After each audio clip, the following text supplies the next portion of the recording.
ਸ਼ੇਰੇ Punjab 600 AM ਤੇ ਨਿੱਘਾ ਹਾਰਦਿਕ ਸਵਾਗਤ ਹੈ। ਮੈਂ ਤੁਹਾਡਾ ਮੇਜ਼ਬਾਨ ਹਰਜੀਤ ਸਿੰਘ ਗਿੱਲ ਦਾ ਹਰਜੀਤ ਸਿੰਘ ਗਿੱਲ ਸ਼ੋਅ ਲੈ ਕੇ ਤੁਹਾਡੀ ਸੇਵਾ ਦੇ ਵਿੱਚ ਹਾਜ਼ਰ ਹਾਂ। 10:12 ਹੋਏ ਨੇ। 1 ਜੂਨ ਦਾ ਦਿਨ ਹੈ, ਵਰ੍ਹਾ 2023 ਦਾ, ਵੀਰਵਾਰ ਹੈ, 18 ਜੇਠ ਨਾਨਕ ਸੰਮਤ 555। ਨਿੱਘਾ ਹਾਰਦਿਕ ਸਵਾਗਤ ਹੈ ਜੀ। ਲਾਂਗੇ ਪੰਜਾਬ ਨੂੰ, ਦੇਸ਼ ਪੰਜਾਬ ਦੇ ਝਰੋਖੇ ਚੁਸਰਾ ਨਵਕਿਰਨ ਸਿੰਘ ਪੱਤੀ ਨਾਲ ਕਰਾਂਗੇ ਗੱਲਬਾਤ। ਉਸ ਤੋਂ ਬਾਅਦ 11 ਤੋਂ 12 ਵਜੇ ਤੱਕ ਸਿੱਖਾਂ ਤੇ ਵਰਤਾਏ ਤੀਸਰੇ ਘੱਲੂਘਾਰੇ ਦੀ ਯਾਦ ਦੇ ਵਿੱਚ ਪਹਿਲੀ ਕੜੀ ਅੱਜ 1 ਜੂਨ ਨੂੰ ਤੁਹਾਡੇ ਸਨਮੁਖ ਹੋਏਗੀ। 39 ਵਰ੍ਹੇ ਹੋ ਗਏ, ਅਗਲੇ ਸਾਲ 40ਵਾਂ ਵਰ੍ਹਾ ਹੈ ਅਤੇ ਇਸ ਦੀ ਯਾਦ, ਇਹਦੇ ਕਾਰਨ ਅੱਜ ਪਹਿਲੇ ਦਿਨਾਂ ਪੜਚੋਲਾਂਗੇ ਕਿ ਇਹਦਾ ਬਾਨਣੂ ਕਿਵੇਂ ਬੰਨ੍ਹਿਆ ਗਿਆ। ਇੰਦਰਾ ਨੇ ਤੇ ਉਹਦੇ ਚੇਲਿਆਂ ਬਾਲਕਿਆਂ ਨੇ ਦਿੱਲੀ ਦੇ ਵਿੱਚ ਕਿਸ ਤਰ੍ਹਾਂ ਵਿਸਾਘਾਤ ਕੀਤਾ, ਕੀ ਉਹ ਕਹਿੰਦੀ ਰਹੀ ਤੇ ਨਾਲ ਕੀ ਕਰਦੀ ਰਹੀ। 1.5 ਸਾਲ ਦੀਆਂ ਮੀਟਿੰਗਾਂ ਅਕਾਲੀਆਂ ਨੂੰ ਜੇਲ੍ਹਾਂ 'ਚੋਂ ਕੱਢ ਕੇ ਉਹਨੇ ਮੀਟਿੰਗਾਂ ਕੀਤੀਆਂ ਅਤੇ 9 ਮੀਟਿੰਗਾਂ ਪਿਛਲੇ 1.5 ਮਹੀਨੇ 'ਚ ਕੀਤੀਆਂ। ਆਖਰੀ ਮੀਟਿੰਗ ਦੇ ਜਿੱਦਣ ਦਸਤਖਤ ਹੋਣੇ ਸੀ ਮੁੱਕਰ ਗਈ। ਇੱਕ ਬੰਨਿਓ ਮੀਟਿੰਗਾਂ ਕਰ ਰਹੀ ਆ, ਦੂਜੇ ਬੰਨਿਓ ਸਰਸਾਵਾਂ ਤੇ ਚਕਰਾਤੇ ਮਸ਼ਕਾਂ ਹੋ ਰਹੀਆਂ ਨੇ। KGB ਨਾਲ ਹੈ, ਰੂਸ ਦੀ ਤੇ ਇੰਗਲੈਂਡ ਵਾਲੇ ਨਾਲ ਨੇ, ਰਲ ਕੇ ਮੁੱਠੀ ਭਰ ਯੋਧਿਆਂ 'ਤੇ ਜਿਹੜੇ ਆਪਣੇ ਮੁਕੱਦਸ ਸਥਾਨ 'ਤੇ ਬੈਠੇ ਨੇ ਉਹਨਾਂ ਨੂੰ ਘੇਰਨ ਦੀ ਗੱਲ, ਉਹਨਾਂ 'ਤੇ ਹਮਲੇ ਕਰਨ ਦੀ ਗੱਲ ਜਿਹੜੀ ਹੈ ਉਹਨੂੰ ਕਿਵੇਂ ਲੈ ਕੇ ਆਏ, ਉਹ ਸਮਾਂ ਕਿਵੇਂ ਆਇਆ, ਕਿਵੇਂ ਵਿਰੋਧੀ ਪਾਰਟੀਆਂ ਇਕੱਠੀਆਂ ਹੋ ਰਹੀਆਂ ਸੀ, ਕਿਵੇਂ ਢਿਲਮਾਂ ਬਸ ਕਾਂਡ ਹੋਇਆ, ਇਸ ਦੀ ਗੱਲਬਾਤ ਅੱਜ ਮੈਂ ਆਪਣੇ ਕੋਨ ਤੋਂ ਕਰਾਂਗਾ। ਤੁਸੀਂ ਵੀ ਸ਼ਾਮਲ ਹੋਣਾ। ਪਿਛਲੇ ਘੰਟੇ 'ਚ 12 ਤੋਂ 1 ਵਜੇ ਤੱਕ ਪੰਜਾਬ ਭਾਈਚਾਰੇ ਨਾਲ ਸੰਬੰਧਿਤ ਜਿਹੜੀਆਂ ਮੁਸ਼ਕਲਾਂ ਦੀ ਗੱਲਬਾਤ ਹੁੰਦੀ ਹੈ। ਸਰੀ ਮੈਮੋਰੀਅਲ ਹਸਪੀਟਲ ਦੀ ਮੁਸ਼ਕਿਲ ਕੀ ਹੈ, ਇਸ ਨੂੰ ਕਿਵੇਂ ਠੀਕ ਕੀਤਾ ਜਾ ਰਿਹਾ, ਸਰਕਾਰ ਕੀ ਕਰ ਰਹੀ ਹੈ। ਮਿਨਿਸਟਰ ਹੈਰੀ ਬੇਂਸ 12:10 ਤੇ ਸ਼ਾਮਲ ਹੋਣਗੇ, ਆਪਣਾ ਪੱਖ ਦੱਸਣਗੇ ਅਤੇ ਜੇ ਸਮਾਂ ਰਿਹਾ ਇੱਕ ਵਿਸ਼ਾ ਤੁਹਾਡੇ ਨਾਲ ਵਿਚਾਰਾਂਗਾ। 604 204 0600 ਔਨ ਏਅਰ ਨੰਬਰ ਰਹੇਗਾ ਜਿੱਥੇ ਤੁਸੀਂ ਨਾਲ ਸ਼ਾਮਲ ਹੋਣਾ ਅਤੇ ਮੇਰੇ ਤੱਕ ਕੋਈ ਮਸ਼ਵਰਾ, ਕੋਈ ਸਲਾਹ, ਕੋਈ ਵਿਸ਼ਾ ਪਹੁੰਚਾਉਣਾ ਤਾਂ 604 729 1224 ਨੰਬਰ ਹੈ। 6047291224 ਸੁਨੇਹਾ ਛੱਡਣਾ ਸੌਖਾ ਹੈ, ਵਟਸਐਪ 'ਤੇ ਲਿਖ ਦਿਓ, ਨਹੀਂ ਤਾਂ ਵਟਸਐਪ 'ਤੇ ਰੀਲ ਭਰ ਕੇ ਭੇਜ ਦਿਓ। ਫੋਨ ਨਾਲੋਂ ਸੁਨੇਹਾ ਸੁਣਨਾ ਸੌਖਾ ਅਤੇ ਜਵਾਬ ਦੇਣਾ ਸੌਖਾ। ਕੱਲ੍ਹ ਦੀ ਬੇਲਿਓ ਨਿਕਲਦੇ ਸ਼ੇਰ ਦੀ ਜਿਹੜੀ ਇੱਕ ਸਾਖੀ ਤੁਹਾਨੂੰ ਸੁਣਾਈ ਸੀ, ਜਦ ਅਬਦਾਲੀ ਭੱਜਿਆ ਅਟਕ ਤੋਂ ਟੱਪ ਕੇ, ਕਹਿੰਦਾ ਮੇਰੇ ਪੋਤੇ ਆਉਣਗੇ, ਤਾਂ ਜਥੇਦਾਰ ਚੜ੍ਹਤ ਸਿੰਘ ਸ਼ੁਕਰ ਚੱਕਿਆ ਕਹਿੰਦਾ ਮੂਹਰੇ ਪੋਤਿਆਂ ਨੇ ਸਾਡਿਆਂ ਨੇ ਕਿਤੇ ਫਿਰ ਵੰਗਾਂ ਪਾਉਣੀਆਂ, ਭੇਜੀ ਪੋਤਿਆਂ ਨੂੰ। ਉਹੀ ਪੋਤੇ ਦੀ ਗੱਲ ਹੋਈ। ਸ਼ਾਹਜਮਾਨ ਨੂੰ ਸੰਬਣ ਬੁਰਜ ਦੇ ਵਿੱਚ ਜੇ ਲਲਕਰਾ ਮਹਾਰਾਜਾ ਰਣਜੀਤ ਸਿੰਘ ਨੇ ਮਾਰਿਆ, ਕਹਿੰਦਾ ਉਹ ਨਿਕਲ ਬਾਹਰ, ਤੂੰ ਵੀ ਪੋਤਾ ਅਬਦਾਲੀ ਦਾ ਅਤੇ ਮੈਂ ਵੀ ਚੜ੍ਹਤ ਸਿੰਘ ਦਾ ਪੋਤਾ, ਆ ਤਾਂ ਸਹੀ ਥੱਲੇ। ਇਹਦੇ 'ਤੇ ਗੱਲਾਂ ਬਾਤਾਂ ਕਰਾਂਗੇ ਅਤੇ ਤੁਸੀਂ ਕੱਲ੍ਹ ਉਹ ਪਸੰਦ ਬਹੁਤ ਕੀਤੀ। ਇੱਕ ਹੋਰ ਸਾਖੀ ਇਸ ਅਗਲੇ ਬੁੱਧਵਾਰ ਨੂੰ ਉਸ ਦੀ ਸੁਣਾਵਾਂਗਾ, ਹੰਨੇ ਪਾਤਸ਼ਾਹੀ ਦੇ ਵਿੱਚੋਂ। ਅਤੇ ਫਿਰ ਆਹ ਮਹੀਨੇ ਉਸ ਦੇ ਵਿੱਚੋਂ ਗੱਲਾਂ ਬਾਤਾਂ ਅਤੇ ਪੁਰਜਾ ਕਟਮਰੇ ਦੀ ਕਹਾਣੀ, ਕੋਈ ਤਵੀ ਤੋਂ ਤਲਵਾਰ ਤੱਕ ਦੀ ਕਹਾਣੀ। ਜੂਨ ਦੇ ਮਹੀਨੇ ਦੇ ਵਿੱਚ ਬੁੱਧਵਾਰ ਨੂੰ ਉਹ ਕਹਾਣੀਆਂ ਹੁੰਦੀਆਂ ਨੇ। ਕੋਸ਼ਿਸ਼ ਕਰਾਂਗਾ। ਹੋ ਕੀ ਹੈ ਖੋਇਆ ਅਤੇ ਕੀ ਹੈ ਪੱਲੇ, ਕਦੇ ਆਪਾਂ ਬਹਿ ਕੇ ਇਹ ਲੱਖਣ ਨਹੀਂ ਲਾਏ। ਜੋ ਲੋਕਾਂ ਲਈ ਤੁਰ ਪਏ ਸੀ ਰਾਤਾਂ ਨੂੰ ਘਰ ਤੋਂ, ਉਹ ਕਾਹਤੋਂ ਨਹੀਂ ਚੇਤੇ, ਉਹ ਕਾਹਤੋਂ ਭੁਲਾਏ। ਉਹ ਪਾਣੀ ਦੀ ਗੱਲ ਸੀ, ਉਹ ਧਰਤੀ ਦੀ ਗੱਲ ਸੀ, ਉਹੀ ਰੌਲਾ ਅੱਜ ਹੈ, ਇਹੀ ਰੌਲਾ ਕੱਲ੍ਹ ਸੀ। ਅੱਜ ਵੀ ਉਹ ਕੁਰਸੀ ਹੈ ਦਿੱਲੀ ਦੇ ਵੱਲੇ, ਅਤੇ ਉਦੋਂ ਵੀ ਕੁਰਸੀ ਇਹ ਦਿੱਲੀ ਦੇ ਵੱਲ ਸੀ। ਜੇ ਬੋਲੇ ਅਸੀਂ ਤਾਂ ਉਹ ਤਖ਼ਤਾਂ 'ਤੇ ਚੜ੍ਹ ਪਿਓ ਸੱਚੇ, ਅਸੀਂ ਅੱਤਵਾਦੀ ਕਹਾਏ। ਜੋ ਲੋਕਾਂ ਲਈ ਤੁਰ ਪਏ ਸੀ ਰਾਤਾਂ ਨੂੰ ਘਰ ਤੋਂ, ਉਹ ਕਾਹਤੋਂ ਨਹੀਂ ਚੇਤੇ, ਉਹ ਕਾਹਤੋਂ ਭੁਲਾਏ। ਜੋ ਚੜ੍ਹਦੀ ਕਲਾ ਵਿੱਚ ਨੇ ਮਾਵਾਂ ਤੋਂ ਪੁੱਛ ਲਈ, ਜੋ ਚੜ੍ਹਦੀ ਕਲਾ ਵਿੱਚ ਨੇ ਮਾਵਾਂ ਤੋਂ ਪੁੱਛ ਲਈ। ਉਹ ਨਹਿਰਾਂ, ਉਹ ਸੂਇਆਂ ਤੇ ਰਾਹਾਂ ਤੋਂ ਪੁੱਛ ਲਈ। ਉਹ ਬੋੜਾਂ ਨੇ ਤੈਨੂੰ ਬੜਾ ਕੁਝ ਹੈ ਦੱਸਣਾ, ਜੋ ਧੁੱਪਾਂ 'ਚ ਸੜੀਆਂ ਨੇ ਛਾਵਾਂ ਤੋਂ ਪੁੱਛ ਲਈ। ਉਹ ਪਿੰਡਾਂ ਦੇ ਮੁੰਡੇ ਖਪਾਏ ਨੇ ਕਿੱਥੇ, ਉਹ ਲਾਸ਼ਾਂ ਨੇ ਕਿਸ ਦੇ ਨੇ ਤਾਰੇ ਵਧਾਏ ਸਟਾਰ ਮੋਢਿਆਂ 'ਤੇ। ਜੋ ਲੋਕਾਂ ਲਈ ਤੁਰ ਪਏ ਸੀ ਰਾਤਾਂ ਨੂੰ ਘਰ ਤੋਂ, ਉਹ ਕਾਹਤੋਂ ਨਹੀਂ ਚੇਤੇ, ਉਹ ਕਾਹਤੋਂ ਭੁਲਾਏ। ਤੂੰ ਲੋਕਾਂ ਦੇ ਕੋਲੋਂ ਜਾਂ ਸੱਥਾਂ 'ਚ ਬਹਿ ਕੇ ਤੂੰ ਗੱਲਾਂ ਨਾ ਛੇੜੀ ਕੋਈ ਨਾਮ ਲੈ ਕੇ। ਤੂੰ ਲੋਕਾਂ ਦੇ ਕੋਲੋਂ ਜਾਂ ਸੱਥਾਂ 'ਚ ਬਹਿ ਕੇ ਤੂੰ ਗੱਲਾਂ ਤਾਂ ਛੇੜੀ ਕੋਈ ਨਾਮ ਲੈ ਕੇ। ਤੂੰ ਸਰਚਾਂ ਕਰੀ ਨਾਮ ਪਿੰਡਾਂ ਦੇ ਭਰ ਕੇ, ਸੀ ਕਿੱਦਾਂ ਦੇ ਮੁੰਡੇ ਤੂੰ ਪੁੱਛੀ ਤਾਂ ਕਹਿ ਕੇ। ਕਿਵੇਂ ਉਹਨਾਂ ਵੇਖੀ ਸੀ ਜ਼ੁਲਮਾਂ ਦੀ ਆਖਰੋ, ਯੋਧੇ ਕਿਉਂ ਮੌਤਾਂ ਤੋਂ ਗਏ ਨਾ ਝੁਕਾਏ। ਜੋ ਲੋਕਾਂ ਲਈ ਤੁਰ ਪਏ ਸੀ ਰਾਤਾਂ ਨੂੰ ਘਰ ਤੋਂ, ਉਹ ਕਾਹ ਤੋਂ ਨਹੀਂ ਚੇਤੇ, ਉਹ ਕਾਹ ਤੋਂ ਭੁਲਾਏ। ਜਿੱਥੇ ਸੀ ਠਾਰਾਂ ਉਹ ਘਰ ਵੀ ਰਹੇ ਨਾ, ਤੇ ਹੋ ਗਏ ਜੰਗਾਲੇ ਉਹ ਦਰ ਵੀ ਰਹੇ ਨਾ। ਹੈ ਨਿੱਜਾਂ ਦੀ ਕਾਹ ਤੋਂ ਪਈ ਆਪੋ ਧਾਪੀ, ਜੋ ਦਿੰਦੇ ਪਨਾਹਾਂ ਬੰਦੇ ਨਰ ਰਹੇ ਨਾ। ਉਹ ਭੀੜਾਂ 'ਚ ਚਿਹਰੇ ਗਵਾਚੇ ਨਾ ਕਾਹ ਤੋਂ, ਉਹ ਭੀੜਾਂ 'ਚ ਚਿਹਰੇ ਗਵਾਚੇ ਨਾ ਕਾਹ ਤੋਂ। ਉਜੜੇ ਨੇ ਪਰ ਕਾਹ ਤੋਂ ਸਾਵੇਂ ਨਾ ਆਏ, ਜੋ ਲੋਕਾਂ ਲਈ ਤੁਰ ਪਏ ਸੀ ਰਾਤਾਂ ਨੂੰ ਘਰ ਤੋਂ, ਉਹ ਕਾਹ ਤੋਂ ਨਹੀਂ ਚੇਤੇ, ਉਹ ਕਾਹ ਤੋਂ ਭੁਲਾਏ। ਉਹ ਕਾਹ ਤੋਂ ਨਹੀਂ ਚੇਤੇ, ਉਹ ਕਾਹ ਤੋਂ ਭੁਲਾਏ। ਹੈ ਕੀ ਹੈ ਖੋਇਆ ਤੇ ਕੀ ਹੈ ਪੱਲੇ, ਕਦੇ ਆਪਾਂ ਬਹਿ ਕੇ ਇਹ ਲੱਖਣ ਨਾ ਲਾਏ। ਜੋ ਲੋਕਾਂ ਲਈ ਤੁਰ ਪਏ ਸੀ ਰਾਤਾਂ ਨੂੰ ਘਰ ਤੋਂ, ਉਹ ਕਾਹ ਤੋਂ ਨਹੀਂ ਚੇਤੇ, ਉਹ ਕਾਹ ਤੋਂ ਭੁਲਾਏ। ਸੁਰਿੰਦਰ ਸਿੰਘ ਦਾਊ ਮਾਜਰੇ ਦੀ ਕਲਮ ਹੈ। ਦੇਸ਼ ਪੰਜਾਬ ਦੇ ਝਰੋਖੇ 'ਚੋਂ ਸਰਦਾਰ ਨਵਕਿਰਨ ਸਿੰਘ ਪੱਤੀ ਦੇ ਨਾਲ ਗੱਲਬਾਤ। ਸਰਦਾਰ ਨਵਕਿਰਨ ਸਿੰਘ ਪੱਤੀ ਜੀ, ਸਵਾਗਤ ਹੈ, ਸਤਿ ਸ੍ਰੀ ਅਕਾਲ। ਸ਼ੁਕਰੀਆ ਜੀ ਗਿੱਲ ਸਾਹਿਬ। ਸਭ ਤੋਂ ਪਹਿਲਾਂ ਤੁਹਾਨੂੰ ਤੇ ਸਾਰੇ ਸਰੋਤਿਆਂ ਨੂੰ ਮੇਰੇ ਵੱਲੋਂ ਵੀ ਪਿਆਰ ਭਰੀ ਸਤਿ ਸ੍ਰੀ ਅਕਾਲ ਜੀ। ਜੀ ਗਿੱਲ ਸਾਹਿਬ, ਚੰਡੀਗੜ੍ਹ ਦੀ ਪੰਜਾਬ ਯੂਨੀਵਰਸਿਟੀ ਦਾ ਤਾਂ ਫਸਤਾ ਹੀ ਵੱਢਿਆ ਹੋਇਆ, ਹੁਣ ਤਾਂ ਹਰਿਆਣਾ ਹੋਰ ਉਹਨੂੰ ਲੈਣ ਨੂੰ ਫਿਰਦਾ, ਬਚਿਆ ਉਹ 'ਚ ਕੱਖ ਨਹੀਂ ਪੰਜਾਬ ਲਈ। ਹਰਿਆਣਾ ਕੀ ਕਹਿੰਦਾ ਹੁਣ? ਗਿੱਲ ਸਾਹਿਬ, ਹਰਿਆਣੇ ਦੀ ਅੱਜ ਇਹ ਦਲੀਲ ਸਾਹਮਣੇ ਆਈ ਹੈਗੀ ਕਿ ਉਹ ਕਹਿੰਦੇ ਸਾਡਾ ਵੀ ਇਹਦੇ ਵਿੱਚ ਹਿੱਸਾ ਪਵਾਓ। ਅਸਲ ਦੇ ਵਿੱਚ ਗੱਲ ਇਹ ਹੋਈ ਕਿ ਆਪਾਂ 2 ਦਿਨ ਪਹਿਲਾਂ ਜ਼ਿਕਰ ਕੀਤਾ ਸੀਗਾ ਕਿ ਪੰਜਾਬ ਯੂਨੀਵਰਸਿਟੀ ਚੰਡੀਗੜ੍ਹ ਜਿੱਦਾਂ ਤੋਂ ਹੋਂਦ ਦੇ ਵਿੱਚ ਆਈ ਆ, ਉਦੋਂ ਤੋਂ ਗ੍ਰੈਜੂਏਸ਼ਨ ਤੱਕ ਜਿਹੜੀ ਪੜ੍ਹਾਈ ਆ ਉਹਦੇ 'ਚ ਪੰਜਾਬੀ ਵਿਸ਼ਾ ਲਾਜ਼ਮੀ ਆ। ਲੇਕਿਨ ਹੁਣ ਸਿੰਡੀਕੇਟ ਨੇ ਇਹ ਡਿਸੀਜਨ ਲੈ ਲਿਆ ਕਿ ਪੰਜਾਬੀ ਲਾਜ਼ਮੀ ਵਾਲੀ ਸ਼ਰਤ ਹਟਾ ਦਿਓ। ਕਿਸੇ ਨੇ ਪੜ੍ਹਨੀ ਆ ਪੜ੍ਹੇ, ਨਹੀਂ ਪੜ੍ਹਨੀ ਨਾ ਪੜ੍ਹੇ, ਲਾਜ਼ਮੀ ਵਾਲੀ ਹਟਾ ਦਿਓ। ਉਦੋਂ ਹੀ ਮੱਥਾ ਠਣਕਿਆ ਸੀਗਾ ਕਿ ਇਹ ਪੰਜਾਬੀ ਕਿਉਂ ਹਟਾ ਰਹੇ ਨੇ। ਸਾਡੇ ਪੰਜਾਬ ਦੇ ਨੌਜਵਾਨ ਤਾਂ ਪੰਜਾਬੀ ਪੜ੍ਹ ਕੇ ਖੁਸ਼ ਨੇ, ਉਹ ਤਾਂ ਕਹਿੰਦੇ ਨੰਬਰ ਹੀ ਪੰਜਾਬੀ 'ਚ ਆਉਂਦੇ ਨੇ ਸਾਡੇ। ਤੇ ਹੁਣ ਕਹਾਣੀ ਸਮਝ ਆਈ ਹੈ। ਅੱਜ ਪੰਜਾਬ ਦੇ ਗਵਰਨਰ ਦੇ ਵੱਲੋਂ ਮੀਟਿੰਗ ਸੱਦੀ ਗਈ ਸੀ। ਉਸ ਮੀਟਿੰਗ ਦੇ ਵਿੱਚ ਪੰਜਾਬ ਦੇ ਮੁੱਖ ਮੰਤਰੀ ਭਗਵੰਤ ਮਾਨ ਵੀ ਸੀ, ਹਰਿਆਣਾ ਦੇ ਚੀਫ ਮਿਨਿਸਟਰ ਮਨੋਹਰ ਲਾਲ ਖੱਟਰ ਵੀ ਸੀ। ਉੱਥੇ ਮਨੋਹਰ ਲਾਲ ਖੱਟਰ ਨੇ ਮੰਗ ਰੱਖ ਦਿੱਤੀ ਕਿ ਸਾਡੇ ਹਰਿਆਣੇ ਦੇ ਕਾਲਜ ਇਹਦੇ ਨਾਲ ਐਫੀਲੀਏਟ ਕਰੋ ਔਰ ਅਸੀਂ ਇਹਦੇ 'ਚ ਹਿੱਸਾ ਪਾਉਣੇ ਆ, ਅਸੀਂ ਇਹਨੂੰ ਗ੍ਰਾਂਟ ਜਿਹੜੀ ਉਹ ਕੁਛ ਦਿਆ ਕਰਾਂਗੇ। ਗਵਰਨਰ ਸਾਹਿਬ ਨੇ ਲੱਗਦੇ ਹੱਥ ਕਹਿਤਾ। ਉਹ ਕਹਿੰਦੇ ਜੀ ਬਿਲਕੁਲ ਵਧੀਆ ਗੱਲ ਹੈ, ਕਹਿੰਦੇ ਤੁਸੀਂ ਵੀ ਕੁਛ ਗ੍ਰਾਂਟ ਦੇ ਦਿਆ ਕਰੋ। ਗਿੱਲ ਸਾਹਿਬ, ਗਵਰਨਰ ਸਾਹਿਬ ਨੇ ਇੱਥੋਂ ਤੱਕ ਕਹਿਤਾ, ਕਹਿੰਦੇ ਜਿੱਦਾਂ 1990 ਤੋਂ ਪਹਿਲਾਂ ਹਿੱਸਾ ਹੁੰਦਾ ਸੀ ਉਵੇਂ ਬਹਾਲ ਕਰਾ ਦਿੰਦੇ ਆ।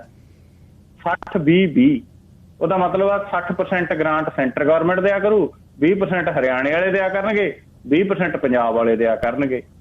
ਹੁਣ ਜੇ ਦੇਖਿਆ ਜਾਵੇ ਪੰਜਾਬ ਨੇ ਇਦੋਂ ਵੱਡਾ ਧੱਕਾ ਕੋਈ ਨਹੀਂ, ਪੰਜਾਬ ਨੇ ਇਦੋਂ ਵੱਡੀ ਬੇਇਨਸਾਫੀ ਕੋਈ ਨਹੀਂ। ਪਹਿਲਾਂ 1947 ਵੇਲੇ ਸਾਡੀ ਯੂਨੀਵਰਸਿਟੀ ਵੰਡੀ ਔਰ ਹੁਣ ਫਿਰ ਯੂਨੀਵਰਸਿਟੀ ਦੇ ਉੱਤੇ ਹਰਿਆਣਾ ਦੀ ਹੱਕ ਜਤਾਈ ਹੋ ਰਹੀ ਆ। 1966 ਦੇ ਵਿੱਚ ਵੀ ਗਿੱਲ ਸਾਹਿਬ ਜਦੋਂ ਪੰਜਾਬ ਦੇ ਪਿੰਡਾਂ ਨੂੰ ਜਾੜ ਕੇ ਚੰਡੀਗੜ੍ਹ ਵਸਾਇਆ ਗਿਆ ਤਾਂ 66 'ਚ ਸਾਡਾ ਰਾਈਟ ਬਣਦਾ ਸੀ ਪੰਜਾਬ ਪੁਨਰਗਠਨ ਐਕਟ ਵੇਲੇ ਕਿ ਚੰਡੀਗੜ੍ਹ ਪੰਜਾਬ ਨੂੰ ਦਿੱਤਾ ਜਾਵੇ, ਉਦੋਂ ਨਹੀਂ ਦਿੱਤਾ। ਯੂਨੀਵਰਸਿਟੀ ਦੇ ਅੱਜ ਵੀ ਪੰਜਾਬ ਦੇ ਵੱਡੀ ਪੱਧਰ ਦੇ ਉੱਤੇ ਕਾਲਜ ਨੇ ਜਿਹੜੇ ਉਹ ਪੰਜਾਬ ਯੂਨੀਵਰਸਿਟੀ ਚੰਡੀਗੜ੍ਹ ਦੇ ਨਾਲ ਐਫੀਲੀਏਟ ਨੇ। ਆਪਣੇ ਸੁਧਾਰ, ਮੋਗਾ, ਫਿਰੋਜ਼ਪੁਰ ਤੱਕ ਜਿਹੜੇ ਕਾਲਜ ਨੇ ਬਾਰਡਰ ਤੱਕ, ਉਹ ਪੰਜਾਬ ਯੂਨੀਵਰਸਿਟੀ ਚੰਡੀਗੜ੍ਹ ਦੇ ਨਾਲ ਐਫੀਲੀਏਟ ਨੇ। ਹਰਿਆਣੇ ਦਾ ਇੱਕ ਵੀ ਕਾਲਜ ਪੰਜਾਬ ਯੂਨੀਵਰਸਿਟੀ ਚੰਡੀਗੜ੍ਹ ਦੇ ਨਾਲ ਨਹੀਂ ਜੁੜਿਆ ਹੋਇਆ। ਔਰ ਗਿੱਲ ਸਾਹਿਬ 1972-73 ਤੱਕ ਜਿਹੜੀ ਹੈ ਹਰਿਆਣਾ ਗਵਰਨਮੈਂਟ ਦਾ ਕੁਛ ਪਾਰਟੀਸਪੇਸ਼ਨ ਸੀਗਾ ਇਹਦੇ 'ਚ, ਪਰ ਉਦੋਂ ਬਾਅਦ ਸੈਂਟਰ ਗਵਰਨਮੈਂਟ ਨੇ ਪੱਤਰ ਜਾਰੀ ਕਰਕੇ ਹਰਿਆਣਾ ਦੀ ਹਿੱਸੇਦਾਰੀ ਹੈ ਜਿਹੜੀ ਇਹ 'ਚੋਂ ਕੱਢਤੀ ਸੀ। ਹੁਣ ਇਹਦੇ ਲਈ 80% ਗ੍ਰਾਂਟ ਸੈਂਟਰ ਗਵਰਨਮੈਂਟ ਪੇ ਕਰਦੀ ਆ, 20% ਗ੍ਰਾਂਟ ਪੰਜਾਬ ਗਵਰਨਮੈਂਟ ਪੇ ਕਰਦੀ ਆ। ਔਰ ਪੰਜਾਬ ਦੀਆਂ ਬਾਕੀ ਸਾਰੀਆਂ ਯੂਨੀਵਰਸਿਟੀਆਂ ਦੇ ਜਿਹੜੇ ਚਾਂਸਲਰ ਹੈ, ਜਿਵੇਂ ਪੰਜਾਬੀ ਯੂਨੀਵਰਸਿਟੀ ਪਟਿਆਲਾ ਜਾਂ PAU ਜਾਂ Baba Farid university of health sciences Faridkot, ਉਹਨਾਂ ਦੇ ਜਿਹੜੇ ਚਾਂਸਲਰ ਨੇ ਉਹ ਪੰਜਾਬ ਦੇ ਗਵਰਨਰ ਨੇ। ਪਰ ਪੰਜਾਬ ਯੂਨੀਵਰਸਿਟੀ ਚੰਡੀਗੜ੍ਹ ਦੇ ਜਿਹੜੇ ਚਾਂਸਲਰ ਨੇ ਉਹ ਉਪ ਰਾਸ਼ਟਰਪਤੀ ਸਾਹਿਬ ਨੇ। ਹਾਲਾਂਕਿ ਨਾ ਸੈਂਟਰ ਯੂਨੀਵਰਸਿਟੀ ਆ ਅਜੇ ਤੱਕ, ਨਾ ਸਟੇਟ ਯੂਨੀਵਰਸਿਟੀ ਆ। ਪੰਜਾਬ ਦਾ ਵਿਰਾਸਤ ਹੈ, ਪੰਜਾਬ ਦਾ ਇਤਿਹਾਸ ਹੈ ਯੂਨੀਵਰਸਿਟੀ, ਪੰਜਾਬ ਦਾ ਸੱਭਿਆਚਾਰ ਤੇ ਪੰਜਾਬ ਦੀ ਹੋਂਦ ਨਾਲ ਜੁੜੀ ਹੋਈ ਯੂਨੀਵਰਸਿਟੀ ਆ। ਇਹਦਾ ਤਾਂ ਨਾਂ ਹੀ ਪੰਜਾਬ ਯੂਨੀਵਰਸਿਟੀ ਆ। ਸਾਡੇ ਤਾਂ ਹੋਰ ਕੋਈ ਯੂਨੀਵਰਸਿਟੀ ਹੈ ਨਹੀਂ ਜਿਹਦਾ ਨਾਂ ਪੰਜਾਬ ਯੂਨੀਵਰਸਿਟੀ ਹੋਵੇ। ਮਤਲਬ ਪੰਜਾਬੀ ਯੂਨੀਵਰਸਿਟੀ ਭਾਸ਼ਾ ਨਾਲ ਜੁੜੀ ਹੋਈ ਆ, ਜਿਹੜੀ ਪੰਜਾਬ ਯੂਨੀਵਰਸਿਟੀ ਆ ਪੰਜਾਬ ਦੀ ਹੋਂਦ ਨਾਲ ਜੁੜੀ ਹੋਈ ਆ। ਸੋ ਉਹਦੇ ਤੇ ਹਰਿਆਣੇ ਦੀ ਹੱਕ ਜਤਾਈ ਆ। ਔਰ ਮੁੱਖ ਮੰਤਰੀ ਸਾਹਿਬ ਨੇ, ਗਿੱਲ ਸਾਹਿਬ, ਮੈਨੂੰ ਪਤਾ ਲੱਗਿਆ ਉੱਥੇ ਮਲਮੀ ਜੀ ਜੀਭ ਨਾਲ ਕਹਿਤਾ ਕਿ 5 ਜੂਨ ਤੱਕ ਦੱਸਦੇ ਆ ਜੀ ਤੁਹਾਨੂੰ। ਬਾਹਰ ਆ ਕੇ ਤਾਂ ਹਾਲਾਂਕਿ ਹੁਣ ਉਹ ਸਟੇਟਮੈਂਟਾਂ ਦੇ ਰਹੇ ਆ ਕਿ ਨਹੀਂ ਜੀ ਹਰਿਆਣੇ ਦਾ ਇਹ 'ਚ ਕੋਈ ਹੱਕ ਜਤਾਈ ਨਹੀਂ ਹੋਊਗੀ, ਜਿਵੇਂ ਇਹਦਾ ਸਟਰਕਚਰ ਆ ਉਵੇਂ ਰਹੂਗਾ। ਪਰ ਇਹਨਾਂ ਦੇ ਵੱਲੋਂ ਉੱਥੇ ਠੋਕ ਕੇ ਕਰਨਾ ਬਣਦਾ ਸੀ। ਅਸਲ 'ਚ ਪਿਛਲੇ ਦਿਨਾਂ ਦੇ ਵਿੱਚ ਜਦੋਂ ਹਰਿਆਣੇ ਵਾਲਿਆਂ ਨੇ ਮੰਗਿਆ ਕਿ ਸਾਨੂੰ ਨਵੀਂ ਵਿਧਾਨ ਸਭਾ ਬਣਾਉਣ ਲਈ ਚੰਡੀਗੜ੍ਹ 'ਚ ਜਗ੍ਹਾ ਦੇ ਦਿਓ, ਪੰਜਾਬ ਵਾਲਿਆਂ ਨੇ ਇਹ ਕਹਿਣ ਦੀ ਬਜਾਏ, ਪੰਜਾਬ ਗਵਰਨਮੈਂਟ ਨੇ, ਭਗਵੰਤ ਮਾਨ ਹੋਰਾਂ ਨੇ, ਕਿ ਭਾਈ ਚੰਡੀਗੜ੍ਹ ਸਾਡਾ, ਤੁਸੀਂ ਵਿਧਾਨ ਸਭਾ ਬਣਾਉਣੀ ਹੈ ਜਾ ਕੇ ਪੰਚਕੂਲੇ ਬਣਾ ਲਓ, ਜਾ ਕੇ ਇੱਧਰ ਬਣਾਉਣੀ ਹੈ ਅੰਬਾਲੇ ਬਣਾ ਲਓ, ਕੁਰੂਕਸ਼ੇਤਰ ਬਣਾ ਲਓ, ਜਿੱਥੇ ਮਰਜ਼ੀ ਬਣਾ ਲਓ। ਲੇਕਿਨ ਇਹ ਕਹਿੰਦੇ ਸਾਨੂੰ ਵੀ ਦੇ ਦਿਓ ਜੀ। ਸੈਂਟਰ ਕਹਿੰਦੇ ਵੀ ਸਾਡਾ ਚੰਡੀਗੜ੍ਹ ਅਸੀਂ ਸੈਂਟਰ ਤੋਂ ਮੰਗ ਰਹੇ ਹਾਂ। ਔਰ ਸਵਾਲ ਹੁਣ ਪੰਜਾਬ ਯੂਨੀਵਰਸਿਟੀ ਚੰਡੀਗੜ੍ਹ ਦੇ ਉੱਤੇ ਵੀ ਉੱਠਦਾ ਗਾ। ਹਰਿਆਣੇ 'ਚ ਇਲੈਕਸ਼ਨ ਆ ਰਹੀ ਆ, ਉਦੋਂ ਪਹਿਲਾਂ ਬੀਜੇਪੀ ਅਸਲ ਦੇ ਵਿੱਚ ਇਸ ਮਸਲੇ ਨੂੰ ਪੱਤੇ ਦੇ ਤੌਰ ਤੇ ਵਰਤ ਰਹੀ ਆ। ਹੁਣ ਇਹ ਦੇਖਣਾ ਹੋਊ ਕਿ ਆਮ ਆਦਮੀ ਪਾਰਟੀ ਜਾਂ ਭਗਵੰਤ ਮਾਨ ਪੰਜਾਬ ਦੇ ਪੱਖ 'ਚ ਕਿੰਨਾ ਕੁ ਸਟੈਂਡ ਲੈਂਦੇ ਆ। ਜੀ ਗੱਲ ਸਾਹਿਬ, ਇਹ ਰਾਜਸੀ ਲੋਕ ਯਾਰ ਕਿਹੋ ਜਿਹੇ ਲੋਕ ਨੇ?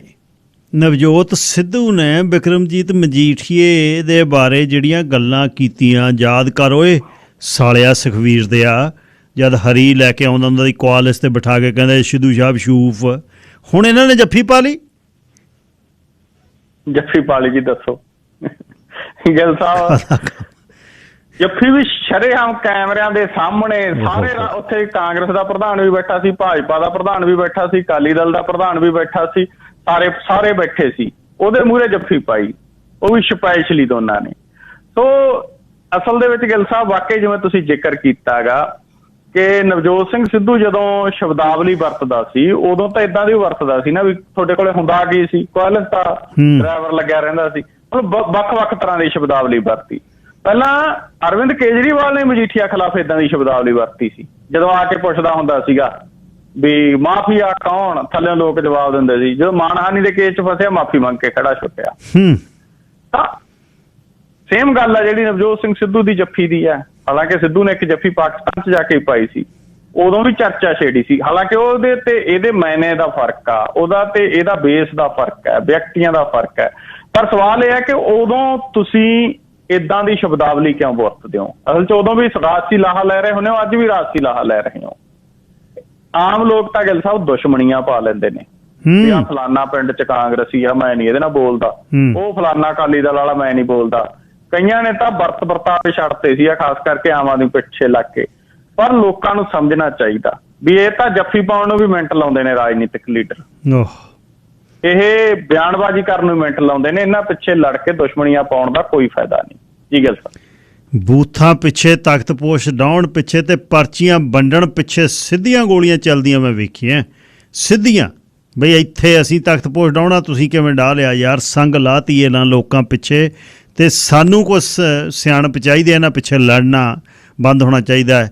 ਕਟਾਰੂ ਚੱਕ ਕੁਰਲੀਆਂ ਵਾਲੇ, ਉਹਨਾਂ ਦੇ ਬਾਰੇ ਰਾਜਪਾਲ ਨੇ ਕੀ ਕਿਹਾ? ਗਵਰਨਰ ਸਾਹਿਬ ਨੇ ਇਹ ਕਿਹਾ ਗਾ ਭਗਵੰਤ ਮਾਨ ਹੋਰਾਂ ਨੂੰ ਮੀਡੀਆ ਦੇ ਰਾਹੀਂ ਕਿ ਇਹ ਜਿਹੜੀ ਵੀਡੀਓ ਆ ਗਈ ਉਹ ਵੀਡੀਓ ਆਈ ਹੈ ਔਰ ਇਸ ਨੂੰ ਕੈਬਨਿਟ ਦੇ ਵਿੱਚ ਬਣਾਈ ਰੱਖਣ ਦਾ ਕੋਈ ਰਾਈਟ ਨਹੀਂ ਹੈ। ਹੁਣ ਉਹ ਵੀਡੀਓ ਗਿੱਲ ਸਾਹਿਬ ਆਪਾਂ ਤਾਂ ਦੇਖੀ ਨਹੀਂ ਹੈ। ਗਵਰਨਰ ਸਾਹਿਬ ਨੂੰ ਜਾ ਕੇ ਸੁਖਪਾਲ ਸਿੰਘ ਖਹਿਰਾ ਦੇ ਕੇ ਆਏ ਸੀ, ਗਵਰਨਰ ਸਾਹਿਬ ਨੇ ਜਾਂਚ ਕਰਾਈ ਆ। ਹੁਣ ਗਵਰਨਰ ਸਾਹਿਬ ਕਹਿ ਰਹੇ ਨੇ ਔਰ ਭਗਵੰਤ ਮਾਨ ਹੋਰਾਂ ਨੂੰ ਵੀ ਚਾਹੀਦਾ, ਜੇ ਸੱਚੀ ਵਿੱਚ ਇੰਨੀ ਇਤਰਾਜ਼ਯੋਗ ਵੀਡੀਓ ਆ ਤਾਂ ਉਸ ਵਿਅਕਤੀ ਨੂੰ ਉਸ ਅਹੁਦੇ ਤੇ ਕਿਉਂ ਬਣਾਈ ਖੜੇ ਨੇ? ਸਵਾਲ ਇਹ ਵੱਡੇ ਨੇ। ਸਵਾਲ ਗਿੱਲ ਸਾਹਿਬ ਇਹ ਵੀ ਨੇ ਕਿ ਕਿਸੇ ਦੀ ਅਹੁਦਾ ਘਟਾਈ ਕਰ ਦਿੱਤੀ ਗਈ, ਨਿੱਜਰ ਸਾਹਿਬ ਨੂੰ ਬਿਨਾਂ ਕਿਸੇ ਖਾਸ ਠੋਸ ਵਜ੍ਹਾ ਦੇ ਜਿਹੜਾ ਗਾ ਉਹ ਕੈਬਨਿਟ ਦੇ ਵਿੱਚੋਂ ਬਾਹਰ ਕਰ ਦਿੱਤਾ ਗਿਆ ਔਰ ਕੁਲਦੀਪ ਸਿੰਘ ਢਾਲੀਵਾਲ ਦੀ ਅਹੁਦਾ ਘਟਾਈ ਕਰਤੀ। ਉਹ ਤਾਂ ਫੀਤੇ ਚੱਕੀ ਫਿਰਦਾ ਸੀ ਸੁਖ ਵਿਲਾਸ ਕਨੀ ਨੂੰ, ਜੂਨ ਦੇ ਵਿੱਚ ਲੱਗਦਾ ਸੀ ਵੀ ਕਿਰਾਏ ਤੇ ਦੇਊਗਾ। ਤਾਂ ਦੂਜੇ ਪਾਸੇ ਕਟਾਰੂ ਚੱਕ ਹੋਰਾਂ ਦੇ ਉੱਤੇ ਬੜੀ ਮਿਹਰਬਾਨ ਆ ਸਰਕਾਰ। ਬਾਕੀ ਗਵਰਨਰ ਸਾਹਿਬ ਨੇ ਵੀ ਗਿੱਲ ਸਾਹਿਬ ਮੀਡੀਆ ਦੇ ਰਾਹੀਂ ਤਾਂ ਇਸ ਵਿਸ਼ੇ ਦੇ ਵਿੱਚ ਸਟੇਟਮੈਂਟ ਦੇਤੀ, ਪਰ ਉਹ ਵੀ ਤਾਂ ਮਤਲਬ ਸਰਕਾਰ ਨੂੰ ਲਿਖਤੀ ਤੌਰ ਦੇ ਉੱਤੇ ਮੁੱਖ ਮੰਤਰੀ ਸਾਹਿਬ ਨੂੰ ਮਿਲ ਕੇ ਇਸ ਵਿਸ਼ੇ ਦੇ ਵਿੱਚ ਆਪਣਾ ਸਟੈਂਡ ਸਪਸ਼ਟ ਕਰ ਸਕਦੇ ਨੇ। ਉਹਦੇ ਜਿਵੇਂ ਗਵਰਨਰ ਸਾਹਿਬ ਨੇ ਸਟੈਂਡ ਲਿਆ, ਆਉਣ ਵਾਲੇ ਦਿਨਾਂ 'ਚ ਗਵਰਨਰ ਸਾਹਿਬ ਦੌਰੇ ਦੇ ਉੱਤੇ ਵੀ ਜਾ ਰਹੇ ਨੇ ਸਰਹੱਦੀ ਜ਼ਿਲ੍ਹਿਆਂ ਦੇ, ਤਾਂ ਉਹਦੇ ਤੋਂ ਲੱਗਦਾ ਗਾ ਕਿ ਮਸਲਾ ਭਖੂਗਾ। ਕਟਾਰੂ ਚੱਕ ਦਾ ਬਣੇ ਰਹਿਣਾ ਸੌਖਾ ਨਹੀਂ ਹੈ। ਜੀ ਗੱਲ ਸਾਹਿਬ, ਖਾਪ ਪੰਚਾਇਤਾਂ ਕੀ ਕਹਿੰਦੀਆਂ ਭਲਵਾਨਾਂ ਬਾਰੇ? ਭਲਵਾਨਾਂ ਦੇ ਪੱਖ 'ਚ ਨੇ ਜੀ। ਬਹੁਤ ਵੱਡਾ ਇਕੱਠ ਖਾਪ ਪੰਚਾਇਤਾਂ ਦਾ ਹੋਇਆ ਔਰ ਹਰਿਆਣਾ, ਰਾਜਸਥਾਨ ਤੇ ਉੱਤਰ ਪ੍ਰਦੇਸ਼ ਤਿੰਨੇ ਸੂਬਿਆਂ 'ਚ ਖਾਪ ਪੰਚਾਇਤਾਂ ਨੇ। ਖਾਪ ਪੰਚਾਇਤਾਂ ਦੀ ਗੱਲ ਸਾਹਿਬ ਚੜ੍ਹਤ ਕਰਕੇ ਹੀ ਜਿਹੜੀ ਭਾਰਤੀ ਜਨਤਾ ਪਾਰਟੀ ਦੀ ਸਰਕਾਰ ਸੈਂਟਰ 'ਚ ਬਣੀ ਸੀ, ਇਹ ਗੱਲ ਬੀਜੇਪੀ ਵਾਲੇ ਸ਼ਾਇਦ ਭੁੱਲ ਗਏ। ਹੁਣ ਉਹੀ ਖਾਪ ਪੰਚਾਇਤਾਂ ਨੇ ਜਿਹੜੀਆਂ ਖੇਤੀ ਕਾਨੂੰਨਾਂ ਦੇ ਮਸਲੇ ਤੇ ਬੀਜੇਪੀ ਦੇ ਖਿਲਾਫ ਨਜ਼ਰ ਆਈਆਂ ਸੀ, ਤੇ ਅੱਜ ਮਹਿਲਾ ਭਲਵਾਨਾਂ ਦੇ ਮਸਲੇ ਦੇ ਉੱਤੇ ਵੀ ਖਿਲਾਫ ਨਜ਼ਰ ਆ ਰਹੀਆਂ। ਖਾਪ ਪੰਚਾਇਤਾਂ ਦੀ ਵੱਡੀ ਇਕੱਤਰਤਾ ਹੋਈ ਹੈ ਨਰੇਸ਼ ਟਕੈਤ ਦੀ ਅਗਵਾਈ 'ਚ, ਜਿਹੜਾ ਕਿਸਾਨ ਆਗੂ ਰਕੇਸ਼ ਟਕੈਤ ਦਾ ਭਾਈ ਆ, ਜਿਹੜਾ ਖਾਪ ਦਾ ਮੁਖੀ ਆ। ਔਰ ਗਿੱਲ ਸਾਹਿਬ ਉੱਥੇ ਚਰਚਾ ਇਹ ਛਿੜੀ ਆ, ਉਹ ਕਹਿੰਦੇ ਜਿਹੜੇ ਜਾਟ MP ਨੇ, ਜਿਹੜੇ ਜਾਟ ਵਿਧਾਇਕ ਨੇ, ਉਹ ਵੀ ਨਹੀਂ ਬੋਲ ਰਹੇ। ਤਾਂ ਇਹ ਮਸਲੇ ਦੇ ਉੱਤੇ ਅਸਲ 'ਚ ਲਾਮਬੰਦੀ ਜਿੰਨੀ ਵੱਡੀ ਪੱਧਰ ਦੇ ਉੱਤੇ ਬੀਜੇਪੀ ਦੇ ਖਿਲਾਫ ਹੋ ਰਹੀ ਆ, ਸਤਪਾਲ ਮਲਿਕ ਖੁਦ ਯੂਪੀ ਦੇ ਗੇੜੇ ਕੱਢ ਰਿਹਾ ਹੈ। ਔਰ ਇਹ ਪਤਾ ਲੱਗਿਆ ਕਿ ਬੀਜੇਪੀ ਦੇ ਅੰਦਰੋਂ ਵੀ ਇੱਕ ਲੌਬੀ ਯੂਪੀ ਵਾਲੀ ਹੈ ਜਿਹੜੀ ਉਹ ਬੀਜੇਪੀ ਦੇ ਪੱਖ ਦੇ ਵਿੱਚ ਨਹੀਂ ਹੈਗੀ। ਉਹ 'ਚ ਰਾਜਨਾਥ ਸਿੰਘ ਵੀ ਹੋ ਸਕਦਾ, ਸੰਭਾਵਨਾ ਹੈ। ਔਰ ਇਹ ਸਾਰਾ ਮਸਲਾ ਗਾ ਜਿਹੜਾ ਗਿੱਲ ਸਾਹਿਬ ਉਹ ਇਸ ਪਾਸੇ ਨੂੰ ਜਾ ਰਿਹਾ ਕਿ ਬੀਜੇਪੀ ਦੇ ਲਈ ਇੱਕ ਵਿਅਕਤੀ ਬ੍ਰਿਜ ਭੂਸ਼ਣ ਸ਼ਰਨ ਸਿੰਘ ਨੂੰ ਬਚਾਉਣਾ ਹੀ ਜਿਹੜਾ ਗਾ ਉਹ ਸਮੱਸਿਆਦਾਇਕ ਬਣ ਸਕਦਾ ਹੈ।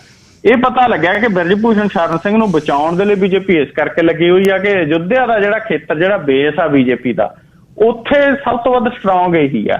ਉੱਥੇ ਇਹ ਤੇ ਸਭ ਤੋਂ ਵੱਧ ਕੇਸ ਨੇ, ਇਹਦੇ ਆਲੇ ਦੁਆਲੇ ਜਿੰਨੀ ਟੀਮ ਹੈ ਇਹਦੀ, ਜਿੰਨੇ ਬੰਦੇ ਨੇ, ਸਾਰੇ ਗਿੱਲ ਸਾਹਿਬ 20-30 ਕੇਸਾਂ ਵਾਲੇ ਬੰਦੇ ਨੇ, ਸਾਰਿਆਂ ਖਿਲਾਫ 20-30 FIR ਨੇ। ਔਰ ਉਹ ਬੀਜੇਪੀ ਨੂੰ ਉੱਥੇ ਜਿਤਾਉਂਦੇ ਨੇ। ਬੀਜੇਪੀ ਦਾ ਬੇਸ ਹਿਲਦਾ ਹੈ। ਅਸਲ 'ਚ ਇਹ ਬੀਜੇਪੀ ਲਈ ਵੱਡੀ ਚੁਣੌਤੀ ਬਣ ਰਿਹਾ ਮਸਲਾ ਜੀ। ਕੇਜਰੀਵਾਲ ਤੇ ਭਗਵੰਤ ਮਾਨ ਹੋਣੀ ਤਾਮਿਲਨਾਡੂ ਗਏ ਨੇ, ਜਾਂ ਤਾਮਿਲਨਾਡੂ ਵਾਲਾ ਸਟਾਲਨ ਇੱਧਰ ਆਇਆ ਹੋਇਆ? ਇਹ ਫਿਰਦੇ ਨੇ ਜੀ, ਪੰਜਾਬ ਦਾ ਜਹਾਜ਼ ਹੈ, ਜਿੱਧਰ ਨੂੰ ਜੀ ਕਰਦਾ ਚੜ ਜਾਂਦੇ ਨੇ। ਢਾਂਗਾ ਬਣਾਇਆ ਪਿਆ ਯੱਕਾ। ਇਹ ਬਿਲਕੁਲ ਜੀ, ਕਦੇ ਪੱਛਮੀ ਬੰਗਾਲ ਨੂੰ ਚੜ ਜਾਂਦੇ ਨੇ ਤੇ ਕਦੇ ਕਿਤੇ ਨੂੰ ਚੜ ਜਾਂਦੇ ਨੇ। ਹੁਣ ਸਵਾਲ ਤਾਂ ਇਹ ਵੀ ਆ ਵੀ ਅਰਵਿੰਦ ਕੇਜਰੀਵਾਲ ਇਕੱਲੇ ਵੀ ਮਿਲ ਸਕਦੇ ਨੇ, ਭਗਵੰਤ ਮਾਨ ਨੂੰ ਨਾਲ ਕਿਉਂ ਲਈ ਫਿਰਦੇ ਨੇ? ਉਹਦਾ ਮਸਲਾ ਹੀ ਇਹ ਹੈ। ਸਿਕਿਉਰਿਟੀ ਵੀ ਮਿਲ ਜਾਂਦੀ ਹੈ ਪੰਜਾਬ ਵਾਲੀ, ਤੇ ਪੰਜਾਬ ਵਾਲਾ ਜਹਾਜ਼ ਵੀ ਮਿਲ ਜਾਂਦਾ, ਤੇ ਜਿੱਧਰ ਨੂੰ ਜੀ ਕੀਤਾ ਚੜ ਗਏ। ਦੂਜਾ ਇੱਕ ਲੌਬਿੰਗ ਕਰੀ ਜਾ ਰਹੀ ਹੈ, ਲੌਬਿੰਗ ਦਿੱਲੀ ਦੇ ਮਸਲੇ ਦੇ ਉੱਤੇ। ਹਾਲਾਂਕਿ ਖੁਦ ਭੁੱਲ ਗਏ ਜੰਮੂ ਕਸ਼ਮੀਰ ਦੇ ਜਦੋਂ ਧਾਰਾ 370 ਤੇ 35 ਹਟਾਈ ਜਾ ਰਹੀ ਸੀ, ਇਹ ਬੀਜੇਪੀ ਦੇ ਪੱਖ 'ਚ ਸੀ। ਅੱਜ ਇਹ ਬੀਜੇਪੀ ਦੇ ਖਿਲਾਫ ਖੜੇ ਨੇ, ਔਰ ਜਿੰਨੀਆਂ ਖੇਤਰੀ ਪਾਰਟੀਆਂ ਕੱਲੀ ਕੋਲੇ ਜਾ ਕੇ ਕਹਿ ਰਹੇ ਨੇ ਕਿ ਸਾਡੀ ਹਮਾਇਤ ਕਰੋ, ਪਰ ਦਿੱਲੀ ਨੂੰ ਪੂਰਨ ਰਾਜ ਦਾ ਦਰਜਾ ਦੇਣ ਵਾਲੀ ਮੰਗ ਤੋਂ ਇਹ ਖੁਦ ਥਿੜਕੇ ਹੋਏ ਨੇ, ਖੁਦ ਸਟੈਂਡ ਨਹੀਂ ਲਿਆ। ਔਰ ਭਗਵੰਤ ਮਾਨ ਹੋਰਾਂ ਨੇ ਗਿੱਲ ਸਾਹਿਬ ਅੱਜ ਇਹ ਵੀ ਕਹਿਤਾ ਮੈਂ Z+ ਸੁਰੱਖਿਆ ਨਹੀਂ ਲੈਣੀ ਸੈਂਟਰ ਦੀ। ਹੁਣ Z+ ਦੀ ਉਹਨੂੰ ਲੋੜ ਕੀ ਹੈ ਜਿਹੜਾ ਬੰਦਾ ਇੱਥੇ ਗਿੱਲ ਸਾਹਿਬ ਇੰਨੀ ਵੱਡੀ ਪੱਧਰ ਤੇ ਗਨਮੈਨ ਲਈ ਫਿਰਦਾ? Z+ ਸੁਰੱਖਿਆ 'ਚ 3 ਦਰਜਨ ਗਨਮੈਨ ਹੁੰਦੇ ਨੇ। ਮੈਂ ਦੇਖਿਆ ਭਗਵੰਤ ਮਾਨ ਹੋਰਾਂ ਦਾ 2-2 ਕਿਲੋਮੀਟਰ ਲੰਬਾ ਕਾਫਲਾ ਚੱਲਦਾ, ਕਿੰਨੇ ਵੱਡੀ ਪੱਧਰ ਤੇ ਗਨਮੈਨ ਹੁੰਦੇ ਨੇ। ਹਾਲਾਂਕਿ ਉਹ ਚਲੋ ਵੱਧ ਟ੍ਰੇਨਡ ਹੁੰਦੇ ਹੋ ਸਕਦੇ ਨੇ Z+ ਵਾਲੇ, ਪਰ ਭਗਵੰਤ ਮਾਨ ਹੋਰਾਂ ਨੇ ਕਿਹਾ ਕਿ ਸਾਡੇ ਕੋਲੇ ਪੰਜਾਬ ਪੁਲਿਸ ਦੀ ਸੁਰੱਖਿਆ ਹੈਗੀ ਆ, Z+ ਲੈਣ ਤੋਂ ਇਨਕਾਰ ਕਰ ਦਿੱਤਾ। ਇਹ ਵੀ ਇੱਕ ਰਾਜਸੀ ਮਸਲਾ ਬਣ ਚੁੱਕਿਆ। ਅਸਲੀ ਗੱਲ ਸਾਹਿਬ ਇਹ ਵੀ ਇੱਕ ਵੱਡਾ ਮਸਲਾ ਹੈਗਾ ਵੀ ਸੁਰੱਖਿਆ ਵਾਪਸੀ ਵੀ ਪੋਲਿਟਿਕਸ ਬਣ ਜਾਂਦੀ ਹੈ, ਸੁਰੱਖਿਆ ਲੈਣੀ ਜਾਂ ਨਾ ਲੈਣੀ ਵੀ ਪੋਲੀਟੀਕਲ ਮਸਲਾ ਬਣ ਜਾਂਦਾ ਹੈ। ਭਾਰਤ ਦੇ ਵਿੱਚ ਸਿਆਸੀ ਆਗੂਆਂ ਜਾਂ ਵੱਡੀਆਂ ਸ਼ਖਸੀਅਤਾਂ ਨੂੰ ਆਮ ਤੌਰ ਦੇ ਉੱਤੇ Z+, Z22 ਤੇ ਇੱਕ X ਇਹ ਸ਼੍ਰੇਣੀ ਦੀ ਸੁਰੱਖਿਆ ਦਿੱਤੀ ਜਾਂਦੀ ਹੈ। ਭਾਰਤ 'ਚ 440 ਤੋਂ ਵੱਧ ਲੋਕ ਨੇ ਜਿਨ੍ਹਾਂ ਨੂੰ ਇਹ ਸੁਰੱਖਿਆ ਮਿਲੀ ਹੋਈ ਆ। Z+ ਸੁਰੱਖਿਆ ਦੇ ਵਿੱਚ ਗਿੱਲ ਸਾਹਿਬ ਸਪੈਸ਼ਲ ਪ੍ਰੋਟੈਕਸ਼ਨ ਗਰੁੱਪ SPG ਕਹਿੰਦੇ ਆ ਜਿਹਨੂੰ, ਬਹੁਤ ਟ੍ਰੇਨਡ ਕਮਾਂਡੋ ਹੁੰਦੇ ਨੇ, national security guard NSG, Indian Tibet border police ITBP ਤੇ central reserve police force CRPF, ਇਹ ਏਜੰਸੀਆਂ ਸ਼ਾਮਲ ਹੁੰਦੀਆਂ। Z+ ਸ਼੍ਰੇਣੀ ਦੀ ਸੁਰੱਖਿਆ ਭਾਰਤ ਦੀ ਸਭ ਤੋਂ ਸਖਤ ਸੁਰੱਖਿਆ ਔਰ VVIP ਸ਼੍ਰੇਣੀ ਦੀ ਸੁਰੱਖਿਆ ਮੰਨੀ ਜਾਂਦੀ ਹੈ। 36 ਸੁਰੱਖਿਆ ਕਰਮੀ ਤੈਨਾਤ ਹੁੰਦੇ ਨੇ, ਉਹਨਾਂ 'ਚ NSG ਤੇ SPG ਦੇ ਜਿਹੜੇ ਵਿਸ਼ੇਸ਼ ਸਿਖਲਾਈ ਪ੍ਰਾਪਤ ਕਮਾਂਡੋ ਹੁੰਦੇ ਨੇ। ਤਾਂ ਫਿਲਹਾਲ ਭਗਵੰਤ ਮਾਨ ਨੇ ਮਨਾ ਕਰਤਾ ਜੀ ਗਿੱਲ ਸਾਹਿਬ। ਸੋਨੀਆ ਦੇ ਸਾਊ ਪੁੱਤ ਨੇ ਅਮਰੀਕਾ 'ਚ ਕੀ ਕਹਿਤਾ? ਗਿੱਲ ਸਾਹਿਬ ਇਹ ਵਿਵਾਦਾਂ 'ਚ ਹੀ ਰਹਿੰਦਾ ਜੀ, ਕੋਈ ਨਾ ਕੋਈ ਵਿਵਾਦ ਨੂੰ ਜਨਮ ਦਿੰਦਾ ਰਹਿੰਦਾ। ਅਮਰੀਕਾ ਦੌਰੇ ਦੇ ਉੱਤੇ ਆ, ਉੱਥੇ ਸਾਨ ਫਰਾਂਸਿਸਕੋ ਦੇ ਵਿੱਚ ਇਹਨੇ ਭਾਰਤੀ ਮੂਲ ਦੇ ਲੋਕਾਂ ਨੂੰ ਸੰਬੋਧਨ ਕੀਤਾ।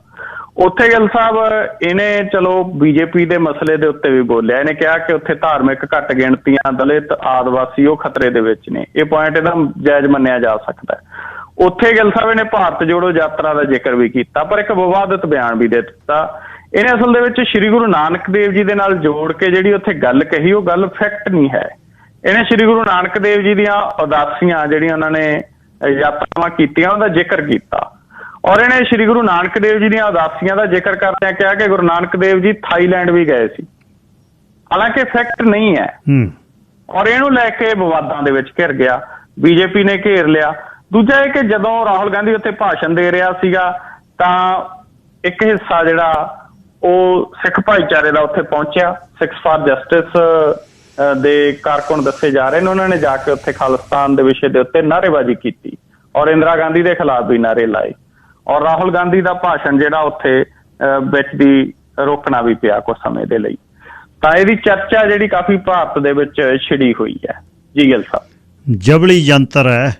ਅੱਛਾ, ਇੰਪਰੂਵਮੈਂਟ ਟਰਸਟ ਤੇ ਮਾਰਕੀਟ ਕਮੇਟੀ ਦਾ ਚੇਅਰਮੈਨ ਵਾਲੀਆਂ ਕਹਾਣੀਆਂ ਕਿੱਡੀ ਪਲੇਟ ਮੂਹਰੇ ਲਾਉਂਦੇ ਆ, ਚੇਅਰਮੈਨ ਫਲਾਣੀ ਸੰਸਥਾ ਲਾਲ ਲਾਉਂਦੇ ਆ ਪਲੇਟ, ਹੁਣ ਲੱਗਣਗੀਆਂ ਪੰਜਾਬ 'ਚ? ਜੀ ਗਿੱਲ ਸਾਹਿਬ, ਉਂਝ ਤਾਂ ਵਿਧਾਇਕ ਹੀ ਨਹੀਂ ਪੁੱਛਦੇ ਕਿਸੇ ਨੂੰ ਥੱਲੇ, MLA ਕਹਿੰਦੇ ਵੀ ਮੈਂ ਹੈਗਾ, ਜਿਹਦੀ ਖਾਸ ਕਰਕੇ ਸਰਕਾਰ ਹੁੰਦੀ ਹੈ, ਸਾਰਾ ਕੁਛ ਉਦਘਾਟਨ ਵੀ ਉਹ ਕਰਦਾ ਫਿਰਦਾ, ਸਾਰਾ ਕੁਛ ਉਹਦਾ ਚੱਲਦਾ। ਅੱਜ ਕੱਲ ਤਾਂ ਹਾਰਿਆ ਹੋਇਆ MLA ਵੀ ਹਲਕਾ ਇੰਚਾਰਜ ਬਣਾਉਂਦੇ ਨੇ, ਨਵੀਂ ਗਿੱਲ ਸਾਹਿਬ ਟਰਮੀਨੋਲੋਜੀ ਕੱਢ ਲਈ, ਉਹਦੇ ਕੋਈ ਵੈਲਿਊ ਸੰਵਿਧਾਨਕ ਤੌਰ ਤੇ ਉੱਤੇ ਹੁੰਦੀ ਨਹੀਂ। ਉਂਝ ਕਹਿੰਦੇ ਵੀ ਲਓ ਜੀ ਇਹ ਹਲਕਾ ਇੰਚਾਰਜ ਹੈ, ਉਹ ਉਦਘਾਟਨ ਕਰਦਾ ਤੁਰਿਆ ਫਿਰਦਾ ਹੁੰਦਾ। ਕਈ ਵਾਰ ਦੂਜੀ ਪਾਰਟੀ ਦਾ ਜਿੱਤੇ ਹੋਏ MLA ਨੂੰ ਕੋਈ ਪੁੱਛਦਾ ਨਹੀਂ ਹੁੰਦਾ। ਹੁਣ ਇਹਨਾਂ ਨੇ ਗਿੱਲ ਸਾਹਿਬ ਇੰਪਰੂਵਮੈਂਟ ਟਰਸਟਾਂ ਦੇ ਚੇਅਰਮੈਨ ਲਾਏ ਜਾ ਰਹੇ ਨੇ, ਮਾਰਕੀਟ ਕਮੇਟੀਆਂ ਦੇ ਚੇਅਰਮੈਨ ਲਾਏ ਜਾ ਰਹੇ ਨੇ, ਉਹ 'ਚ ਬਹੁਤ ਬੰਦੇ ਐਡਜਸਟ ਕੀਤੇ ਜਾ ਰਹੇ ਨੇ। ਔਰ ਅੱਜ ਜਿਹੜੀ ਲਿਸਟ ਜਾਰੀ ਹੋਈ ਆ ਉਹਦੇ 'ਚ 5 ਇੰਪਰੂਵਮੈਂਟ ਟਰਸਟਾਂ ਦੇ ਚੇਅਰਮੈਨ ਤੇ 66 ਮਾਰਕੀਟ ਕਮੇਟੀਆਂ ਦੇ ਚੇਅਰਮੈਨ ਪੰਜਾਬ ਦੇ ਵਿੱਚ ਲਾਏ ਨੇ। ਲੇਕਿਨ ਵਿਵਾਦਾਂ ਦੇ ਵਿੱਚ ਘਿਰ ਗਈ ਇਹਨਾਂ ਦੀ ਲਿਸਟ। ਜਿਉਂ ਹੀ ਇਹਨਾਂ ਨੇ ਗਿੱਲ ਸਾਹਿਬ ਲਿਸਟ ਜਾਰੀ ਕੀਤੀ ਵੀ ਆਹ ਲਓ ਜੀ 5 ਇੰਪਰੂਵਮੈਂਟ ਟਰਸਟਾਂ ਦੇ ਚੇਅਰਮੈਨ, 66 ਮਾਰਕੀਟ ਕਮੇਟੀਆਂ ਦੇ ਚੇਅਰਮੈਨ, ਨਾਲ ਦੀ ਨਾਲ ਪਤਾ ਲੱਗਿਆ ਵੀ ਆਹ ਸ਼੍ਰੀ ਅਨੰਦਪੁਰ ਸਾਹਿਬ ਮਾਰਕੀਟ ਕਮੇਟੀ ਦਾ ਜਿਹੜਾ ਚੇਅਰਮੈਨ ਨਿਯੁਕਤ ਕੀਤਾ ਕਮਿਕਰ ਸਿੰਘ, ਇਹ ਤਾਂ ਜੇਲ੍ਹ 'ਚ ਹੈ। ਜੇਲ੍ਹ 'ਚ ਬੈਠੇ ਬੰਦੇ ਨੂੰ ਮਾਰਕੀਟ ਕਮੇਟੀ ਸ਼੍ਰੀ ਅਨੰਦਪੁਰ ਸਾਹਿਬ ਦਾ ਚੇਅਰਮੈਨ ਨਿਯੁਕਤ ਕਰਤਾ। ਔਰ ਇਹ ਵਿਅਕਤੀ ਕਿਸੇ ਨੂੰ ਖੁਦਕੁਸ਼ੀ ਲਈ ਉਕਸਾਉਣ ਦੇ ਮਾਮਲੇ ਦੇ ਵਿੱਚ ਕੀਰਤਪੁਰ ਸਾਹਿਬ ਦੇ ਪਾਰਟੀ ਆਗੂ ਆ ਇਹ, ਉੱਥੋਂ ਇਹਨੂੰ ਗ੍ਰਿਫਤਾਰ ਕੀਤਾ ਗਿਆ ਸੀਗਾ।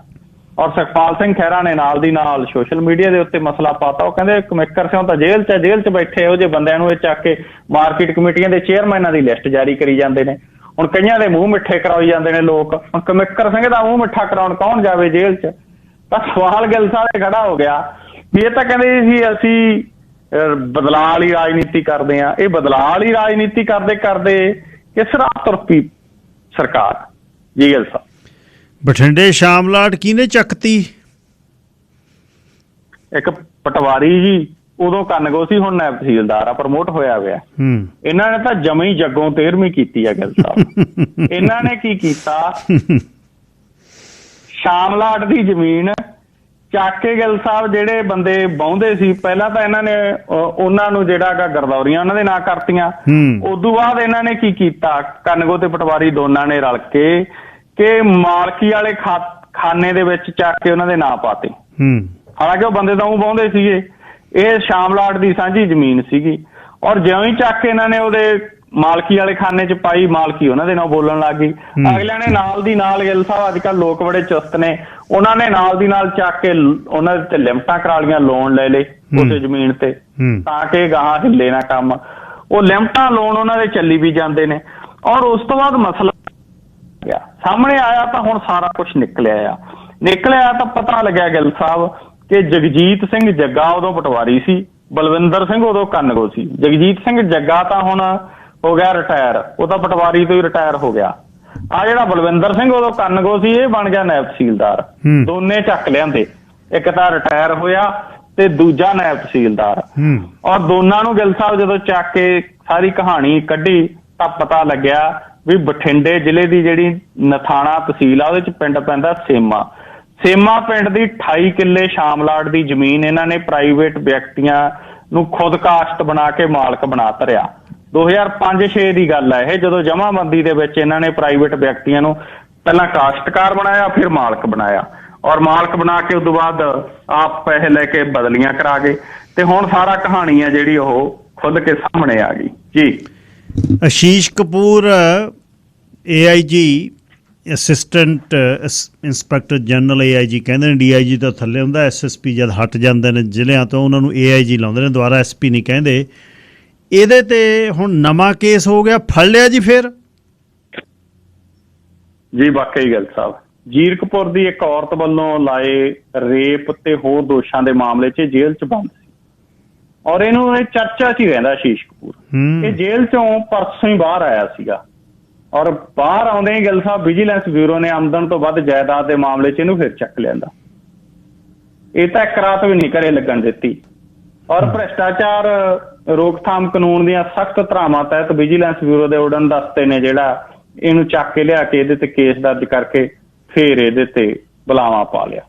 ਪਤਾ ਇਹ ਲੱਗਿਆ ਕਿ ਆਸ਼ੀਸ਼ ਕਪੂਰ ਦੀ ਪਤਨੀ ਕਮਲ ਕਪੂਰ ਨੂੰ ਵੀ ਇਸ ਕੇਸ 'ਚ ਨਾਮਜ਼ਦ ਕੀਤਾ ਗਿਆ ਕਿਉਂਕਿ ਪੰਜਾਬ ਤੇ ਹਰਿਆਣਾ ਹਾਈ ਕੋਰਟ ਦੇ ਵੱਲੋਂ ਆਸ਼ੀਸ਼ ਕਪੂਰ ਦੀ ਜ਼ਮਾਨਤ ਮਨਜ਼ੂਰ ਕੀਤੀ ਗਈ ਸੀ। ਕਾਫੀ ਸਮੇਂ ਤੋਂ ਕੇਂਦਰੀ ਜੇਲ੍ਹ ਪਟਿਆਲਾ ਦੇ ਵਿੱਚ ਬੰਦ ਸੀ ਔਰ ਉੱਥੋਂ ਕਿਉਂਕਿ ਜਿਹੜੀ ਔਰਤ ਨੇ ਜੀਰਕਪੁਰ ਦੀ ਨੇ ਤੇ ਰੇਪ ਦੇ ਇਲਜ਼ਾਮ ਲਾਏ ਸੀ ਉਹਨੇ ਕਹਾਣੀਆਂ ਸਾਰੀਆਂ ਕੱਢਤੀਆਂ ਸੀ ਵੀ ਇੰਨੇ ਲੱਖ ਰੁਪਈਆ ਆਹ ਬੰਦੇ ਤੋਂ, ਇੰਨੇ ਤੋਂ ਕਹਿੰਦੀ ਮੈਥੋਂ ਕਰੋੜ ਮੰਗਦਾ ਸੀ, ਵੀ ਇਹਨੇ ਆਏ ਪੈਸੇ ਕਮਾਏ ਆ।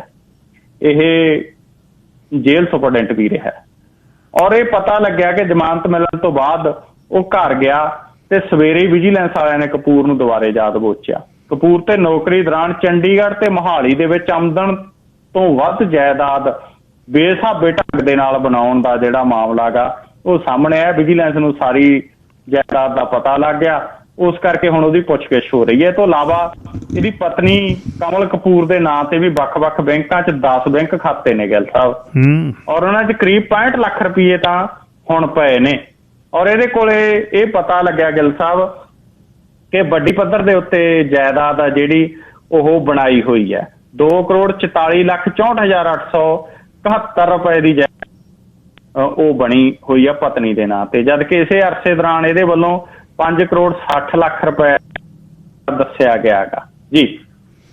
ਨੇਰੀ ਲਿਆਤੀ 10-15 ਸਾਲ ਪਹਿਲਾਂ ਕਿਤੇ ਪਟਿਆਲੇ ਵਿਆਹ ਤੇ ਬੈਠਾ ਤੇ ਅਸੀਂ ਵੀ ਕੋਲ ਟੇਬਲ ਤੇ ਬੈਠੇ ਤੇ ਕਿਸੇ ਨੂੰ ਫੋਨ ਕਰੀ ਚੱਲੇ। ਪਟਿਆਲੇ ਲੱਗਿਆ ਸੀ DSP, ਅਸਥਾਨਾ ਸੀ SSP। ਉਹ ਕਹਿੰਦਾ ਜਿਪਸੀ ਤੁਰ ਗਈ।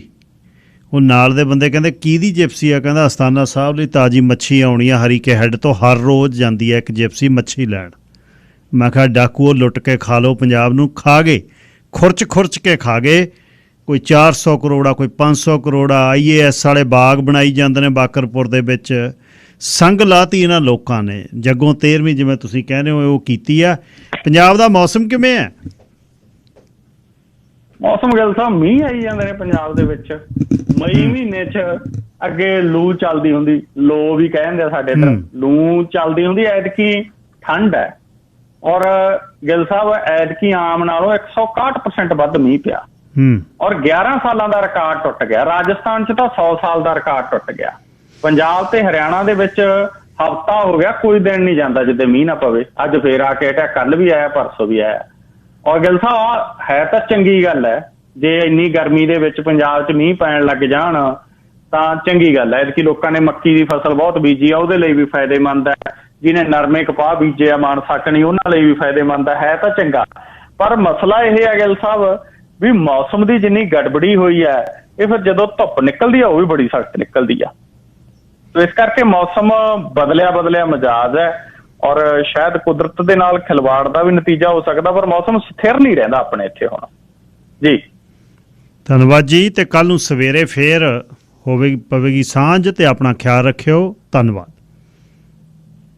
ਸ਼ੁਕਰੀਆ ਜੀ ਗਿੱਲ ਸਾਹਿਬ, ਤੁਹਾਡਾ ਤੇ ਸਾਰੇ ਸਰੋਤਿਆਂ ਦਾ ਵੀ ਧੰਨਵਾਦ। ਸਰਦਾਰ ਨਵਕਿਰਨ ਸਿੰਘ ਪੱਤੀ ਸੇਖਵਾਂ ਬਰਨਾਲਿਓਂ ਗੱਲਬਾਤ ਤੁਸੀਂ ਸੁਣ ਕੇ ਹਟੇ ਹੋ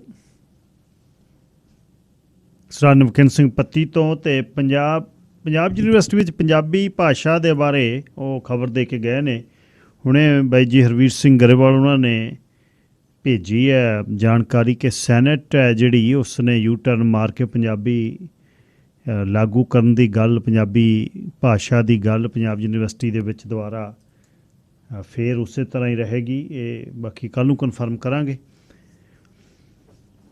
ਤੇ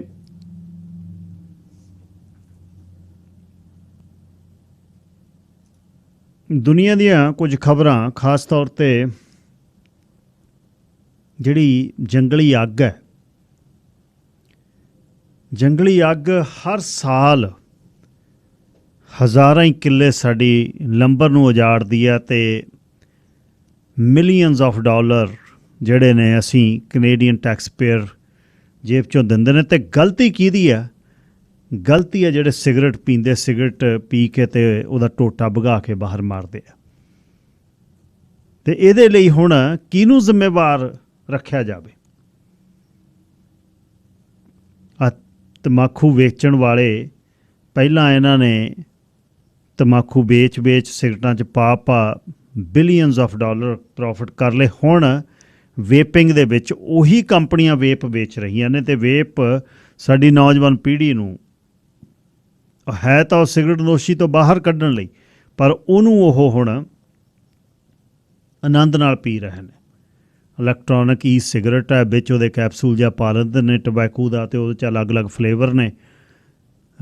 ਸਕੂਲਾਂ ਦੇ ਬਾਹਰ, ਸਕੂਲਾਂ ਦੇ ਆਲੇ ਦੁਆਲੇ ਵੇਪ ਹੋਈ ਹੈ, ਅਤੇ ਉਹਦਾ ਨਿਕੋਟੀਨ ਆ ਅਤੇ ਉਹਦਾ ਬਹੁਤ ਵੱਡਾ ਇਫੈਕਟ ਹੈ ਸਰੀਰ 'ਤੇ। ਹੁਣ ਇਹਦੇ ਲਈ ਸਰਕਾਰਾਂ ਕਿਉਂ ਨਹੀਂ ਕਦਮ ਕੋਈ ਚੱਕਦੀਆਂ, ਕਿਉਂ ਨਹੀਂ ਪੀਨਲਾਈਜ਼ਡ ਇਹਨਾਂ ਨੂੰ ਕਰਦੇ? ਕੋਈ ਇਸ ਤਰ੍ਹਾਂ ਦੀ ਕਹਾਣੀ, ਕੋਈ ਇਨਸੈਂਟਿਵ ਦਿੱਤਾ ਜਾਵੇ, ਕੋਈ ਪਾਊਚ ਸੈੱਟ ਕੀਤਾ ਜਾਵੇ ਜਿਹਦੇ ਵਿੱਚ ਸਿਗਰਟ ਦੇ ਟੋਟੇ ਨੇ ਜਿਹੜੇ ਉਹ ਪਾ ਕੇ ਇਹ ਦੁਬਾਰਾ ਸਿਗਰਟ ਲੈਣ ਦੇ ਲਈ ਜਾਂ ਜਾਣ ਤੇ ਉਹ ਵਾਪਸ ਦੇ ਆਉਣ।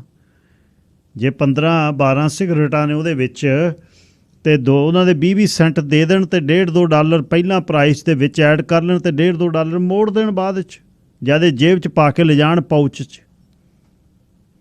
ਨੋਵਾ ਸਕੋਸ਼ੀਆ ਅੱਧਾ ਸੜ ਰਿਹਾ, ਲੋਕਾਂ ਦੇ ਘਰ ਸੜ ਰਹੇ ਨੇ, ਲੋਕ ਘਰੋਂ ਬੇਘਰ ਹੋਏ ਨੇ। ਅਲਬਰਟਾ ਦੇ ਆਲੇ ਦੁਆਲੇ ਕੀ ਹੋਇਆ? ਹੋਰ ਨਹੀਂ ਅੱਗ, ਜੰਗਲੀ ਅੱਗਾਂ ਦਾ ਕਾਰਨ ਹੀ ਇਨਸਾਨ ਹੈ।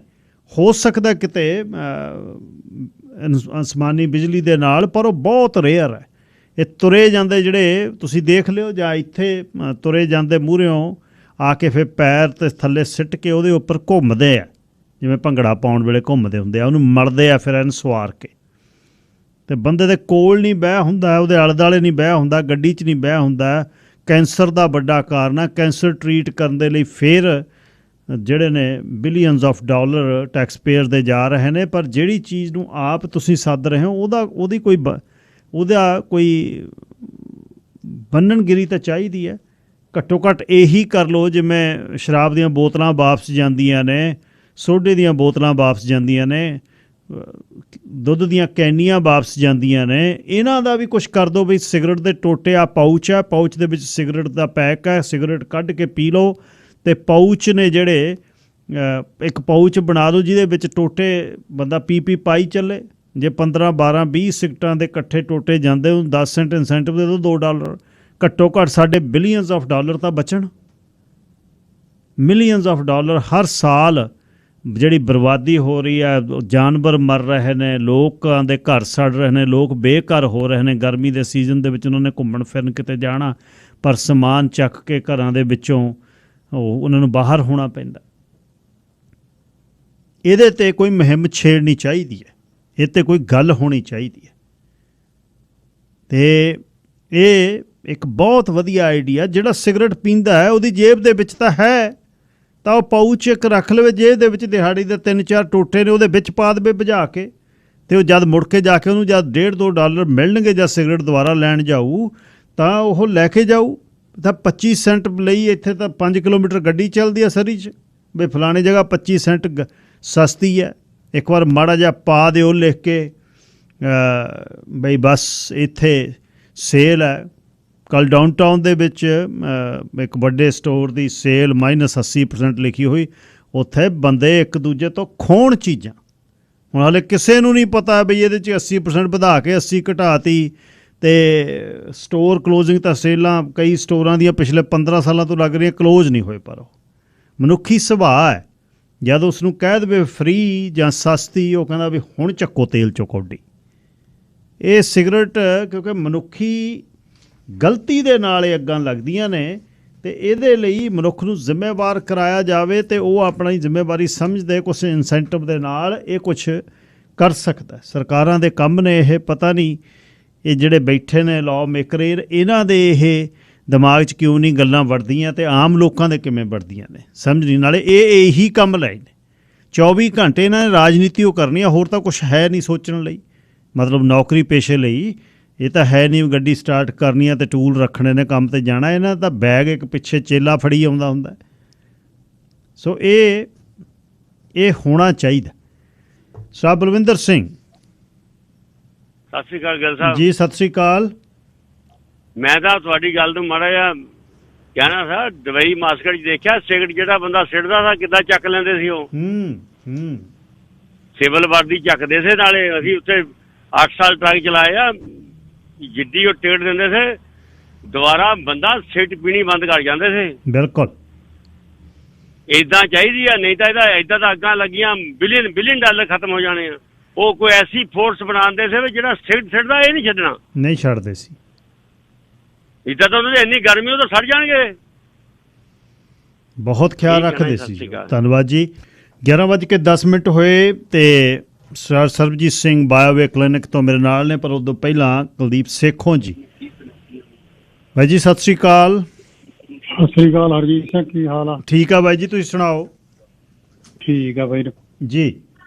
ਇਹ 2-3 ਮੁੱਦੇ ਆ ਮੈਂ ਤੇਰੇ ਕੋਲ ਲਿਆਉਣੇ ਸੀ। ਇੱਕ ਤਾਂ ਹੈਲਥ ਕੇਅਰ ਦਾ ਤੁਹਾਨੂੰ ਪਤਾ ਹੀ ਆ ਜੀ, ਤੇ ਅੱਜ ਨਾ ਦੂਜੇ ਰੇਡੀਓ ਤੇ ਰਵੀ ਕਾਲੋਂ ਆਇਆ ਸੀਗਾ। ਉਹ ਕਹਿੰਦੇ ਵੀ ਅਸੀਂ ਓਵਰਰਾਈਡ ਕਰ ਰਹੇ ਹਾਂ, ਵੀ ਮਿਊਨਿਸਪੈਲਿਟੀਆਂ ਦੇ ਹੱਕ ਅਸੀਂ ਆਪਦੇ ਹੱਥ 'ਚ ਲੈ ਰਹੇ ਹਾਂ ਤਾਂ ਕਿ ਉੱਥੇ ਜਿਹੜੀ ਡਿਵੈਲਪਮੈਂਟ ਹੋਵੇ। ਉਹਦੇ ਵਿੱਚ ਉਹਨੇ ਨਾ ਜਿਹੜੇ 10 ਮਿਊਨਿਸਪੈਲਿਟੀਆਂ ਵਾ ਜਿੱਥੇ ਸਕੂਲ ਵਿਹਲੇ ਪਏ ਆ, ਹਸਪਤਾਲ ਵਿਹਲੇ ਪਏ ਆ, ਜਿੱਥੇ ਕੋਈ ਡਿਵੈਲਪਮੈਂਟ ਹੈ ਨਹੀਂ, ਸਕਾਮਸ ਆਪਣਾ ਇੱਧਰ ਵੈਸਟ ਬੈਨਕੋਵਰ ਤੋਂ ਉੱਪਰ ਲਿਆ, ਜਿਹੜੇ ਵਿਕਟੋਰੀਆ ਹੋਇਆ ਜਾਂ ਇੱਧਰ ਹੋਇਆ ਜਿੱਥੇ ਪਾਪੂਲੇਸ਼ਨ ਵੱਧਦੀ ਨਹੀਂ ਗਈ, ਉਹਨਾਂ ਨੂੰ ਚੁਣਿਆ। ਜਿੱਥੇ ਹੁਣ ਹਸਪਤਾਲ ਬਣਾਉਣਾ ਪੈਂਦਾ, ਜਿੱਥੇ ਸਕੂਲ ਬਣਾਉਣੇ ਪੈਂਦੇ ਆ, ਜਿੱਥੇ ਆਪਣਾ ਇਨਫਰਾਸਟਰਕਚਰ ਬਣਾਉਣਾ ਪੈਂਦਾ, ਉਹਨਾਂ ਨੂੰ ਸਰੀ ਦਾ ਤੇ ਬੈਨਕੋਵਰ ਦਾ ਤੇ ਕੋਟਰਲਮ ਦਾ ਜਾਂ ਲੈਂਗਲੀ ਦਾ ਇਹਨਾਂ ਦਾ ਨਾਂ ਹੀ ਨਹੀਂ ਲਿਆ, ਨਾ ਐਵਸਪੋਰਟ ਦਾ, ਤੇ ਇਹਨਾਂ ਨੂੰ ਬਾਹਰ ਹੀ ਰੱਖਿਆ। ਤੇ ਉਹ ਇੱਕ ਤਰਫਾ ਪ੍ਰੋਗਰਾਮ ਸੀਗਾ ਤੇ ਵਿੱਚ ਕਾਲ ਤਾਂ ਲਈ ਨਹੀਂ ਗਈ ਤੇ ਪਰ ਉਹਦਾ ਮੁੜ ਕੇ ਨੇ ਤਵਾ ਲਾਇਆ, ਪਰ ਉਹ ਸਾਰਾ ਗੰਦ ਪਿਆ। ਦੂਜੀ ਗੱਲ ਮੈਂ ਤੁਹਾਨੂੰ ਦੱਸਣੀ ਸੀ, ਤੈਨੂੰ ਪਤਾ ਮੈਂ ਕਿੱਡਾ ਵੱਡਾ ਐਜੀਟੇਸ਼ਨ ਲੜਿਆ ਸੀਗਾ ਡੈਨਾਬਾਰਡ ਦੇ ਨਾਲ ਗੱਲ ਕਰਕੇ, ਤਾਂ ਬੇਸਮੈਂਟਾਂ ਲੀਗਲ ਕਰਾਈਆਂ ਸੀ ਤੇ ਕੈਪ ਤੜਵਾਇਆ ਸੀਗਾ। ਉਹ ਹੁਣ ਜਦੋਂ ਡੱਗ ਮੁਕੱਲਮ ਦੀ ਟੀਮ ਦੇ ਵਿੱਚ ਆਪਣੀ ਜਿਹੜੀ ਸੀਗੀ ਆ ਮੇਅਰ ਮੌਜੂਦਾ ਇਹ ਚੁਣ ਕੇ ਚਲੀ ਗਈ, ਮੁੜ ਕੇ ਉਹਦੇ ਖਿਲਾਫ ਬੋਲਣ ਲੱਗੀ, ਜਾਂ ਤਾਂ ਮੈਂਟਲੀ ਡਿਸਆਰਡਰ ਹੈਗੀ ਆ ਜਾਂ ਕੋਈ ਪ੍ਰੋਬਲਮ ਹੈ ਇਹਨੂੰ, ਉਹਨੂੰ ਮੁੜ ਕੇ ਚੱਲ ਉਹਨੂੰ ਵਿਚਾਰੇ ਨੂੰ ਬਾਹਰ ਕੱਢਤਾ। ਹੁਣ ਇਹਨੇ ਸਾਰੇ ਉਹਦੇ ਪ੍ਰੋਗਰਾਮ ਸੀ ਜਿਹੜੇ ਓਵਰਰਾਈਡ ਕਰਤੇ। RCMP ਦਾ ਤੁਸੀਂ ਕਿੰਨਾ ਰੌਲਾ ਪਾ ਕੇ ਮਿਊਨਿਸਪਲ ਪੁਲਿਸ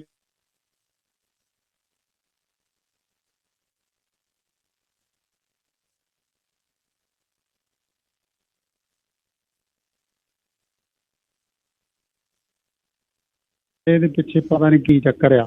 ਤੁਸੀਂ ਪਾਰਟੀ ਦੇ ਮੈਂਬਰ ਆ, ਉਹਨਾਂ ਨਾਲ ਗੱਲ ਕਰੋ ਜੀ। ਤੇ ਦੂਜਾ ਹੈਗਾ, ਇੱਕ ਪਾਸੇ ਦਾ ਹਾਊਸਿੰਗ ਦੀ ਗੱਲ ਕਰਦੇ ਆ, ਸਿੰਗਾਪੁਰ ਜਾ ਕੇ ਆਇਆ ਵੀ 6 4 ਬਣਾਓ ਜੀ, ਤੇ ਵੱਧ ਤੋਂ ਵੱਧ ਹਾਊਸਿੰਗ ਬਣਾਓ। ਜਿਹੜੇ ਹੁਣ ਹਾਊਸਿੰਗ ਆ ਉਹ ਜੇ ਹੁਣ 6 ਬਣਾਉਂਦੇ ਆ, ਉਹ ਸਟਰਾਟਾ ਸੈਂਟਰ ਬਣਨਾ, 6 ਪਰਮਿਟ ਲੈਣੇ ਪੈਣੇ ਆ, 6 ਹੀ ਸਟਰਾਟਾ ਲੈਣੇ ਪੈਣੇ ਆ। 1.5 ਬਿਲੀਅਨ ਇੱਕ ਲਾਟ ਮਗਰ ਕੋਸਟ ਆਉਂਦੀ ਆ, ਤੇ ਉਹ ਬਣ ਤਾਂ ਜਾਊਗਾ, ਕਮਰੇ ਬਣ ਜਾਣਗੇ, ਪਰ ਪਾਰਕਿੰਗ ਹੈ ਨਹੀਂ। ਤੇ ਜਾਂ ਜਿਹੜੀ ਰਹਿੰਦੀ ਖੁੰਦੀ ਪਾਰਕਿੰਗ ਦਿੰਦੇ ਸੀ ਮੇਅਰ ਨੇ, ਉਹ ਵੀ ਐਲੀਮੀਨੇਟ ਕਰਤੀ, ਕਹਿੰਦੀ ਪਾਰਕਿੰਗ ਛੱਡੋ ਤੁਸੀਂ ਤੇ ਆਪਣਾ ਬਿਲਡਿੰਗ ਬਣਾਓ। ਅੱਛਾ, ਹੁਣ ਵੱਡੀ ਪ੍ਰੋਬਲਮ ਹੋਰ ਹੋਈ ਆ ਵੀ ਡੈਨਾਬਾਰਡ ਬਾਈਲਾ ਜੇ ਤੁਸੀਂ ਕੱਢੋ ਉਹ ਤੇ ਨਿਕਲ ਆਉਂਦਾ ਆ ਸਾਰਾ ਕੁਛ, ਮੇਰਾ ਨਾਮ ਵੀ ਆਉਂਦਾ ਉਹਦੇ ਉੱਤੇ, ਬਾਰਡ ਸਿਸਟਮ ਦਾ ਵੀ ਮੈਂ ਕੀਤਾ ਸੀਗਾ, ਉਹ ਵੀ ਮੇਰਾ ਨਾਮ ਮੈਨਸ਼ਨ ਕਰਦਾ ਬਾਈਲਾ ਦੇ ਵਿੱਚ। ਜਦੋਂ ਸਾਡੇ ਨਾਲ ਮੀਟਿੰਗ ਕਰ ਰਹੀ ਸੀ ਸਾਰੇ ਮੈਨੇਜਰ, ਸਾਰੇ ਬਿਲਡਰ ਐਸੋਸੀਏਸ਼ਨਾਂ, ਕਈ ਆਪਣੀਆਂ ਪੋਲੀਟੀਕਲ ਐਸੋਸੀਏਸ਼ਨਾਂ ਬੈਠੀਆਂ ਸੀਗੀਆਂ। 8:30 ਵਜੇ ਮੈਨੂੰ ਮੇਅਰ ਦਾ ਫੋਨ ਆਇਆ ਵੀ ਕਹਿੰਦੀ ਮੀਟਿੰਗ ਅਟੈਂਡ ਕਰ ਸਕਦਾ? ਮੈਂ ਕਿਹਾ ਮੈਂ ਆ ਜਾਂਦਾ। ਮੈਂ ਗਿਆ ਤਾਂ 9 ਵਜੇ ਤੇ ਸਾਡੀ ਮੀਟਿੰਗ ਸ਼ੁਰੂ ਹੋਈ, ਤਾਂ ਉਹਨੂੰ ਖੰਘ ਜਿਹਾ ਹੋਇਆ ਸੀਗਾ ਤੇ ਆਪਣਾ ਗੱਲ ਚੱਲੀ ਤੇ ਹਲੇ ਗੱਲਾਂ ਚੱਲਦੀਆਂ ਸੀ ਤੇ ਉਦੋਂ ਬਾਹਰ ਤੂੰ ਮੈਂ ਹੋਣ ਲੱਗ ਗਈ, ਹਾਲਾ ਲਾਲਾ। ਤੇ ਉਹ ਕਹਿੰਦੀ ਵੀ ਕੀ ਆ? ਜੋ ਦੇਖਿਆ ਤਾਂ ਬੇਘਰੇ ਲੋਕ ਮੁਜ਼ਾਹਰਾ ਕਰਨ ਆਏ ਵੇ। ਉਹ ਜਦੋਂ ਮੁਜ਼ਾਹਰਾ ਕਰਨ ਆਏ ਉੱਠ ਕੇ ਚਲੀ ਗਈ, ਕਹਿੰਦੀ ਵੀ ਐਕਸਕਿਊਜ਼ ਵੀ ਮੈਂ ਆਉਣੀ ਆ। ਉਹ 15 ਕੁ ਮਿੰਟਾਂ 'ਚ ਉਹਨਾਂ ਨੂੰ ਆਪਣਾ ਗੁੱਡੀਆਂ ਦੇ ਕੇ ਮੁੰਡੇ ਦੇ ਕੇ ਮੋੜ ਕੇ ਆ ਗਈ। ਜਦੋਂ ਆਈ ਆਉਂਦੀ ਨੀ ਟੇਬਲ ਤੇ ਹੱਥ ਮਾਰ ਕੇ ਕਹਿੰਦੀ ਵੀ ਆਈ ਵਾਂਟ ਸਮ ਚੇਂਜ।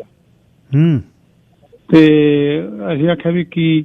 2-3 ਤਾਂ ਚਾਬੀਆਂ ਚੱਕ ਕੇ ਭੱਜ ਗਏ ਜਿਹੜੇ ਬਾਹਲੇ ਆਪਣੇ ਪੋਜ ਸੀ ਵੱਡੇ ਘਰਾਂ ਦੇ ਜਾਂ ਹੋਰਾਂ ਦੇ। ਉਹ ਕਹਿੰਦੀ ਆਈ ਨੀਡ ਹਾਊਸਿੰਗ, ਸਿੰਗਲ ਮਦਰਦਾਰ ਸ਼ੈਲਟਰਾਂ 'ਚ ਰਹਿੰਦੀਆਂ, 3 ਜਵਾਕ ਆ, ਪ੍ਰੋਸੀਕਿਊਟ ਕਰਕੇ ਪੈਸੇ ਕਮਾਉਂਦੀਆਂ, ਬਜ਼ੁਰਗ ਆ, ਹੋਮਲੈਸ ਲੋਕ ਆ, ਉਹ ਕਿੱਥੇ ਜਾਣ? ਉਹਨਾਂ ਵਾਸਤੇ ਬੇਸਮੈਂਟ ਸਵੀਟਾਂ, ਅਪਾਰਟਮੈਂਟਾਂ ਦਾ ਅਫੋਰਡ ਨਹੀਂ ਹੁੰਦੀਆਂ, ਬੇਸਮੈਂਟ ਸਵੀਟਾਂ ਅਫੋਰਡ ਹੁੰਦੀਆਂ। ਤੇ ਉਹ ਕਹਿੰਦੀ ਵੀ ਹਰੇਕ ਘਰ ਦੇ ਵਿੱਚ ਲੀਗਲ ਸਵੀਟ ਹੋਵੇ, ਉਹਦੇ ਵਾਸਤੇ ਡੈਜਿਗਨੇਟਿੰਗ ਪਾਰਕਿੰਗ ਸ਼ੋ ਕੀਤੀ ਜਾਵੇ। ਇੱਕ ਪਾਰਕਿੰਗ ਦਿੱਤੀ ਜਾਵੇ ਤੇ ਜੇ ਕਿਸੇ ਨੇ ਇੱਕ ਤੋਂ ਵੱਧ ਬਣਾਉਣੀਆਂ ਉਹ ਵੀ ਬਣਾ ਸਕਦਾ, ਪਰ ਨੇਬਰਹੁੱਡ ਨੂੰ ਇਤਰਾਜ਼ ਨਾ ਹੋਵੇ ਜੀ। ਤੇ ਉਹਨੇ ਬਾਈਲਾ ਤੇ ਉਹ ਜਿੱਦਾਂ ਵੀ ਬਾਕੀ ਦੇ ਮੰਨ ਗਏ, ਉਹ ਕਹਿੰਦੇ ਸਾਡਾ ਖਰਚ ਵਧੂ, ਉਹ ਕਹਿੰਦੀ ਖਰਚ ਵਧੂਗਾ, ਪਰ ਜਦੋਂ ਬਾਅਦ ਦੇ ਵਿੱਚ ਬਿਲਡਿੰਗ ਬਣੀ ਤੋਂ ਬਾਅਦ ਉਹਨੂੰ ਕਰਨਾ, ਆਲਟਰ ਕਰਨਾ, ਜ਼ਿਆਦਾ ਖਰਚ ਹੋਊਗਾ। ਵੀ ਪਹਿਲਾਂ ਹੀ ਤੁਸੀਂ ਤਾਰਾਂ ਪਾ ਕੇ ਛੱਡ ਦਿਓ, ਐਵੇਂ ਲੋਕਾਂ ਦਾ ਬਣਾਇਆ ਹੋਊਗਾ, ਬਣਾਇਆ ਪਿਆ। ਇੱਕ ਉਦੋਂ ਦਾ ਫਲਾ ਸੀ ਜਿਹੜਾ ਰੂਮ ਲੋਕ ਬਾਅਦ ਚ ਬਣਾਉਂਦੇ ਸੀ ਫਲੋਰ, ਉਹ ਬੰਦ ਹੋ ਗਿਆ।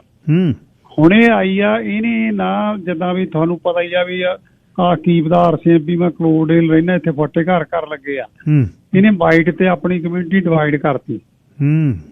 ਇੱਕ ਨੀਤਾ ਹੁਬਰਮੈਨ ਹੋਈ, ਇੱਕ ਇਹ ਹੋਈ, ਰਲੀਆਂ ਵੀਆਂ ਇਹ 3-4 ਆਪਣੀਆਂ।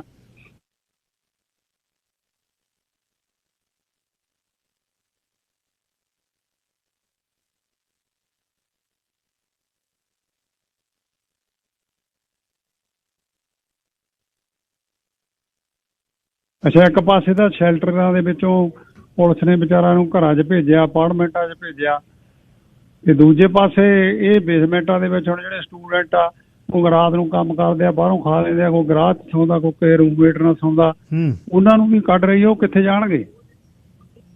ਆਉਣ ਵਾਲੇ ਦਿਨ 'ਚ ਲੈ ਕੇ ਆਉਂਦੇ ਆ ਬਾਈ ਜੀ ਗੱਲ। ਧੰਨਵਾਦ, ਬਹੁਤ ਚਿਰਾਂ ਬਾਅਦ ਤੁਹਾਡੀ ਆਵਾਜ਼ ਸੁਣੀ ਹੈ। ਤੇ ਕੁਲਦੀਪ ਸਿੰਘ ਸੇਖੋਂ ਗੱਲਬਾਤ ਕਰ ਰਹੇ ਸੀ। ਬਹੁਤ ਕਮਿਊਨਿਟੀ ਦੇ ਲਈ ਕੰਮ ਕੀਤਾ ਉਹਨਾਂ ਨੇ, ਆਪਣੇ ਤੌਰ 'ਤੇ ਮਿਹਨਤ ਕਰਦੇ ਰਹੇ ਨੇ ਅਤੇ ਆ ਵਿਸ਼ੇ ਉਹ ਵਿਚਾਰਦੇ ਰਹੇ ਨੇ। ਡਾਇਨ ਵਾਰਸ ਵੇਲੇ ਲੀਗਲ ਸਵੀਟਸ ਦੀ ਇੱਕ 3550 ਘਰ ਦੀ ਗੱਲ ਚੱਲੀ ਸੀ, ਜਿਹੜੇ ਵੱਧ ਬਾਅਦ 'ਚ ਬਣੇ ਨੇ ਉਹਨਾਂ ਨੂੰ ਭੰਨ ਦਿਆਂਗੇ। ਫਿਰ ਇਹ ਰੇਟ ਪੇਅਰਸ ਐਸੋਸੀਏਸ਼ਨ ਬਣੀ, ਬੜਾ ਕੰਮ ਜਿਹੜਾ ਜਸਵਿੰਦਰ ਸਿੰਘ ਵਿਦੇਸ਼ਾ ਨੇ, ਕੁਲਦੀਪ ਸਿੰਘ ਸੇਖੋਂ ਨੇ ਅੱਗੇ ਲੱਗ ਕੇ ਕੀਤਾ। ਪਰ ਕਮਿਊਨਿਟੀ ਲਈ ਕੰਮ ਕਰਨ ਵਾਲੇ ਬੰਦੇ ਅਕਸਰ ਪਿੱਛੇ ਰਹਿ ਜਾਂਦੇ ਨੇ, ਓਪਰਚੂਨਿਸਟ ਲੋਕ ਅੱਗੇ ਆ ਜਾਂਦੇ ਨੇ। ਇਹ ਬਹੁਤ ਅਨਫੋਰਚੂਨੇਟ ਪਾਰਟ ਹੈ। ਸਰ ਸਰਬਜੀਤ ਸਿੰਘ ਬਾਇਓਵੇ ਕਲੀਨਿਕ ਤੋਂ ਮੇਰੇ ਨਾਲ ਨੇ। ਬਰੈਂਪਟਨ ਦੇ ਵਿੱਚ ਕਲੀਨਿਕ ਹੈ ਅਤੇ ਸਰੀ ਦੇ ਵਿੱਚ ਉਹ ਆਉਂਦੇ ਰਹਿੰਦੇ ਨੇ। ਸਤਿ ਸ਼੍ਰੀ ਅਕਾਲ ਜੀ। ਗਿੱਲ ਸਾਹਿਬ ਬਹੁਤ ਬਹੁਤ ਆਪ ਜੀ ਧੰਨਵਾਦ। ਜਿੰਨੇ ਸਰੋਤੇ ਜੁੜੇ ਨੇ ਆਪ ਜੀ ਨੂੰ ਸਭ ਨੂੰ ਸਤਿ ਸ਼੍ਰੀ ਅਕਾਲ। ਸਰੀ ਕਦੋਂ ਆ ਰਹੇ ਹੋ ਜੀ? ਸਰੀ ਜੀ ਹਰ ਮਹੀਨੇ ਆਉਣਾ ਜੀ। ਇਸ ਵਾਰੀ ਮੇਰੀ ਜਿਹੜੀ ਫੇਰੀ ਹੈਗੀ 4 ਜੂਨ ਦੀ ਹੈ ਜੀ। 4 ਜੂਨ ਜੋ ਕਿ ਇਤਵਾਰ ਦਾ ਸੰਡੇ ਦਾ ਦਿਨ ਹੈਗਾ, ਉਸ ਦਿਨ ਮੈਂ ਆਊਂਗਾ ਜੀ। ਔਰ ਲੋਕੇਸ਼ਨ ਉਹੀ ਹੈ ਜੀ, ਹੋਟਲ ਹੌਲੀਡੇ ਇਨ ਹੈ, ਔਰ ਜੋ ਕਿ 64 ਤੇ 176 ਦੇ ਕਾਰਨਰ ਤੇ ਆ। ਤੇ ਸਵੇਰੇ ਤਕਰੀਬਨ 8 ਵਜੇ ਤੋਂ ਲੈ ਕੇ ਸ਼ਾਮ ਦੇ 5 ਵਜੇ ਤੱਕ ਉੱਥੇ ਆਵਾਂਗਾ। ਜੇ ਕਿਸੇ ਨੇ ਮਿਲਣਾ ਤਾਂ ਇੱਕ ਨੰਬਰ ਦੇ ਦੇਣਾ, ਉੱਥੇ ਕਾਲ ਕਰਕੇ ਆਪਣੀ ਅਪਾਇੰਟਮੈਂਟ ਬੁੱਕ ਕਰਾ ਸਕਦੇ ਆ।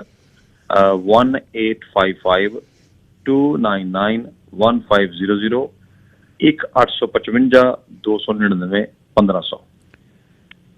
ਜਦ ਤੇਜ਼ਾਬ ਬਣਦਾ, ਤੇਜ਼ਾਬ ਨੂੰ ਕੱਟਣ ਦੇ ਲਈ ਕੋਈ ਇਨੋ ਪੀ ਜਾਂਦਾ ਹੈ, ਕੋਈ ਐਂਟੈਸਿਡ ਜਿਹੜੀਆਂ ਟੈਬਲੇਟਸ ਖਾਈ ਜਾਂਦਾ ਹੈ। ਅਤੇ ਇਹ ਜਿਹੜੀ ਕਹਾਣੀ ਹੈ ਇਹ ਕਦੇ ਜਾ ਕੇ ਪੇਟ ਦੇ ਕੈਂਸਰ ਵਾਲੇ ਪਾਸੇ ਨੂੰ ਜਾ ਸਕਦੀ ਹੈ, ਅਲਸਰ ਬਣ ਸਕਦਾ। ਬਿਲਕੁਲ ਤੁਹਾਡੀ ਗੱਲ ਸਹੀ ਗੱਲ ਹੋ ਗਿਲ ਸਾਹਿਬ ਦਾ ਕਿ ਜਿਹੜਾ ਆਪਾਂ ਖਾਣਾ ਨਾ, ਜਿੱਦਾਂ ਹੁੰਦਾ ਕੀ ਹੈ ਕਿ ਜਦੋਂ ਕਿਸੇ ਦਾ ਮਿਹਦਾ ਖਰਾਬ ਹੁੰਦਾ ਜਾਂ ਉਹ 'ਚ ਤਾਕਤ ਘੱਟ ਜਾਂਦੀ ਹੈ ਤੇ ਅਕਸਰ ਉਹਨਾਂ ਨੂੰ ਖਾਧਾ ਪੀਤਾ ਪਚਦਾ ਨਹੀਂ ਹੈ, ਕਿਉਂਕਿ ਪੇਟ 'ਚ ਪਾਚਕ ਰਸ ਘੱਟ ਗਿਆ। ਹੁਣ ਉਹ ਹੁੰਦਾ ਕਿ ਉਸ ਤੋਂ ਬਾਅਦ ਉਹਨੂੰ ਖਾਧਾ ਪੀਤਾ ਉੱਥੇ ਪਿਆ ਰਹਿੰਦਾ ਤੇ ਉਹ ਬਣ ਜਾਂਦਾ ਐਸਿਡ ਰਿਫਲਕਸ। ਕਈਆਂ ਦੇਖਿਆ ਨਾ ਛਾਤੀ 'ਚ ਸਾੜ ਪੈਂਦਾ, ਕਈਆਂ ਲੋਕਾਂ ਦੇ ਵੀ ਤਾਂ ਨੂੰ ਵੀ ਆਉਂਦਾ, ਉਹਨਾਂ ਦਾ ਐਸਿਡ ਗਲੇ 'ਚ ਆਉਂਦਾ ਹੈ। ਇਹਦੇ ਵਾਸਤੇ ਅਕਸਰ ਲੋਕ ਇੱਥੇ ਕਿ ਐਂਟੀ ਐਸਿਡ ਦਵਾਈਆਂ ਖਾਂਦੇ ਆ। ਜਿੱਦਾਂ ਦੱਸਿਆ ਆਪ ਜੀ ਨੇ ਕਿ ਵੀ ਕੋਈ ਨੂੰ ਪੀਂਦਾ ਹੈ, ਕੁਛ ਵੀ ਲੋਕੀ ਓੜ ਪੋੜ ਕਈ ਕਰਦੇ ਕਿ ਦਵਾਈਆਂ ਵੀ ਖਾਈ ਜਾਂਦੇ ਆ।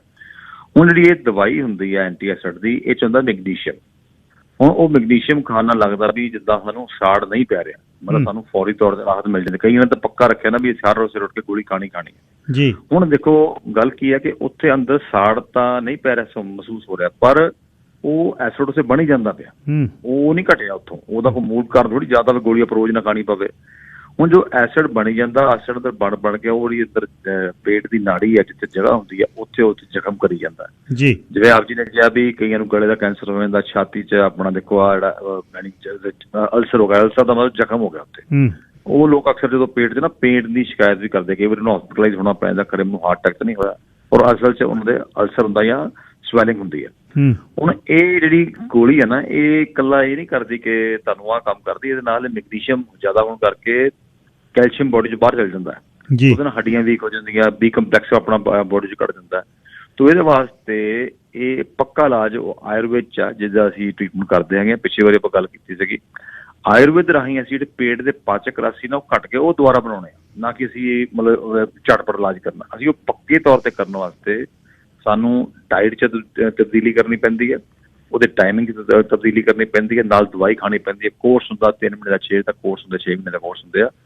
ਉਹ ਕਰਨ ਤੋਂ ਬਾਅਦ ਅਸੀਂ ਬਿਲਕੁਲ ਠੀਕ ਹੋ ਸਕਦੇ ਹਾਂ। ਨਾ ਕੇਵਲ ਛਾਤੀ ਦਰਦ ਠੀਕ ਹੁੰਦਾ, ਸਾਹ ਠੀਕ ਹੁੰਦਾ, ਕਬਜ਼, ਪਾਇਲਸ, ਬਵਾਸੀਰ, ਕਈ ਤਰ੍ਹਾਂ ਦੇ ਹੋਰ ਰੋਗਾਂ ਤੋਂ ਵੀ ਆਪਾਂ ਨੂੰ ਮੁਕਤੀ ਮਿਲਦੀ ਹੈ ਜੀ। ਫਲਵੈਰੀ ਦਾ ਇਲਾਜ ਹੈ ਜੀ ਆਯੁਰਵੇਦ 'ਚ? ਇਹ ਕੁਐਸਚਨ ਗਿਲ ਸਾਹਿਬ ਤੁਸੀਂ ਨਹੀਂ ਪੁੱਛਦੇ, ਮੈਨੂੰ ਬਹੁਤ ਲੋਕ ਇਹ ਕੁਐਸਚਨ ਪੁੱਛ ਰਹੇ ਆ। ਤੁਹਾਨੂੰ ਵੀ ਅਕਸਰ ਕਿਸੇ ਨੂੰ ਪਤਾ ਲੱਗਣਾ ਵੀ ਤਾਂ ਫਲਵੈਰੀ ਦਾ ਇਲਾਜ ਨਹੀਂ ਹੁੰਦਾ। ਬਹੁਤ ਲੋਕਾਂ 'ਚ ਮਿਸਕਨਸੈਪਸ਼ਨ ਹੈ। ਸਕੈਪਟੀਕਲ ਇਸ ਕਰਕੇ ਲੋਕ ਨੇ ਕਿਉਂਕਿ ਹੁੰਦਾ ਕੀ ਹੈ ਕਿ ਜਦੋਂ ਆਪਾਂ ਜਿੱਥੇ ਮੁਲਕਾਂ 'ਚ ਰਹਿੰਦੇ ਆ, ਇੱਥੇ ਜਿੱਦਾਂ ਹੁਣ ਗੋਰੇ ਲੋਕਾਂ ਦਾ ਪ੍ਰਦੇਸ਼ ਸਮੇਂ ਹੁਣ ਤਾਂ ਸਾਡਾ ਹੋ ਗਿਆ ਤਾਂ, ਪਰ ਗੋਰੀ ਚਮੜੀ ਤੇ ਫੁਲਵਾਰੀ ਦਾ ਦਿਸਦਾ ਨਿਸ਼ਾਨ ਦਿਸਦਾ ਨਹੀਂ ਆਪਾਂ ਨੂੰ। ਤੇ ਕਿਉਂਕਿ ਉਹ ਆਪਣੇ ਲੋਕਾਂ ਦਾ ਰੰਗ ਥੋੜਾ ਡਾਰਕ ਹੁੰਦਾ, ਬਰਾਊਨ ਹੁੰਦਾ, ਇਸ ਕਰਕੇ ਸਾਡੇ ਲੋਕਾਂ ਦੇ ਉੱਪਰ ਦਿਸ ਪੈਂਦਾ। ਤੇ ਫੁਲਵਾਰੀ ਹੁੰਦੀ ਹੈ ਵੀ ਵਾਈਟ ਸਪੌਟ ਪੈ ਗਿਆ, ਇਹਨੂੰ ਅੰਗਰੇਜ਼ੀ 'ਚ ਕਹਿੰਦੇ ਵੈਟਿਲਿਗੋ ਵੀ ਕਹਿੰਦੇ ਆ, ਲਿਊਕੋਡਰਮਾ ਵੀ ਕਹਿੰਦੇ ਆ। ਹੁਣ ਜੋ ਫੁਲਵਾਰੀ ਹੁੰਦੀ ਹੈ ਉਹਦੇ ਨਾਲ ਸਾਨੂੰ ਪੇਨ ਤਾਂ ਹੁੰਦੀ ਕੋਈ ਨਹੀਂ, ਨਾ ਉੱਥੇ ਖਾਰਿਸ਼ ਹੁੰਦੀ ਕੋਈ। ਡਾਕਟਰ ਕੋਲ ਡਾਕਟਰ ਕਹਿੰਦਾ ਵੀ ਇਲਾਜ ਕੋਈ ਨਹੀਂ, ਆਪਣਾ ਮੌਜਾ ਕਰੋ, ਜਾਓ, ਜੋ ਹੁੰਦਾ ਹੋਈ ਜਾਂਦਾ, ਕੁਛ ਨਹੀਂ ਹੁੰਦਾ। ਪਰ ਦੇਖਣ ਨੂੰ ਸਾਡੇ ਲੋਕਾਂ ਦੀ ਸਕਿਨ ਤੇ ਬੁਰੀ ਲੱਗਦੀ ਹੈ। ਇਸ ਕਰਕੇ ਦਾ ਇਲਾਜ ਵੀ ਸਾਡੇ ਮੁਲਕਾਂ 'ਚ ਹੀ ਹੈ, ਇੰਡੀਆ 'ਚ ਤਾਂ ਕਹਿ ਲਈਏ, ਭਾਰਤ 'ਚ ਕਹਿ ਲਈਏ, ਔਰ ਆਯੁਰਵੇਦ ਰਾਹੀਂ ਇਹਦਾ ਇਲਾਜ ਹੈਗਾ। ਹੁਣ ਅਸੀਂ ਕੀ ਕਰਨਾ ਹੈ, ਅਸੀਂ ਖਾਣ ਵਾਲੀ ਦਵਾਈ ਦੇਣੀ ਹੈ। ਹੁਣ ਖਾਣ ਵਾਲੀ ਦਵਾਈ ਨਾਲ ਅੰਦਰੋਂ ਇਲਾਜ ਆਊਗਾ, ਔਰ ਨਾਲ ਖਿੱਚ ਲੈਣੀ ਫੋਟੋ ਉਸ ਜਗ੍ਹਾ ਦੀ। ਤੇ 3 ਮਹੀਨੇ ਬਾਅਦ ਗਿਲ ਸਾਹਿਬ ਅਸੀਂ ਚੈੱਕ ਕਰਕੇ ਦੇਖਦੇ ਹਾਂ, ਭਾਵੇਂ ਫੁਲਵਾਰੀ ਹੋਵੇ ਜਾਂ ਛਾਈਆਂ ਨਹੀਂ ਫੇਸ ਤੇ ਪੈ ਜਾਂਦੀ, ਉਹ ਉਲਟ ਹੁੰਦਾ, ਉਹ 'ਚ ਸਕਿਨ ਡਾਰਕ ਹੋ ਜਾਂਦੀ ਹੈ। ਦੋਨਾਂ 'ਚ ਸਾਨੂੰ ਸਮਾਨ ਰੂਪ 'ਚ ਇਹਦਾ ਫਾਇਦਾ ਮਿਲਦਾ ਹੈ। ਹਾਂ, ਇਸ ਤੋਂ ਇਲਾਵਾ ਜਿੱਦਾਂ ਹੁਣ ਐਗਜ਼ੀਮਾ ਹੈ, ਸੋਰਾਇਸਿਸ ਹੈ, ਆਪਣਾ ਐਕਨੀ ਹੋ ਗਈ ਫੇਸ ਦੇ ਉੱਪਰ, ਜਾਂ ਫਿਰ ਹੋਰ ਕੋਈ ਜਿਹੜੀ ਸਕਿਨ ਦੀ ਡਿਜ਼ੀਜ਼ ਆ, ਉਹ 'ਚ ਵੀ ਅਸੀਂ ਖਾਣ ਵਾਲੀ ਦਵਾਈ ਨਾਲ ਠੀਕ ਕਰਦੇ ਨੇ ਜੀ। ਅੱਛਾ ਜੀ, ਅਗਲਾ ਸਵਾਲ ਜਿਹੜਾ ਹੈ ਬਵਾਸੀਰ ਤੇ ਸਿੰਗਰੈਣੀ, ਕੋਲਾਈਟਸ ਤੇ ਪਾਇਲਸ, ਇਹਦਾ ਕੀ ਡਿਫਰੈਂਸ ਹੈ ਜੀ? ਦੇਖੋ ਗਿਲ ਸਾਹਿਬ, ਇੱਦਾਂ ਕਿ ਜਿਹੜੀ ਸਾਡੀ ਵੱਡੀ ਆਂਤ ਹੈ ਨਾ, ਜਿੱਥੇ ਸਾਡਾ ਮਲ ਵਗੈਰਾ ਹੁੰਦਾ ਪਿਆ ਹੁੰਦਾ, ਜਿਹੜੀ ਬਵਾਸੀਰ ਆ, ਪਾਇਲਸ ਕਹਿੰਦੇ, ਹੈਮੋਰੇਡਸ ਕਹਿ ਦਿੰਦੇ ਜਾਂ ਫਿਸ਼ਸ ਕਹਿ ਦਿੰਦੇ ਆ, ਇਹ ਸਾਡੇ ਮਲ ਦੁਆਰ ਦਾ ਬਾਹਰ ਦਾ ਰੋਗ ਹੈਗਾ। ਅੰਦਰ ਵੀ ਹੁੰਦੀ ਪਰ ਜ਼ਿਆਦਾਤਰ ਬਾਹਰ ਦਾ ਰੋਗ ਹੈ। ਜਿਹੜੀ ਕੋਲਾਈਟਸ, ਜੇ ਆਪ ਜੀ ਨੇ ਕਿਹਾ ਸਿੰਗਰੈਣੀ, ਇਹ ਸਾਡੇ ਪੇਟ ਦੇ ਵੱਡੀ ਆਂਤ ਦੇ ਅੰਦਰਲੇ ਹਿੱਸੇ ਦਾ ਰੋਗ ਹੈ। ਹੁਣ ਕੋਈ ਕਿਸੇ ਬੰਦੇ ਨੂੰ, ਜਿੱਦਾਂ ਹੁਣ ਮੈਂ ਪਹਿਲਾਂ ਦੱਸਿਆ, ਐਸਿਡ ਬਣਦਾ ਜਾਂ ਉਹਨੂੰ ਬਹੁਤ ਜ਼ਿਆਦਾ ਕਬਜ਼ ਰਹਿੰਦੀ ਹੈ, ਸਟੂਲ ਟਾਇਲਟ ਇੰਨੀ ਹਾਰਡ ਹੋਣ ਕਰਕੇ, ਔਰ ਕਈ ਸਾਲਾਂ ਤੋਂ ਹੁੰਦੀ ਹੈ, ਤੇ ਹੌਲੀ ਹੌਲੀ ਰਗੜ ਖਾਣ ਦੇ ਨਾਲ ਮਾਸ ਪਿੱਛੋਂ ਬਾਹਰ ਆਉਣਾ ਸ਼ੁਰੂ ਹੋ ਜਾਂਦਾ ਹੈ। ਜਦੋਂ ਉਸ ਮਾਸ ਤੇ ਟੱਕ ਲੱਗਦਾ ਤੇ ਖੂਨ ਆਉਂਦਾ, ਤੇ ਕਹਿੰਦੇ ਜੀ ਖੂਨੀ ਬਵਾਸੀਰ ਹੋ ਗਈ। ਜਾਂ ਉੱਥੇ ਮੌਕੇ ਹੋ ਜਾਂਦੇ, ਉੱਥੇ ਆਪਣਾ ਰਗੜ ਲੱਗਣ ਨਾਲ, ਉੱਥੇ ਟੱਕ ਲੱਗਣ ਨਾਲ ਖੂਨ ਆ ਗਿਆ। ਕਈ ਵਾਰੀ ਸਟੂਲ ਇੰਨਾ ਹਾਰਡ ਹੁੰਦਾ ਕਿ ਉਹ ਲੰਘਣਾ ਔਖਾ ਹੋ ਜਾਂਦਾ, ਤੇ ਉਹਦੇ ਨਾਲ ਚੀਰਾ ਪੈ ਜਾਂਦਾ। ਉਹਨੂੰ ਫਿਸ਼ਸ ਕਹਿੰਦੇ ਆ। ਉਹ ਇੰਨਾ ਕੁ ਪੇਨਫੁਲ ਹੁੰਦਾ ਕਿ ਉਹ ਬੰਦਾ ਟਾਇਲਟ ਕਰਨ ਤੋਂ ਵੀ ਡਰਦਾ, ਜਿਹਨੂੰ ਹੁੰਦੀ ਹੋਈ ਜਾਂਦੀ ਹੈ। ਇਹਦੇ ਵਾਸਤੇ ਅਸੀਂ ਕੋਰਸ ਕਰਾਉਂਦੇ ਹਾਂ ਜਦੋਂ, ਤੇ ਆਮ ਤੌਰ ਤੇ ਕੀ ਹੁੰਦਾ, ਪੇਸ਼ੈਂਟ ਨੂੰ ਇਹਦੇ ਬਾਅਦ ਸਰਜਰੀ ਕਰਾਉਣੀ ਪੈਂਦੀ ਆ, ਫਿਰ ਸਰਜਰੀ ਕਰਾਉਣ ਤੋਂ ਬਾਅਦ ਦੁਬਾਰਾ ਫਿਰ ਹੋ ਜਾਂਦੀ ਹੈ। ਹੁਣ ਆਯੁਰਵੇਦ ਦੀ ਖੂਬਸੂਰਤੀ ਹੈ ਕਿ ਇੱਕ ਵਾਰ ਜਦੋਂ ਖੂਨ ਆਉਣਾ ਬੰਦ ਹੋ ਗਿਆ, ਹਫ਼ਤੇ 10 ਦਿਨ 'ਚ ਖੂਨ ਆਉਣਾ ਬੰਦ ਹੋ ਜਾਂਦਾ ਸਾਡੀ ਦਵਾਈ ਨਾਲ, ਔਰ ਇਨ ਫਿਊਚਰ 'ਚ ਨਾ ਹੋਵੇ, ਉਹਦਾ ਇੰਤਜ਼ਾਮ ਪੂਰਾ ਕੀਤਾ ਜਾਂਦਾ। ਉਹਦੀ ਅਸੀਂ ਪੂਰੀ ਟ੍ਰੇਨਿੰਗ ਦਿੰਦੇ ਹਾਂ ਪੇਸ਼ੈਂਟ ਨੂੰ, ਵੀ ਤੁਸੀਂ ਆਹ ਕਿੱਦਾਂ ਖਾਣੀ ਹੈ, ਆਹ 'ਚ ਆਪਣੇ ਪ੍ਰੀਕਾਸ਼ਨ ਲੈਣੇ ਆ, ਤੁਹਾਨੂੰ ਦੁਬਾਰਾ ਨਹੀਂ ਹੋਊਗੀ। ਅਸੀਂ ਉਹਨੂੰ ਇੱਕ ਤਰ੍ਹਾਂ ਦੀ ਉਹਨੂੰ ਪੂਰੀ ਨੌਲੇਜ ਦੇ ਦਿੰਦੇ ਹਾਂ। ਜਿਹੜੀ ਦੂਜੀ ਹੈ ਗੱਲ ਸਿੰਗਰੈਣੀ ਦੀ, ਜਿਵੇਂ ਇਹਦੇ 'ਚ ਕੀ ਹੁੰਦਾ ਕਿ ਜਿਵੇਂ ਨਾਮ ਤੋਂ ਜ਼ਾਹਿਰ ਹੈ ਵੀ ਨਾਲ ਰਹਿਣੀ ਹੈ ਤੁਹਾਡੇ। ਐਲੋਪੈਥੀ 'ਚ ਕੀ ਕਰਦੇ, ਪਹਿਲਾਂ ਐਸਾਕੋਲ ਦਿੰਦੇ ਆ, ਕਈ ਵਾਰ ਰੈਮੀਕੇਟ ਦਿੰਦੇ ਆ, ਇੰਟਰਵੀਨਸ ਹੁੰਦੀ ਹੈਗੀ ਆ।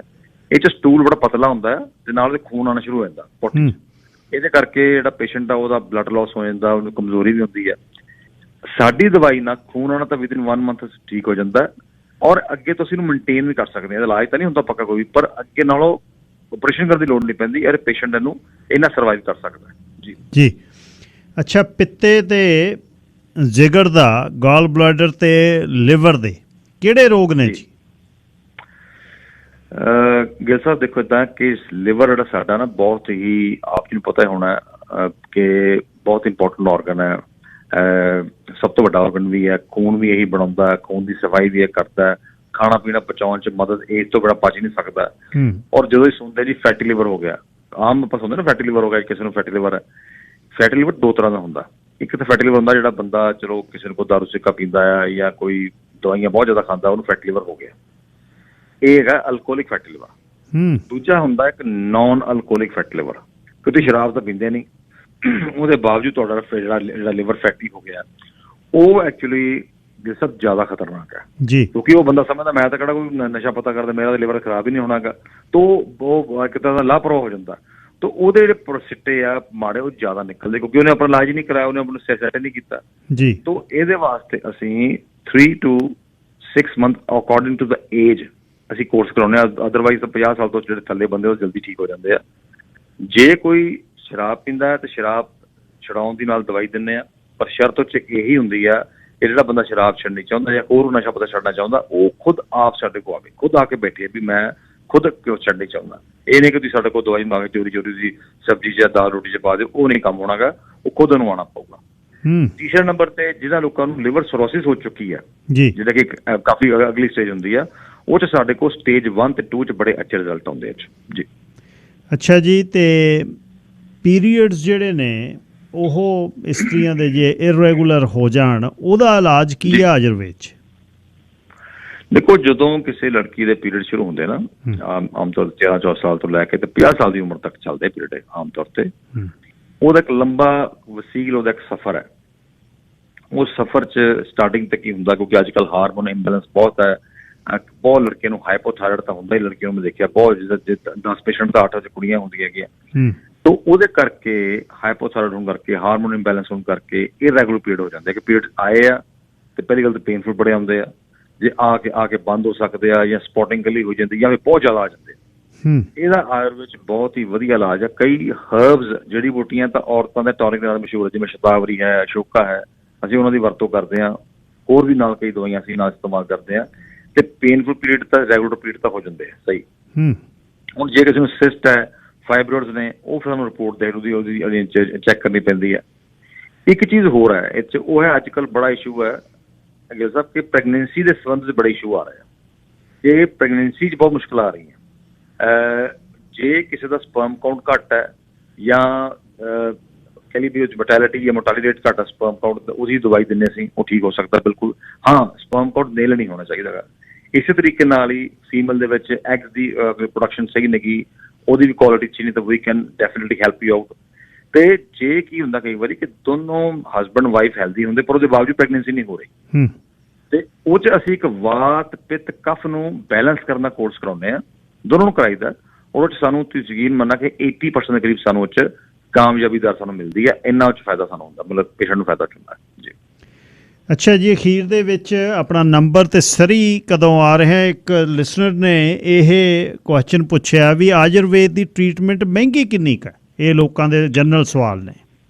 ਹਾਂਜੀ, ਇਹ ਇਸ ਤਰ੍ਹਾਂ ਤੁਹਾਨੂੰ ਦੱਸ ਦਿੰਦਾ, ਕਿਉਂਕਿ ਹੁੰਦਾ ਕੀ ਹੈ ਕਿ ਬਹੁਤ ਸਾਰੇ ਲੋਕ ਜਦੋਂ ਨਾ ਆਪਣਾ ਸਾਨੂੰ ਕੰਟੈਕਟ ਕਰਦੇ ਆ, ਉਸ ਸਮੇਂ ਤੱਕ ਅਸੀਂ ਇੰਡੀਆ ਤੋਂ ਦਵਾਈ ਮੰਗਵਾਉਂਦੇ। ਪਹਿਲੀ ਗੱਲ ਤੇ ਆ, ਅਸੀਂ ਇੰਡੀਆ ਤੋਂ ਦਵਾਈ ਬਿਲਕੁਲ ਨਹੀਂ ਮੰਗਵਾਉਂਦੇ ਹੈਗੇ। ਸਾਡੀ ਸਾਰੀ ਦਵਾਈ ਕੈਨੇਡਾ 'ਚ ਬਣਦੀ ਹੈ। ਹੁਣ ਇਹ ਥੋੜੇ ਜਿਹੇ ਇਹਦੀ ਐਕਸਪੈਂਸਿਵ ਕਰਕੇ ਹੁੰਦਾ, ਕਿਉਂਕਿ ਆਮ ਪ੍ਰਚਲਿਤ 'ਚ ਬਹੁਤੀ ਹੈ ਨਹੀਂ, ਸਪੈਸ਼ਲੀ ਸਾਡੇ ਲਈ ਫੈਕਟਰੀਆਂ ਬਣਾਉਂਦੀ ਹੈਗੀਆਂ, ਥੋੜੀ ਜਿਹੀ ਕਾਸਟਲੀ ਬਹੁਤੀ ਨਹੀਂ, ਪਰ ਆਮ ਤੌਰ ਤੇ ਆਮ ਦਵਾਈ ਨਾਲ ਇੰਗਲਿਸ਼ ਨਾਲ little bit costly from them. But ਇਹਦੇ ਇੱਕ ਅੱਛੇ ਅਸਰ ਹੈ ਕਿ ਸਾਰੀ ਉਮਰ ਨਹੀਂ ਖਾਣੀ ਪੈਂਦੀ, ਇਹਦੇ ਕੋਈ ਸਾਈਡ ਇਫੈਕਟ ਨਹੀਂ ਗਏ, ਔਰ ਇਹ ਜੜ ਤੋਂ ਇਲਾਜ ਕਰਦੀ ਹੈ। ਬਾਕੀ ਇਸ ਵਾਰੀ ਮੈਂ ਆ ਰਿਹਾ ਜੀ, 4 ਜੂਨ ਨੂੰ ਮੈਂ ਹੋਵਾਂਗਾ ਜੀ ਸਰੀ ਵਿਖੇ, ਯਾਨੀ ਕਲੋਵਰਡੇਲ 'ਚ ਹੋਟਲ ਜਿੱਥੇ ਹੋਵਾਂਗਾ ਉਹਦਾ ਨਾਮ ਹੈਗਾ ਹੋਟਲ ਹੌਲੀਡੇ ਇਨ, 64 ਤੇ 176 ਦੇ ਕਾਰਨਰ ਤੇ ਹੈ ਜੀ। ਸਵੇਰ ਨੂੰ ਤਕਰੀਬਨ 8 ਵਜੇ ਤੋਂ ਲੈ ਕੇ ਸ਼ਾਮ ਦੇ 4:30-5 ਵਜੇ ਤੱਕ ਉੱਥੇ ਹੋਵਾਂਗਾ, ਔਰ ਤੁਸੀਂ ਅਪਾਇੰਟਮੈਂਟ ਲੈ ਕੇ ਮਿਲ ਸਕਦੇ ਹੋ। ਜੇ ਵਾਕ ਇਨ ਆਉਣ ਤਾਂ ਪਲੀਜ਼ ਕਾਲ ਜੀ ਸਾਨੂੰ ਕਰ ਲਿਆ ਜੇ, ਔਰ ਨੰਬਰ ਹੈ ਜੀ 1855 299 1500, 1855 299 1500, 1855 299 1500। ਧੰਨਵਾਦ ਜੀ, ਸ਼ੁਭ ਸ਼ਾਮਾਂ। Thank you. ਵਪਾਰਕ ਸੰਦੇਸ਼ਾਂ ਤੋਂ ਬਾਅਦ ਘੱਲੂਘਾਰੇ, ਤੀਸਰੇ ਘੱਲੂਘਾਰੇ ਦੀ 39ਵੀਂ ਇਸ ਵਰ੍ਹੇਗੰਢ 'ਤੇ ਗੱਲਬਾਤ ਅੱਜ ਪਹਿਲੀ ਕੜੀ ਦੇ ਵਿੱਚ। ਦੇ ਦਿਨ ਆਉਂਦੇ ਨੇ ਜੂਨ 1 ਤੋਂ ਲੈ ਕੇ ਜੂਨ 8 ਤੱਕ, ਤੇ ਫਿਰ ਸਾਰੇ ਜੂਨ ਦੇ ਮਹੀਨੇ ਇਹਦੇ ਵਿੱਚ ਦੀ ਆਪਾਂ ਲੰਘਦੇ ਹਾਂ। ਮੀਡੀਆ ਆਪਣਾ ਆਪਣਾ ਕੰਮ ਕਰਦਾ, ਜਿਹਦੀ ਤਰਜ਼ ਹੈ ਉਹ ਆਪਣਾ ਇਹਨਾਂ ਦਿਨਾਂ 'ਚ ਜ਼ੋਰ ਲਾਉਂਦਾ। ਇੱਕ ਉਹ ਨੇ ਜਿਹੜੇ ਸੰਤ ਜਰਨੈਲ ਸਿੰਘ ਜੀ ਖਾਲਸਾ ਪਿੰਡਰਾਂ ਵਾਲਿਆਂ ਨੂੰ ਖਲਨਾਇਕ ਬਣਾ ਕੇ ਪੇਸ਼ ਕਰਦੇ ਨੇ, ਇੱਕ ਉਹ ਨੇ ਜਿਹੜੇ ਨਾਇਕ ਬਣਾ ਕੇ ਪੇਸ਼ ਕਰਦੇ ਨੇ, ਇੱਕ ਉਹ ਨੇ ਜਿਹੜੇ ਅਸਲ ਹੋਇਆ ਕੀ, ਇਹ ਦਿਨ ਕਿਵੇਂ ਇਸ ਦਿਨ ਤੱਕ ਪਹੁੰਚੇ, ਉਸ ਦੀ ਪੜਚੋਲ ਕਰਦੇ ਆ। ਪਿਛਲੇ 8-10 ਸਾਲਾਂ ਦੇ ਵਿੱਚ ਆਪਾਂ ਅਲੱਗ-ਅਲੱਗ ਕੋਣਾਂ ਤੋਂ ਇਹਨਾਂ ਦਿਨਾਂ ਨੂੰ ਵਿਚਾਰਿਆ, ਅਤੇ ਇਹਦੇ ਵਿੱਚ ਕੋਸ਼ਿਸ਼ ਇਹ ਕੀਤੀ ਹੈ, ਕਿਉਂਕਿ ਜਿਹੜੇ ਤਾਂ ਉਸ ਦਹਾਕੇ ਦੇ ਜੰਮੇ ਹੈ ਉਹਨਾਂ ਨੇ ਤਾਂ ਬਾਅਦ 'ਚ ਕਿਤਾਬਾਂ ਤੋਂ ਪੜ੍ਹਿਆ। ਜਿਹੜੇ 70ਵਿਆਂ 'ਚ ਜੰਮਿਆ ਉਹਨਾਂ ਨੇ ਉਹਨੂੰ ਨੇੜਿਓਂ ਵੇਖਿਆ ਤੇ ਆਪਣੀ ਅਕਲ ਦੇ ਨਾਲ ਸੋਚਿਆ ਵੀ ਹੋਇਆ ਕੀ। ਜਿਹੜੇ ਸਮਕਾਲੀ ਹੋ ਕੇ ਨਿਬੜੇ ਉਹਨਾਂ ਨੇ ਉਹ ਘਟਨਾਵਾਂ ਵੇਖੀਆਂ ਨੇੜੇ ਤੇ ਕਿਵੇਂ ਪੰਜਾਬ ਡਿਸਟਰਬ ਕੀਤਾ ਗਿਆ ਉਸ ਨੂੰ ਨੇੜਿਓਂ ਵੇਖਿਆ। ਹੁਣ ਦੇ ਸਮੇਂ ਦੇ ਵਿੱਚ ਪੰਜਾਬ 'ਚ ਹੋਈਆਂ ਘਟਨਾਵਾਂ ਦੇ ਵਿੱਚ ਜਦ ਤੁਸੀਂ ਮੌਜੂਦਾ ਪੰਥਕ ਧਿਰਾਂ ਨੂੰ ਜਾਂ ਪਾਰਟੀਆਂ ਨੂੰ ਜਾਂ ਰਾਜਨੀਤਿਕ ਪਾਰਟੀਆਂ ਤੇ ਲੋਕਾਂ ਨੂੰ ਜਾਂ ਅਹੁਦੇਦਾਰਾਂ ਨੂੰ ਜਦ ਵੇਖਦੇ ਹੋ ਤਾਂ ਕਾਂਗਰਸ ਨੂੰ ਤੁਸੀਂ ਮਨਫੀ ਕਰਕੇ ਗਾਂਧੀ ਪਰਿਵਾਰ ਨੂੰ ਪਰਾਂ ਕਰਕੇ ਦੂਰ ਖੜ ਕੇ ਵੇਖਦੇ ਹੋ। ਜੇ ਇਹਦੇ ਵਿੱਚ ਹੈਂਕੜ ਉਸ ਪਟਰਾਣੀ ਦਾ ਸਮਾਂ ਕਿਵੇਂ ਉਹਨੇ ਵਿਸਾਘਾਤ ਕੀਤਾ, ਕਿਵੇਂ ਉਸ ਦੀ ਹਿੰਡ ਜਿਹੜੀ ਉਹ ਇੱਕ ਅਮੀਰ ਬਾਪ ਦੇ ਇੱਕ ਪਹਿਲੇ ਪ੍ਰਾਈਮ ਮਿਨਿਸਟਰ ਦੇ ਘਰ ਜਾਂ ਜੰਮ ਪਲ ਕੇ ਵੱਡੀ ਹੋਈ, ਉਹਦੇ ਦਿਮਾਗ 'ਚ ਕੀ ਸੀ। ਇਸ ਨੂੰ ਤੁਸੀਂ ਵੇਖਣਾ ਹੋਵੇ, ਇੱਕ ਆਮ MLA, ਇੱਕ ਆਮ ਅਹੁਦੇਦਾਰ, ਇੱਕ ਆਮ ਸਰਪੰਚ ਦਾ ਪੁੱਤ ਪੰਜਾਬ 'ਚ ਕਿਵੇਂ ਵਿਚਰਦਾ ਉਸ ਨੂੰ ਵੇਖ ਲਿਓ। ਅਤੇ ਇੱਕ ਹਿੰਡ ਵਾਲੀ ਪਟਰਾਣੀ ਜਦ ਉਸ ਦੇਸ਼ ਦੀ ਵਾਗਡੋਰ ਜਦ ਉਹਦੇ ਹੱਥ ਆਈ ਉਹਨੇ ਕੀ ਕੀਤਾ, ਅਤੇ ਉਸ ਤੋਂ ਦੂਰ ਹੋਣ ਲਈ ਉਹਨੂੰ ਸਮਝਣ ਦੀ ਜ਼ਰੂਰਤ ਹੈ। ਅਤੇ ਉਹ ਤੁਸੀਂ ਵੇਖ ਸਕਦੇ ਹੋ ਉਸ ਨੂੰ ਕਿ ਉਹ ਜਦ ਆਈ ਅਤੇ ਆਉਂਦੀ ਹੋ ਤਾਂ ਕੀ ਕਰਦੀ ਹੋ। ਪੰਜਾਬ ਦੇ ਵਿੱਚ 47 ਤੋਂ ਲੈ ਕੇ ਪੰਜਾਬ ਦੀਆਂ ਹੱਕੀ ਮੰਗਾਂ ਦੀ ਜਿਹੜੀ ਗੱਲ, ਜਿਉਂ ਹੀ ਵਿਸਾਘਾਤ ਦੀ ਗੱਲ ਹੋਈ, ਜਿਉਂ ਹੀ ਜਰਾਇਮ ਪੇਸ਼ਾ ਕੌਮ ਦੀਆਂ ਗੱਲਾਂ ਹੋਈਆਂ, ਜਿਉਂ ਹੀ ਨਹਿਰੂ ਨੇ ਕਿਹਾ ਵੀ ਉਹ ਗੱਲਾਂ ਹੋਰ ਸੀ, ਅੱਜ ਦੀਆਂ ਗੱਲਾਂ ਹੋਰ ਨੇ। ਇਸ ਖਿੱਤੇ ਦੀ ਗੱਲ, ਇੱਕ ਵੱਧ ਅਧਿਕਾਰਾਂ ਦੀ ਗੱਲ, ਉਸ ਖਿੱਤੇ ਦੀ ਗੱਲ ਨੂੰ, ਵੱਧ ਅਧਿਕਾਰਾਂ ਦੀ ਗੱਲ ਨੂੰ ਕੱਲੇ ਸਿੱਖਾਂ ਦੇ ਗਲ ਪਾ ਕੇ ਤੇ ਹਿੰਦੂਆਂ ਨੂੰ ਇਹ ਮਹਿਸੂਸ ਕਰਾ ਕੇ ਵੀ ਇਹ ਤਾਂ ਸਿੱਖਾਂ ਲਈ ਉਹ ਪਾਣੀ ਹੈ, ਸਿੱਖਾਂ ਲਈ ਉਹ ਬਿਜਲੀ ਹੈ, ਸਿੱਖਾਂ ਲਈ ਉਹ ਵੱਧ ਅਧਿਕਾਰ ਨੇ, ਸਿੱਖਾਂ ਦੀ ਉਹ ਸੋਵਰਨਿਟੀ ਹੈ, ਉਸ ਖਿੱਤੇ ਤੇ ਲੈ ਕੇ ਆਉਂਦਾ। ਹਾਲਾਂਕਿ ਗਿਣਤੀ ਦਾ ਬਾਹਲਾ ਫਰਕ ਨਹੀਂ ਸੀ 47 'ਚ, ਕਿੱਥੇ ਫਰਕ ਸੀ, ਨੇੜੇ ਦੀ ਬਰਾਬਰਤਾ ਦੀ ਜਦ ਤੱਕ ਪੰਜਾਬੀ ਸੂਬਾ ਬਣਿਆ ਨਹੀਂ ਸੀ, ਜਦ ਤੱਕ ਕੋਈ ਫਰਕ ਨਹੀਂ ਸੀ ਉਸ ਖਿੱਤੇ 'ਚ, ਗਿਣਤੀ ਦਾ ਕੋਈ ਫਰਕ ਨਹੀਂ ਸੀ।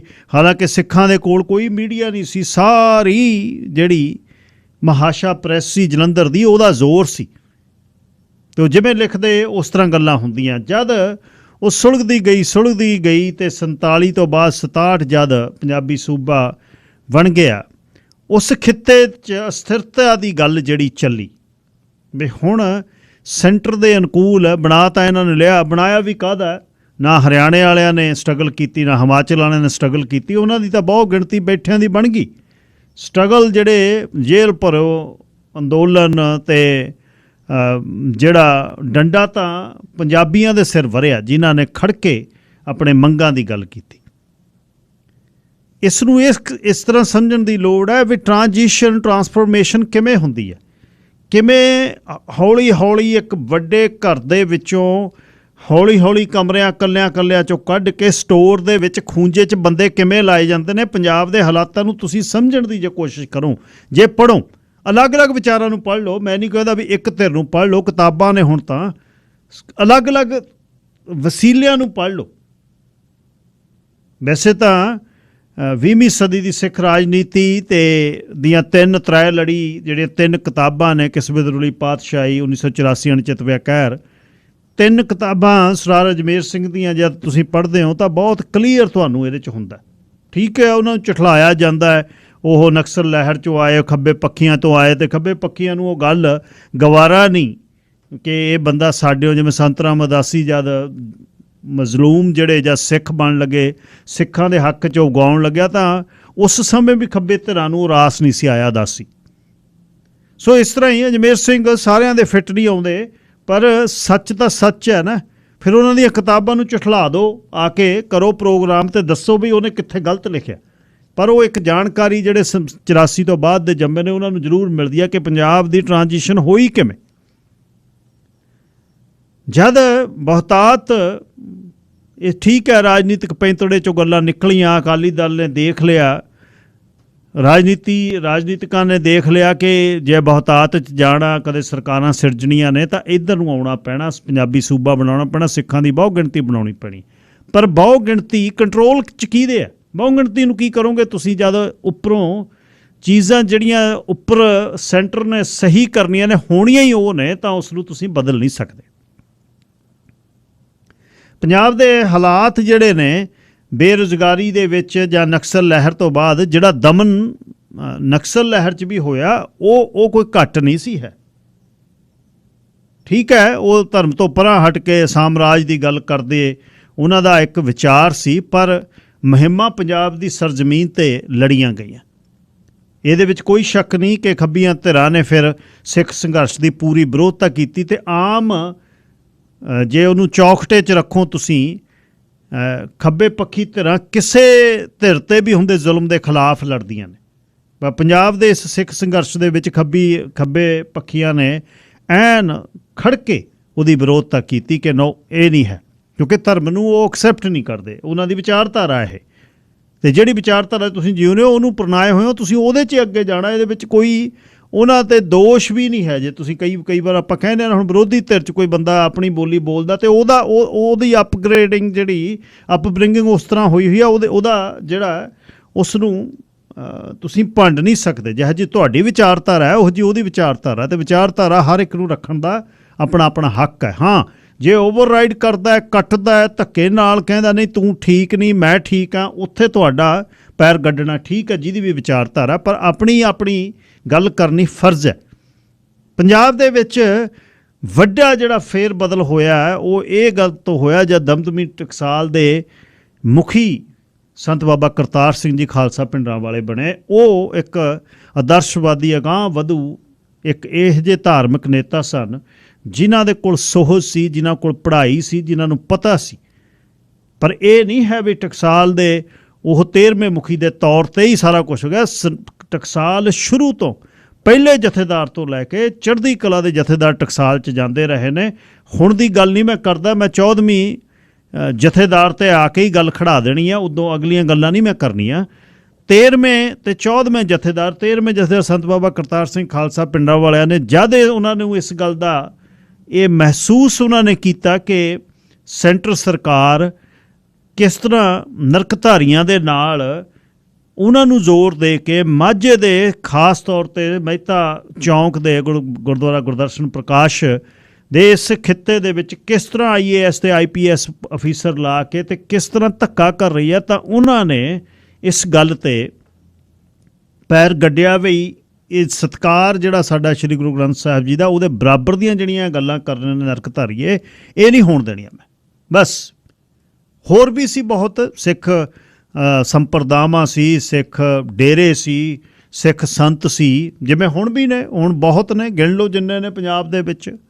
ਕਿਸੇ ਦਾ ਰੰਗ ਹੋਰ ਆ, ਕੋਈ ਚਿੱਟਾ ਪਾਉਂਦਾ, ਕੋਈ ਰੰਗਦਾਰ ਪਾਉਂਦਾ, ਕੋਈ ਗੋਟੇ ਵਾਲੇ ਪਾਉਂਦਾ, ਕੋਈ 10,000 ਦੇ ਸ਼ੂ ਪਾਉਂਦਾ, ਕੋਈ ਰੋਲਸ ਰੋਇਸ ਚੜ੍ਹਿਆ ਫਿਰਦਾ, ਕਿਸੇ ਨੇ ਘੋੜੇ ਰੱਖੇ ਨੇ, ਕੋਈ ਝੱਕੀ 'ਚ ਬੈਠਾ, ਕੋਈ ਤਪੋਵਨ ਬਣਾਈ ਬੈਠਾ। ਸਭ ਆਪਣਾ ਉਹਨਾਂ ਦੀਆਂ ਪਾਕਟਸ ਨੇ। 2.5-3 ਕਰੋੜ ਦੇ ਕਰੀਬ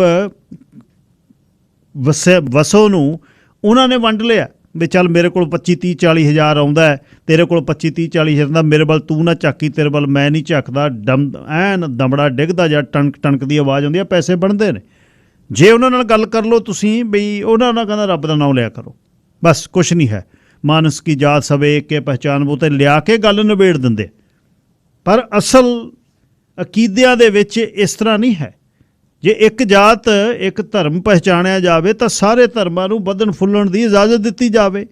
ਔਰ ਤੁਸੀਂ ਹੁਣ ਤੱਕ ਵੇਖੋਗੇ, ਜਦ ਦੇ ਤੁਸੀਂ ਪੜ੍ਹੇ ਲਿਖੇ ਹੋਵੋਗੇ, ਸਿੱਖ ਧਰਮ ਦੇ ਨੇ ਕਦੇ ਕਿਸੇ ਧਰਮ ਦੇ ਵਿੱਚ ਜਾ ਕੇ ਕਦੇ ਵੀ ਗੜਬੜ ਕਰਨ ਦੀ ਕੋਸ਼ਿਸ਼ ਨਹੀਂ ਕੀਤੀ। ਆ ਦੇਖਿਓ ਹੁਣ ਤੁਸੀਂ ਦੁਆਬੇ ਤੇ ਮਾਝੇ ਦੇ ਵਿੱਚ ਮਸੀਹੀ ਜਿਹੜੇ ਡੇਰੇ ਖੁੱਲ੍ਹੇ ਨੇ, ਅੰਕਲ ਨਰੂਲਾ ਨੇ ਆਉਣ ਵਾਲੇ ਦਿਨਾਂ 'ਚ, ਮੈਨੂੰ ਲੱਗਦਾ ਜੂਨ 'ਚ ਆਉਣਾ, ਪਹਿਲੇ ਹਫ਼ਤੇ ਟੋਰਾਂਟੋ ਦੇ ਵਿੱਚ ਮੈਂ ਪੜ੍ਹ ਰਿਹਾ ਸੀ ਕਿਤੇ, ਅਤੇ ਉਹ ਦੱਸਦੇ ਨੇ ਬਈ ਇਸ ਤਰ੍ਹਾਂ ਆ ਦੇਖੋ ਆਹ ਚੀਜ਼ਾਂ ਪਹਿਲਾਂ ਨਰਕਧਾਰੀਏ ਸੀ, ਹੁਣ ਇਹ ਦੂਜੇ ਨੇ। ਇਹ ਚਲੋ ਸਿੱਧੀ ਦਖਲਅੰਦਾਜ਼ੀ ਨਹੀਂ ਕਰਦੇ, ਉਹ ਤਾਂ ਸਿੱਧੀ ਕਰਦੇ ਸੀ। ਉਹ ਤਾਂ ਕਹਿੰਦੇ 5 ਪਿਆਰੀ ਜਗ੍ਹਾ ਸਾਡੇ 7 ਸਿਤਾਰੇ ਨੇ, ਗੁਰੂ ਮਹਾਰਾਜ ਦੇ ਸਰੂਪਾਂ ਤੋਂ ਵੱਡਾ ਸਾਡੀ ਅਵਤਾਰ ਬਾਣੀ ਆ। ਅਤੇ ਉਹਨਾਂ ਨੂੰ ਇਉਂ ਨਹੀਂ ਹੈ ਵੀ ਉਹ ਚੜ੍ਹਾਏ ਹੀ ਉੱਥੇ ਆ ਗਏ, ਨਹੀਂ।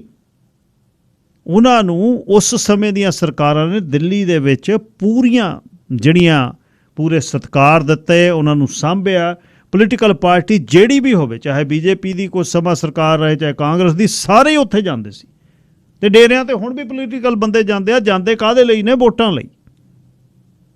ਤੇ ਉਹਨਾਂ ਨੂੰ ਫਿਰ ਉਹ ਮਨਮਰਜ਼ੀ ਕਰਨ ਦਿੰਦੇ। ਤੁਸੀਂ ਚਾਹੇ ਹੈਲੀਕਾਪਟਰ ਰੱਖ ਲਓ, ਚਾਹੇ 100 ਗੰਨਾਂ ਦਾ ਲਾਇਸੈਂਸ ਲੈ ਲਓ, ਚਾਹੇ ਕੁਛ ਕਰ ਲਓ, ਤੁਹਾਨੂੰ ਸਾਰੀਆਂ ਚੀਜ਼ਾਂ ਮੰਨਦੇ ਨੇ। ਹੁਣ ਵੀ ਮੰਨਦੇ ਨੇ। ਪੰਜਾਬ 'ਚ ਡੇਰਿਆਂ ਦੀ ਉਹਨਾਂ ਨੂੰ ਕੋਈ ਤੰਗੀ ਨਹੀਂ ਹੈ।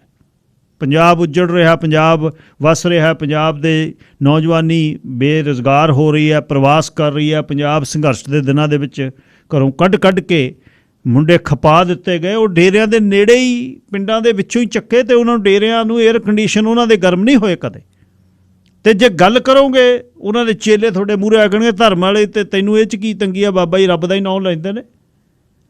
ਪਰ ਰੱਬ ਦੇ ਨਾਂ ਦੇ ਨਾਲ ਨਾਲ ਇੱਕ ਹੋਰ ਵੀ ਜ਼ਿੰਮੇਵਾਰੀ ਹੈ ਵੀ ਜਿਹਦਾ ਨਾਂ ਜਪਾਉਂਦੇ ਹੋ, ਜਦ ਉਸ ਦੇ ਸਾਹਮਣੇ ਉਸ ਧਰਤ 'ਤੇ ਜਦ ਧੱਕਾ ਹੋਵੇ ਤਾਂ ਫਿਰ ਖੜਨਾ ਕਿਹਨੇ ਆ ਕੇ?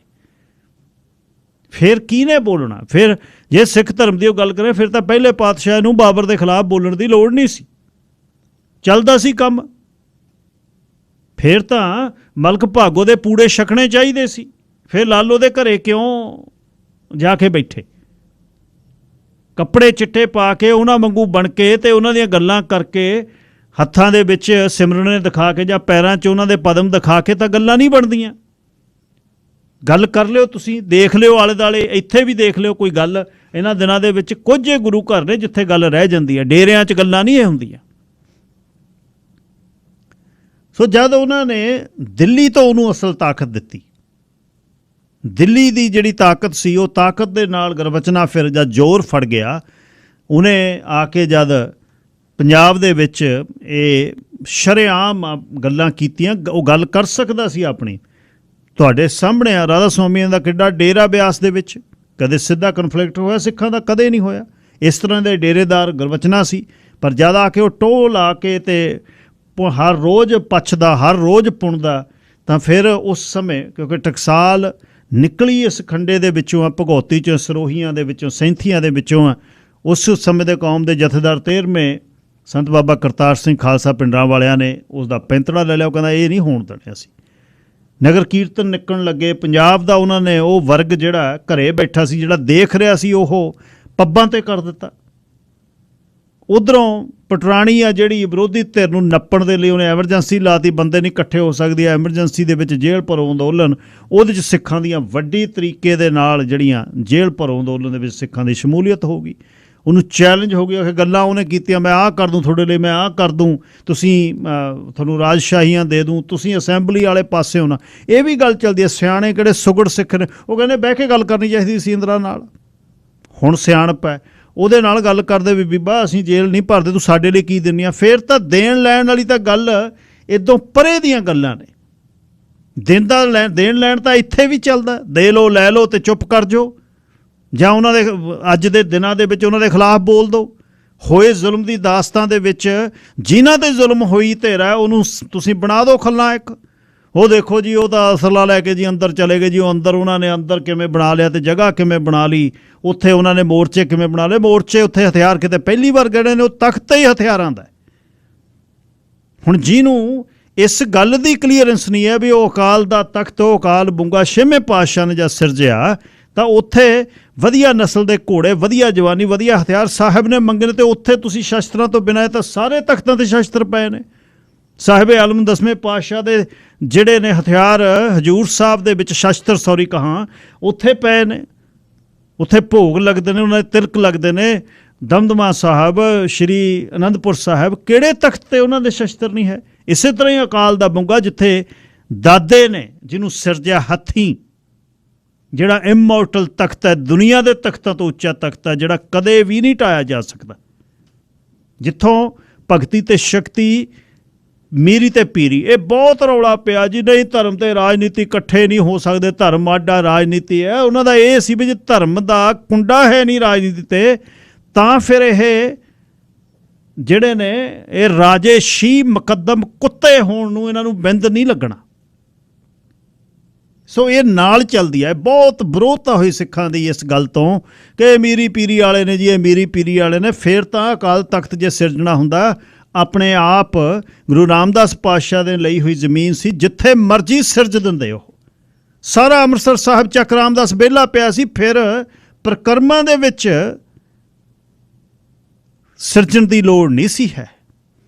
ਫਿਰ ਭਗਤੀ ਦੇ ਪੈਰਾਂ 'ਚ ਸ਼ਕਤੀ ਦਿਖਾਉਣ ਦੀ ਲੋੜ ਨਹੀਂ। ਸਿੱਖ ਕਦੇ ਵੱਧ ਨਹੀਂ ਕਰਦਾ, ਭਗਤੀ ਉਹ ਕਰਦਾ ਹੈ।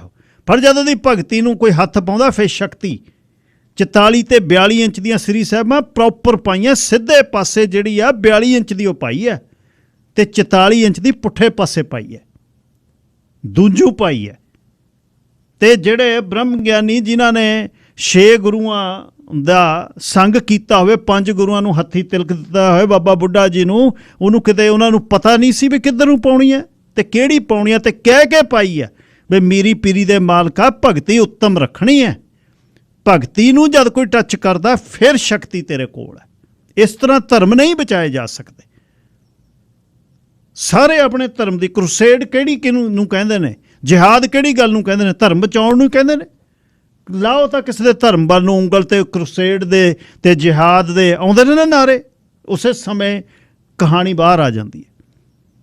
ਫੈਂਸੀ ਨਾਂ ਲੱਗਦੇ ਨੇ ਪਰ ਉਹ ਧਰਮ ਦੀ ਰੱਖਿਆ ਦੇ ਲਈ ਨੇ। ਇਸ ਤਰ੍ਹਾਂ ਹੀ ਧਰਮ ਦੇ ਲਈ ਧਰਮ ਯੁੱਧ, ਸਿੱਖਾਂ ਦਾ ਵੀ ਧਰਮ ਯੁੱਧ ਹੈ ਕਿ ਅਸੀਂ ਕਿਸੇ ਨੂੰ ਨਹੀਂ ਕਹਿੰਦੇ ਕੁਛ, ਸਭ ਦਾ ਭਲਾ ਕਰਦੇ ਹਾਂ, ਸਾਰੇ ਪਿਆਰ ਨਾਲ ਰਹਿੰਦੇ ਹਾਂ। ਪਰ ਜਦ ਸਾਡੇ ਵੱਲ ਨੂੰ ਕੋਈ ਆਉਂਦਾ ਹੈ ਫਿਰ ਉਸ ਤਰ੍ਹਾਂ ਨਹੀਂ ਬਹਿ ਸਕਦੇ ਵੀ ਆਹ ਵੀ ਫੜ।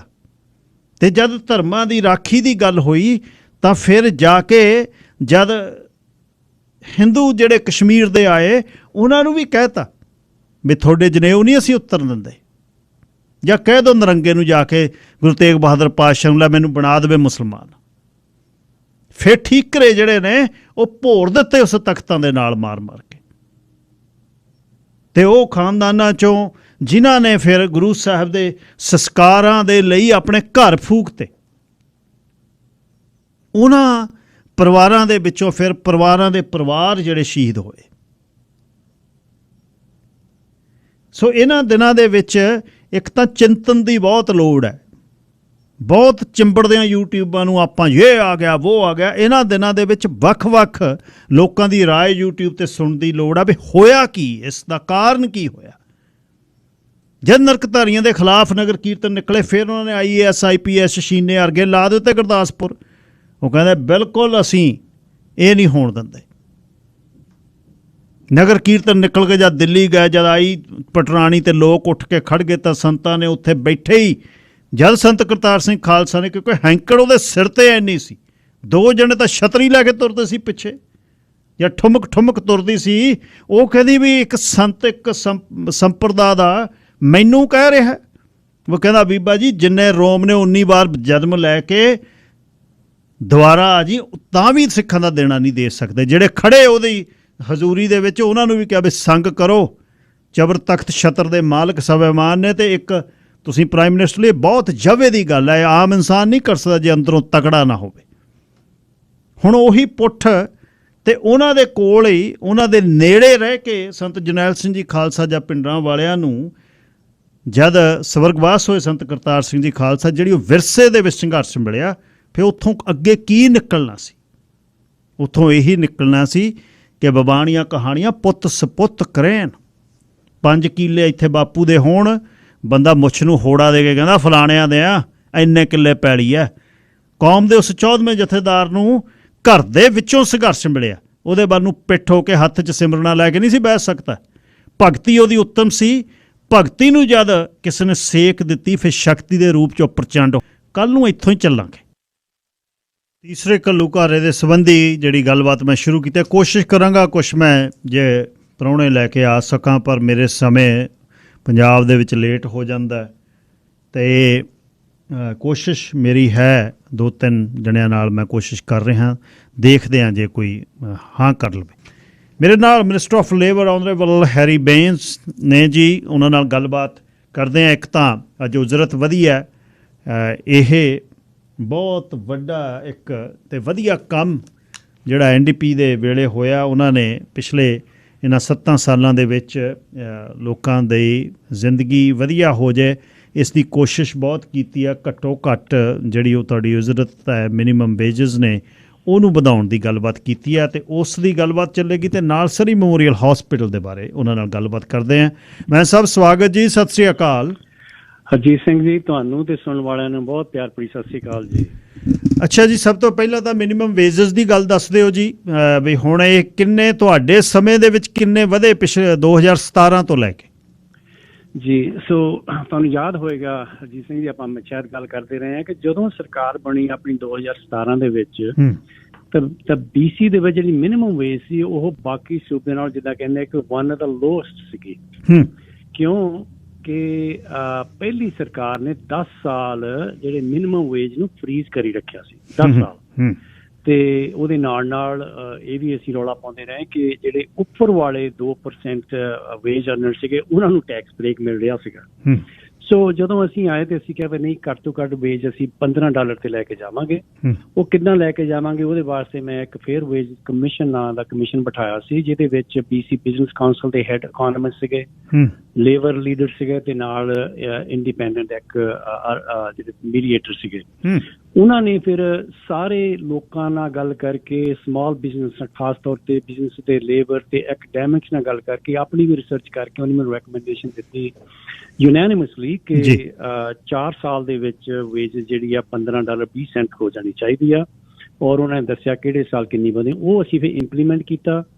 ਤੇ ਉਹਦੇ ਨਾਲ ਕੀ ਹੋਇਆ ਕਿ 2021 ਦੇ ਵਿੱਚ BC ਦੀ ਮਿਨੀਮਮ ਵੇਜ $15.20 ਹੋ ਗਈ। ਤੇ ਨਾਲ ਫਿਰ ਅਸੀਂ ਇਹ ਵੀ ਕਿਹਾ ਤੇ ਉਹ ਵੀ ਮੰਨਦੇ ਸੀ ਕਿ ਉਸ ਤੋਂ ਅੱਗੇ ਚੱਲ ਕੇ ਫਿਰ ਆਪਾਂ ਮਿਨੀਮਮ ਵੇਜ ਨੂੰ ਕਾਸਟ ਆਫ ਲਿਵਿੰਗ ਤੇ ਕਾਸਟ ਆਫ ਇਨਫਲੇਸ਼ਨ ਦੇ ਨਾਲ ਅਟੈਚ ਕਰ ਦਾਂਗੇ, ਤਾਂ ਕਿ ਹਰੇਕ ਸਾਲ ਦਾ ਜਿਹੜਾ ਰੇਟ ਕਾ ਇਹ ਨਹੀਂ ਪਏਗਾ। ਉਹਦੇ ਨਾਲ ਵਰਕਰ ਵੀ ਕਾਸਟ ਆਫ ਲਿਵਿੰਗ ਦੇ ਨਾਲ ਉੱਪਰ ਉੱਠਦੇ ਰਹਿਣਗੇ ਤੇ ਪਿੱਛੇ ਨਹੀਂ ਰਹਿਣਗੇ, ਤੇ ਨਾਲ ਬਿਜ਼ਨਸ ਨੂੰ ਵੀ ਪਤਾ ਹੋਏਗਾ ਕਿ ਸਾਡੀ ਕਾਸਟ ਕਿੰਨੀ ਵਧਣੀ ਆ, ਤਾਂ ਕਿ ਉਹਦੇ ਵਾਸਤੇ ਵੀ ਬਜਟ ਆਪਣਾ ਤਿਆਰ ਕਰ ਸਕਣ। ਸੋ ਉਹ ਅਸੀਂ ਪਿਛਲੇ ਸਾਲ ਵੀ ਪਹਿਲੀ ਵਾਰੀ cost of inflation wage increase ਕੀਤੀ ਸੀ, ਉਹ ਸੀਗੀ 2.8%, ਕਿਉਂਕਿ ਉਦੋਂ ਪਹਿਲੇ ਸਾਲ ਦੀ ਲਈ ਜਾਂਦੀ ਆ। ਐਤਕੀ ਜਿਹੜੀ ਪਿਛਲੇ ਸਾਲ ਦੀ ਆਪਣੀ ਇਨਫਲੇਸ਼ਨ ਰੇਟ ਸੀਗਾ ਉਹ 6.9% ਸੀਗਾ। ਅਸੀਂ ਉਹ ਲਾਗੂ ਕਰਕੇ ਤੇ ਹੁਣ ਅੱਜ ਤੋਂ $15.65 ਤੋਂ ਵੱਧ ਕੇ ਆਪਣੀ BC ਦੀ ਮਿਨੀਮਮ ਵੇਜ $16.75 ਹੋ ਜਾਏਗੀ, ਜਿਹੜੀ ਕਿ ਸਾਰੇ ਕੈਨੇਡਾ ਦੇ ਵਿੱਚ ਹਾਈਐਸਟ ਆ, ਐਕਸੈਪਟ ਇੱਕ ਨਿਨਵਾਟ ਆਪਣੀ ਤੁਹਾਨੂੰ ਪਤਾ ਟੈਰੀਟੋਰੀ ਆ, ਉਹਨਾਂ ਦੀ ਸਾਡੇ ਨਾਲ 2 ਸੈਂਟ ਵੱਧ ਰਹੇਗੀ। ਉਹਨਾਂ ਦੀ $16.77 ਤੇ ਆਪਣੀ $16.75। ਕਿਉਂਕਿ ਮੈਂ ਸੋਚਦਾ ਔਰ ਸਰਕਾਰ ਸੋਚਦੀ ਹੈ ਕਿ ਠੀਕ ਆ, ਜਿਹੜੀ ਗਲੋਬਲ ਇਨਫਲੇਸ਼ਨ ਦਾ ਇੰਪੈਕਟ ਬਿਜ਼ਨਸਿਸ ਤੇ ਵੀ ਪੈ ਰਿਹਾ, ਸਾਡੇ ਸਾਰਿਆਂ ਤੇ ਪੈ ਰਿਹਾ। ਪਰ ਕਈ ਬਿਜ਼ਨਸਿਸ ਕਹਿੰਦੇ ਸੀ ਵੀ ਉਹਦੇ ਨਾਲ ਖਾਸ ਤੌਰ ਤੇ ਰੈਸਟੋਰੈਂਟ ਵਾਲੇ ਕਿ ਇਹਦੇ ਨਾਲ ਸਾਡੇ ਤੇ ਭਾਰ ਪਏਗਾ, ਥੋੜੀ ਘੱਟ ਵਧਾਓ। ਤੇ ਸੋ ਸਾਡਾ ਇਹ ਉਹਨਾਂ ਦੀ ਗੱਲਾਂ ਸੁਣੀਆਂ, ਪਰ ਨਾਲ ਦੀ ਨਾਲ ਫਿਰ ਅਸੀਂ ਦੂਜੇ ਪਾਸੇ ਦੀਆਂ ਵੀ ਸੁਣੀਆਂ। ਸਾਰੇ ਇੱਥੇ ਨਿਰਣਾ ਕੀਤਾ ਕਿ ਇਹ ਠੀਕ ਆ, ਉਹਨਾਂ ਦੀ ਹੈਲਪ ਕਰਨ ਵਾਸਤੇ ਕੋਈ ਡਿਫਰੈਂਟ ਤਰੀਕੇ ਹੋ ਸਕਦੇ ਆ, ਪਰ ਜਿਹੜੀ ਲੋਐਸਟ ਵੇਜ ਅਰਨਰ ਲੋਕ ਹੈਗੇ ਉਹਨਾਂ ਦੀ ਬੈਕ ਤੇ ਇਹ ਜਿਹੜਾ ਉਹਨਾਂ ਦੀ ਸਪੋਰਟ ਨਹੀਂ ਹੋਣੀ ਚਾਹੀਦੀ। ਉਹਨਾਂ ਨੂੰ ਸਭ ਤੋਂ ਜ਼ਿਆਦਾ ਔਖਾਈ ਹੁੰਦੀ ਹੈ ਜਦੋਂ ਕਾਸਟ ਆਫ ਲਿਵਿੰਗ ਵੱਧਦੀ ਆ। ਔਰ ਦੂਸਰੇ ਪਾਸੇ ਅਸੀਂ ਇਹ ਵੀ ਦੇਖਿਆ ਵੀ ਐਵਰੀ ਪੈਨੀ, ਗਿੱਲ ਸਾਹਿਬ, ਉਹਨਾਂ ਨੇ ਉਹਨਾਂ ਨੂੰ ਇਨਕਰੀਜ਼ ਹੋਣੀਆਂ ਮਿਨੀਮਮ ਵੇਜ ਵਾਲਿਆਂ ਦੀ ਜੀ, ਉਹਨਾਂ ਨੇ ਉਹ ਪੈਸੇ ਸਾਰੇ ਇੱਥੇ ਲੋਕਲ ਬਿਜ਼ਨਸ ਦੇ ਵਿੱਚ, ਲੋਕਲੀ ਗਰੋਸਰੀ ਸਟੋਰ ਦੇ ਵਿੱਚ, ਲੋਕਲ ਕੱਪੜਿਆਂ ਵਾਲੇ ਦੇ ਵਿੱਚ ਉੱਥੇ ਖਰਚਣੇ ਆ। ਉਹ ਅਫੋਰਡ ਨਹੀਂ ਕਰ ਸਕਦੇ ਕਿ ਜਾ ਕੇ ਹਵਾਈ ਜਾਂ ਕਿਤੇ ਹੋਰ ਜਾ ਕੇ ਉਹ ਪੈਸੇ ਖਰਚਣ। ਸੋ ਉਹਦੇ ਨਾਲ ਬਿਜ਼ਨਸ ਨੂੰ, ਲੋਕਲ ਬਿਜ਼ਨਸ ਨੂੰ ਵੀ ਫਾਇਦਾ ਹੋਏਗਾ ਤੇ ਉਹਨਾਂ ਦੀ ਜ਼ਿੰਦਗੀ ਵੀ ਥੋੜੀ ਜਿਹੀ ਸੁਖਾਲੀ ਹੁੰਦੀ ਰਹੇਗੀ। ਔਰ ਉਹ ਜਿੱਦਾਂ ਅੱਗੇ ਪਿੱਛੇ ਰਹਿੰਦੇ ਰਹੇ ਹੁਣ ਉਹ ਪਿੱਛੇ ਨਹੀਂ ਰਹਿਣਗੇ। ਤੁਸੀਂ ਭਾਈਚਾਰੇ 'ਚ ਰਹਿੰਦੇ ਹੋ, ਸਾਰੀ ਜ਼ਿੰਦਗੀ ਲੇਬਰ ਮੂਵਮੈਂਟ ਨਾਲ ਕੰਮ ਕੀਤਾ ਹੈ, ਜਿਹੜੇ ਹੁਣ $5-6 ਕੈਸ਼ ਤੇ ਰਗੜੀ ਜਾਂਦੇ ਆ, ਉਹਨਾਂ ਦਾ ਹੀ ਕੋਈ ਹੀਲਾ ਹੋ ਸਕਦਾ? ਬਹੁਤ ਗਲਤ ਆ ਗਿੱਲ ਸਾਹਿਬ। ਦੇਖੋ, ਆਪਾਂ ਇਸ ਦੇਸ਼ ਵਿੱਚ ਆਏ, ਉਹ ਜਿਹੜਾ ਸਿਸਟਮ ਨੂੰ ਛੱਡ ਕੇ ਆਏ, ਆਪਾਂ ਤਾਂ ਹੀ ਉੱਥੋਂ ਤੰਗ ਹੋ ਕੇ ਆਏ ਸੀ ਕਿ ਜਿਹੜੀ ਉੱਥੇ ਰਿਸ਼ਵਤਖੋਰੀ ਜਾਂ ਅੰਡਰ ਦੀ ਟੇਬਲ ਕੰਮ ਕਰਨੇ, ਉਹ ਅਸੀਂ ਨਾ ਕਰੀਏ। ਇੱਥੇ ਆਪਾਂ ਨੂੰ ਰਾਹਤ ਮਿਲਦੀ ਆ, ਇਮਾਨਦਾਰੀ ਨਾਲ ਕਮਾਈ ਕਰਕੇ ਆਪਾਂ ਵਧੀਆ ਬਿਜ਼ਨਸ ਵੀ ਬਣਾ ਸਕਦੇ ਹਾਂ। ਇਮਾਨਦਾਰੀ ਨਾਲ ਕੰਮ ਕਰਕੇ ਆਪਾਂ ਐਜ਼ ਏ ਵਧੀਆ ਵਰਕਰ ਬਣ ਕੇ ਆਪਣੇ ਕਾਰੋਬਾਰ ਜਾਂ ਹੋਰ ਜਿਹੜੀਆਂ ਆਪਣੀਆਂ ਲੋੜੀਂਦੀਆਂ ਚੀਜ਼ਾਂ ਤੇ ਆਪਾਂ ਭਾਵੇਂ ਹੁਣ ਥੋੜਾ ਜਿਹਾ ਔਖਾਈ ਹੋਈ ਆ, ਆਪਾਂ ਕਰ ਸਕਦੇ ਹਾਂ। ਸੋ ਮੇਰਾ ਕਹਿਣਾ ਦੋਨਾਂ ਹੀ ਇੰਪਲੋਇਰ ਤੇ ਵਰਕਰਸ ਨੂੰ ਆ ਕਿ ਇਹ ਇਲੀਗਲ ਆ, ਇਲੀਗਲ ਕੰਮ ਨਹੀਂ ਆਪਾਂ ਨੂੰ ਕਰਨਾ ਚਾਹੀਦਾ। ਔਰ ਵਰਕਰ ਨੂੰ ਮੈਂ ਦੱਸਦਾ ਕਿ ਅਸੀਂ ਆਲਰੇਡੀ ਕਾਨੂੰਨ ਬਣਾ ਦਿੱਤਾ ਕਿ ਤੁਸੀਂ 1 ਸਾਲ ਪਿੱਛੇ ਜਾ ਸਕਦੇ ਜੇ ਅੱਜ ਕੰਪਲੇਂਟ ਕਰੋ ਕਿ ਮੈਨੂੰ ਤਾਂ ਕੈਸ਼ ਪੈਸੇ ਦਿੰਦੇ ਰਹੇ ਜਾਂ ਮੈਨੂੰ ਮਿਨੀਮਮ ਵੇਜ ਤੋਂ ਘੱਟ ਪੈਸੇ ਦਿੰਦੇ ਰਹੇ, ਮੇਰਾ ਓਵਰ ਟਾਈਮ ਨਹੀਂ ਦਿੱਤਾ, ਮੇਰੀ ਵੈਕੇਸ਼ਨ ਪੇ ਨਹੀਂ ਦਿੱਤੀ, ਤੁਸੀਂ ਕੰਪਲੇਂਟ ਕਰੋ ਇੰਪਲੋਇਮੈਂਟ ਸਟੈਂਡਰਡ ਬ੍ਰਾਂਚ ਤੇ, ਉਹ 1 ਸਾਲ ਪਿੱਛੇ ਜਾ ਕੇ ਤੁਹਾਨੂੰ ਸਾਰੇ ਦੇ ਸਾਰੇ ਪੈਸੇ ਦਵਾ ਸਕਦੇ।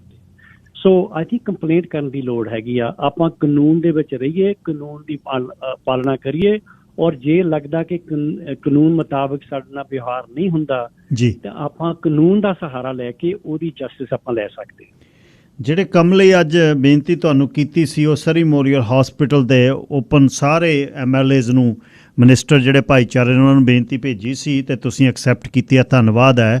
ਹੁਣ ਇਸ ਦੇ ਬਾਰੇ ਸਰਕਾਰੀ ਪੱਖ ਕੀ ਹੈ ਜੀ? ਬਾਕੀ ਤਾਂ ਗੱਲ ਆਪਾਂ ਤੋਰਾਂਗੇ, ਸਰੀ ਮੈਮੋਰੀਅਲ ਹਸਪੀਟਲ ਦੇ ਬਾਰੇ ਸਰਕਾਰ ਕੀ ਕਹਿ ਰਹੀ ਹੈ?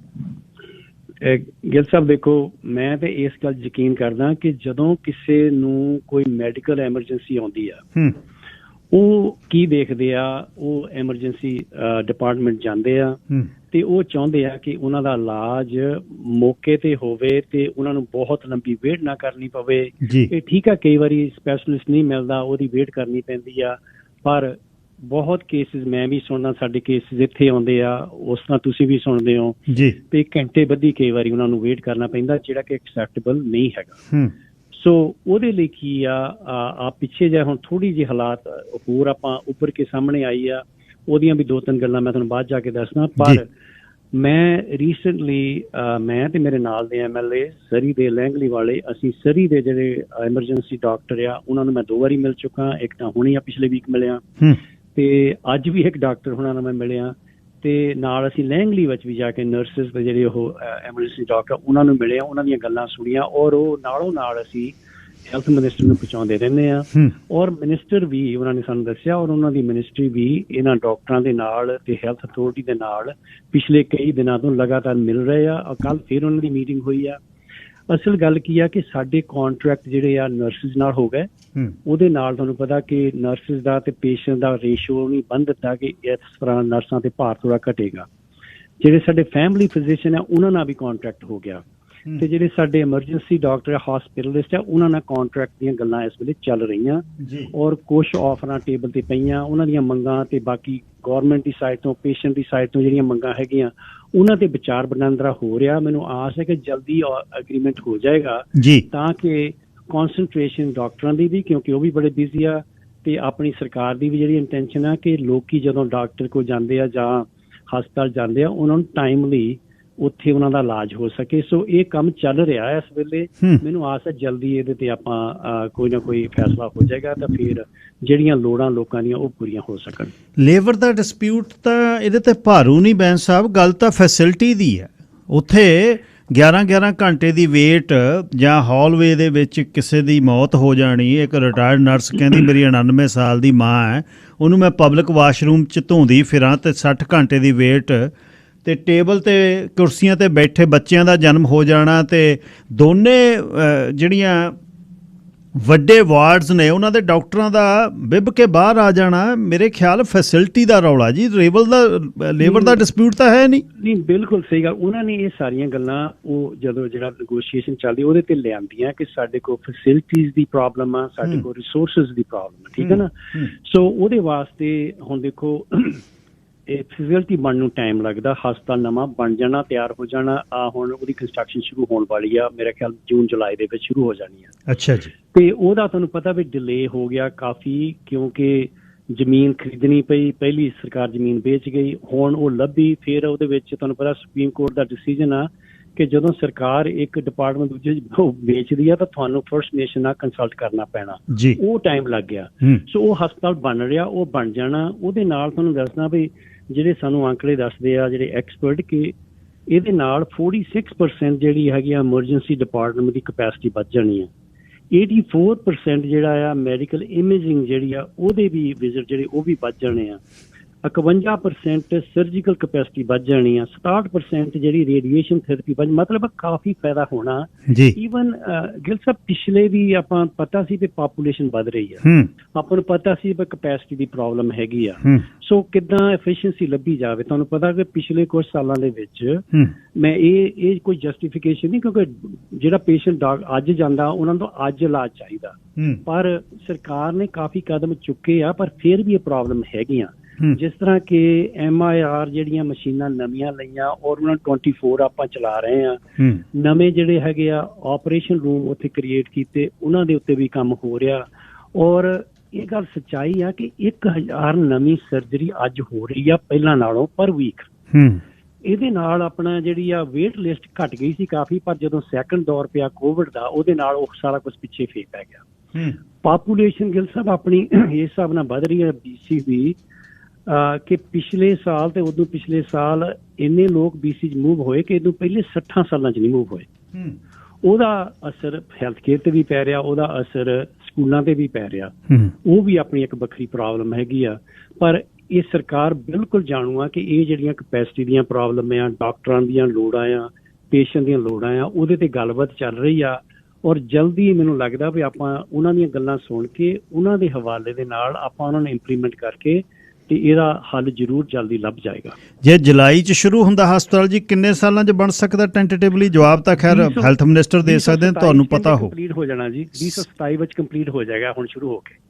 ਅੱਛਾ, ਇੱਕ ਮੈਨੂੰ ਇਹ ਦੱਸਿਓ ਜੀ, ਇੱਕ ਸਿਟੀ ਦੀ ਪਾਪੂਲੇਸ਼ਨ ਦੀ ਗੱਲ ਬੜੀ ਹੋ ਰਹੀ ਆ, 6.5 ਲੱਖ 7 ਲੱਖ ਜਿਹੜੇ ਪ੍ਰੋਵਿੰਸ਼ੀਅਲ ਨੋਮੀਨੀ ਪ੍ਰੋਗਰਾਮ 'ਚ ਸਰਕਾਰਾਂ ਰਾਹੀਂ ਬੰਦੇ ਪੱਕੇ ਹੋ ਰਹੇ ਨੇ, ਉਹਨਾਂ ਦੇ ਜਵਾਕ ਆ ਰਹੇ ਨੇ, ਸੁਪਰ ਵੀਜ਼ੇ ਵਾਲੇ ਨੇ, ਵਿਜ਼ਿਟ ਵੀਜ਼ੇ ਵਾਲੇ ਨੇ, 2.5-3 ਲੱਖ ਬੰਦਾ ਉਹ ਹੈ, ਉਹਨੂੰ ਕੰਸੀਡਰ ਸਰਕਾਰ ਕਿਉਂ ਨਹੀਂ ਕਰਦੀ? ਤੁਹਾਡੀ ਗੱਲ ਬਿਲਕੁਲ ਸਹੀ ਹੈ। ਦੇਖੋ ਆਪਣੀਆਂ ਪ੍ਰੋਬਲਮਸ ਕਈ ਪ੍ਰੋਂਗਸ ਹੈਗੀਆਂ ਇਹਦੀਆਂ। ਦੇਖੋ ਇੱਕ ਪਾਸੇ ਦਾ ਬਿਜ਼ਨਸ ਸਾਰੇ ਕੰਪਲੇਂਟ ਕਰ ਰਿਹਾ ਕਿ ਸਾਨੂੰ ਬੰਦੇ ਨਹੀਂ ਮਿਲ ਰਹੇ, ਠੀਕ ਹੈ ਨਾ। ਉਹਦੇ ਵਿੱਚ PNP ਦੇ ਥਰੂ ਜਿਹੜੀ ਸਕਿੱਲ ਲੇਬਰ ਆ ਉਹ ਆ ਸਕਦੀ ਆ ਤਾਂ ਕਿ ਉਹ ਬਿਜ਼ਨਸ ਨੂੰ ਆਪਾਂ ਹੋਰ ਵਰਕਰ ਪ੍ਰਦਾਨ ਕਰ ਸਕੀਏ। ਦੂਸਰੇ ਪਾਸੇ ਪੋਸਟ ਸੈਕੰਡਰੀ ਐਜੂਕੇਸ਼ਨ ਵਾਲੇ ਵੀ ਨਵੇਂ ਰਾਹ ਖੋਲ ਰਹੇ ਆ ਕਿ ਜਿਹੜੇ ਸਾਡੇ ਰੋਡ ਬਲਾਕ ਸੀਗੇ ਬੰਦਿਆਂ ਨੂੰ ਪੜ੍ਹਾਈ ਦੇ ਆਪਣੀ ਸਕਿੱਲ ਨੂੰ ਅਪਗ੍ਰੇਡ ਕਰਨ, ਉਹਨਾਂ ਵਾਸਤੇ ਵੀ ਸਹੂਲਤਾਂ ਨਵੀਆਂ ਤਿਆਰ ਹੋ ਰਹੀਆਂ। ਪਰ ਜਦੋਂ ਨਵੇਂ ਵਰਕਰ ਆਉਂਦੇ ਆ, ਜਦੋਂ ਨਵੇਂ ਲੋਕ ਦੂਜੇ ਸੂਬੇ ਤੋਂ ਸਾਡੇ ਸੂਬੇ 'ਚ ਆਉਂਦੇ ਆ, ਜਿਸ ਸਭ 40 ਤੋਂ ਵੱਧ % ਲੋਕ ਜਿਹੜੇ ਆਪਾਂ ਗੱਲ ਕੀਤੀ ਬਹੁਤ ਆ ਰਹੇ BC ਵਿੱਚ, ਉਹ ਦੂਜਿਆਂ ਸੂਬਿਆਂ 'ਚੋਂ ਆ ਰਹੇ ਆ ਜੀ। ਸੋ ਉਹਦੇ ਨਾਲ ਆਪਾਂ ਨੂੰ ਇਹ ਠੀਕ ਆ, ਲੇਬਰ ਸ਼ੋਰਟੇਜ ਦੀ ਤਾਂ ਹੈਲਪ ਹੁੰਦੀ ਆ, ਪਰ ਉਹਦੇ ਨਾਲ ਸਕੂਲਾਂ ਵਿੱਚ ਵੀ ਭਾਰ ਪੈਂਦਾ ਕਿ ਬੱਚੇ ਨਾਲ ਉਹਨਾਂ ਦੇ, ਆਪਣੇ ਹੈਲਥ ਕੇਅਰ ਤੇ ਭਾਰ ਪੈਂਦਾ, ਆਪਣੀ ਟਰਾਂਸਪੋਰਟੇਸ਼ਨ ਤੇ ਭਾਰ ਪੈਂਦਾ। ਸੋ ਇਹ ਦੋਨਾਂ ਪਾਸਿਆਂ ਤੋਂ ਆਪਾਂ ਜੇ ਇੱਕ ਨੂੰ ਛੱਡ ਦਈਏ ਦੂਜੇ ਨੂੰ ਸ਼ੁਰੂ ਕਰੀਏ, ਉਹਦਾ ਅਸਰ ਇੱਕ ਦੂਜੇ ਤੇ ਹੁੰਦਾ। ਪਰ ਉਹ ਸਾਰਾ ਕੁਝ ਦੇਖ ਕੇ ਸੋਚ ਕੇ ਹੋ ਰਿਹਾ, ਕਿਉਂਕਿ ਆਪਾਂ ਮੇਰਾ ਖਿਆਲ ਹੈ ਵੀ ਅਸੀਂ ਉਸ ਕੰਮ ਲਈ ਤਿਆਰ ਹਾਂ। ਜਿਹੜੇ ਚੈਲੰਜ ਇਸ ਵੇਲੇ ਸਾਡੇ ਕੋਲ ਹੈਲਥ ਕੇਅਰ ਦੇ ਹੈਗੇ ਆ, ਜਾਂ ਐਜੂਕੇਸ਼ਨ ਦੇ ਹੈਗੇ, ਟਰਾਂਸਪੋਰਟੇਸ਼ਨ ਦੇ ਹੈਗੇ ਆ, ਕਿਉਂਕਿ ਆਪਾਂ ਲੋਕਾਂ ਨੂੰ ਵਿਚਕਾਰ ਰੱਖ ਕੇ ਪਾਲਿਸੀਜ਼ ਬਣਾਉਂਦੇ ਆ। ਇਸ ਵੇਲੇ ਸਾਡੇ ਕੋਲ ਚੈਲੰਜਸ ਹੈਗੇ ਆ। ਮੈਂ ਸੁਣਦਾ ਆਪਣੇ ਪੇਸ਼ੈਂਟਸ ਦੀਆਂ ਗੱਲਾਂ, ਜਿਹੜੇ ਡਾਕਟਰਾਂ ਦੀਆਂ ਗੱਲਾਂ ਮੈਂ ਸੁਣਦਾ ਵੀ ਇਹ ਗੱਲਾਂ ਬਿਲਕੁਲ ਉਹਨਾਂ ਦੀਆਂ ਜਾਇਜ਼ ਆ, ਔਰ ਉਹਨਾਂ ਤੇ ਕੰਮ ਬਹੁਤ ਕੁਝ ਹੋ ਗਿਆ, ਹਾਲੇ ਹੋਰ ਹੋਣ ਦੀ ਲੋੜ ਆ, ਕਿਉਂਕਿ ਪਾਪੂਲੇਸ਼ਨ ਅਨਐਕਸਪੈਕਟਡਲੀ ਕਾਫੀ ਵੱਧ ਗਈ ਆ ਪਿਛਲੇ 2 ਸਾਲ ਦੇ ਵਿੱਚ। ਕੋਵਿਡ ਨੇ ਵੀ ਆਪਣੇ ਤੇ ਅਸਰ ਕਾਫੀ ਪਾਇਆ, ਪਰ ਆਪਾਂ ਇਸ ਕੰਮ ਲਈ ਤਿਆਰ ਬੈਠੇ ਆ। ਔਰ ਉਹਨਾਂ ਲੋਕਾਂ ਨਾਲ ਐਕਸਪਰਟ ਨਾਲ ਗੱਲ ਹੋ ਰਹੀ ਆ ਵੀ ਇਹਨਾਂ ਦਾ ਸੋਲੂਸ਼ਨ ਕਿਸ ਤਰ੍ਹਾਂ ਲੱਭੇ ਜਾਣ। 5 ਸਾਲ ਦਾ ਸਮਾਂ ਬੈਂਸ ਸਾਹਿਬ, ਕੀ ਸਬਸਟੀਟਿਊਟ ਹੋਊਗਾ ਜੀ? 10 ਲੱਖ ਬੰਦੇ ਨੂੰ ਟ੍ਰੀਟ ਕਿਵੇਂ ਕਰੋਗੇ ਤੁਸੀਂ? ਕਿੱਥੋਂ ਲਿਆਓਗੇ ਹਸਪਤਾਲ ਜੀ? ਉਹੀ ਗੱਲ ਆ ਨਾ ਕਿ ਪਹਿਲਾਂ ਤਾਂ ਕੈਚ ਅਪ ਕਰਨ ਦੀ ਲੋੜ ਪਈ ਬਹੁਤ ਜ਼ਿਆਦਾ। ਤੁਹਾਨੂੰ ਪਤਾ ਹੀ ਆ ਵੀ ਪਿੱਛੇ ਸੀਗੇ ਬਹੁਤ ਅਸੀਂ। ਹੁਣ ਸਕੂਲ ਦੀ ਗੱਲ ਕਰੀਏ ਕਿ 7700 ਬੱਚਾ ਪੋਰਟੇਬਲ 'ਚ ਪੜ੍ਹ ਰਿਹਾ ਸੀ ਜਦੋਂ ਅਸੀਂ ਕਿਹਾ ਸੀ ਅਸੀਂ ਖਤਮ ਕਰ ਦੇਣੇ ਆ, ਜਦੋਂ ਸਾਡੀ ਸਰਕਾਰ ਬਣੀ ਆ ਜੀ। ਔਰ 10,000 ਸਪੇਸ ਆਪਾਂ ਕ੍ਰੀਏਟ ਕਰ ਦਿੱਤੀ ਆ, ਚਾਹੇ ਐਕਸਪੈਂਡ ਕੀਤੇ ਸਕੂਲ ਜਾਂ ਨਵੇਂ ਬਣਾਏ ਆ। ਪਰ ਉਹਦੇ ਨਾਲ ਫਿਰ ਆ ਜਿਹੜੀ ਉਹ ਸੋਚਦੇ ਸੀ ਵੀ ਸਾਡੀ ਪਾਪੂਲੇਸ਼ਨ ਬੱਚਿਆਂ ਦੀ 1000 ਵਧਣੀ ਸਾਲ ਦੀ ਜੀ, ਉਹਦੇ ਵਾਸਤੇ ਤਿਆਰੀ ਕਰ ਰਹੇ ਸੀ ਹੋਰ ਐਕਸਟਰਾ ਬਣਾਉਣ ਲਈ। ਹੁਣ ਉਹਨਾਂ ਨੇ ਸਾਨੂੰ ਸਕੂਲ ਬੋਰਡ ਨੇ ਦੱਸਿਆ ਕਿ ਉਹਨਾਂ ਕੋਲ ਬੱਚੇ ਪਿਛਲੇ ਸਾਲ 2200 ਆਏ ਐਕਸਟਰਾ ਜੀ। ਸੋ ਉਹਦੇ ਨਾਲ ਪੋਰਟੇਬਲਸ ਹੋਰ ਆ ਰਹੇ ਆ, ਜਾਂ ਉਹ ਜਿਹੜੇ ਪਏ ਆ ਉੱਥੇ ਦੀ ਪਏ ਆ। ਇਹ ਚੈਲੰਜਸ ਹੈਗੇ ਆ। ਆਪਾਂ ਇਹ ਸਰਕਾਰ ਇਸ ਕੰਮ ਨੂੰ ਅਕਨੋਲੇਜ ਕਰਦੀ, ਨੰਬਰ 1। ਦੂਜਾ ਇਹਦੇ ਤੇ ਐਕਸ਼ਨ ਲੈ ਰਹੀ ਆ, ਤੇ ਇਹ ਠੀਕ ਆ। ਇਸ ਵੇਲੇ ਮੌਕੇ ਤੇ ਸਾਨੂੰ ਹੈਲਥ ਕੇਅਰ ਤੇ ਵੀ ਚੈਲੰਜਸ ਹੈਗੇ ਆ। ਮੈਂ ਫੁੱਲੀ ਉਹਨਾਂ ਦੀਆਂ ਗੱਲਾਂ ਨਾਲ ਸਿੰਪਥੀ ਰੱਖਦਾ, ਡਾਕਟਰਸ ਦੇ ਨਾਲ, ਨਰਸਿਸ ਦੇ ਨਾਲ।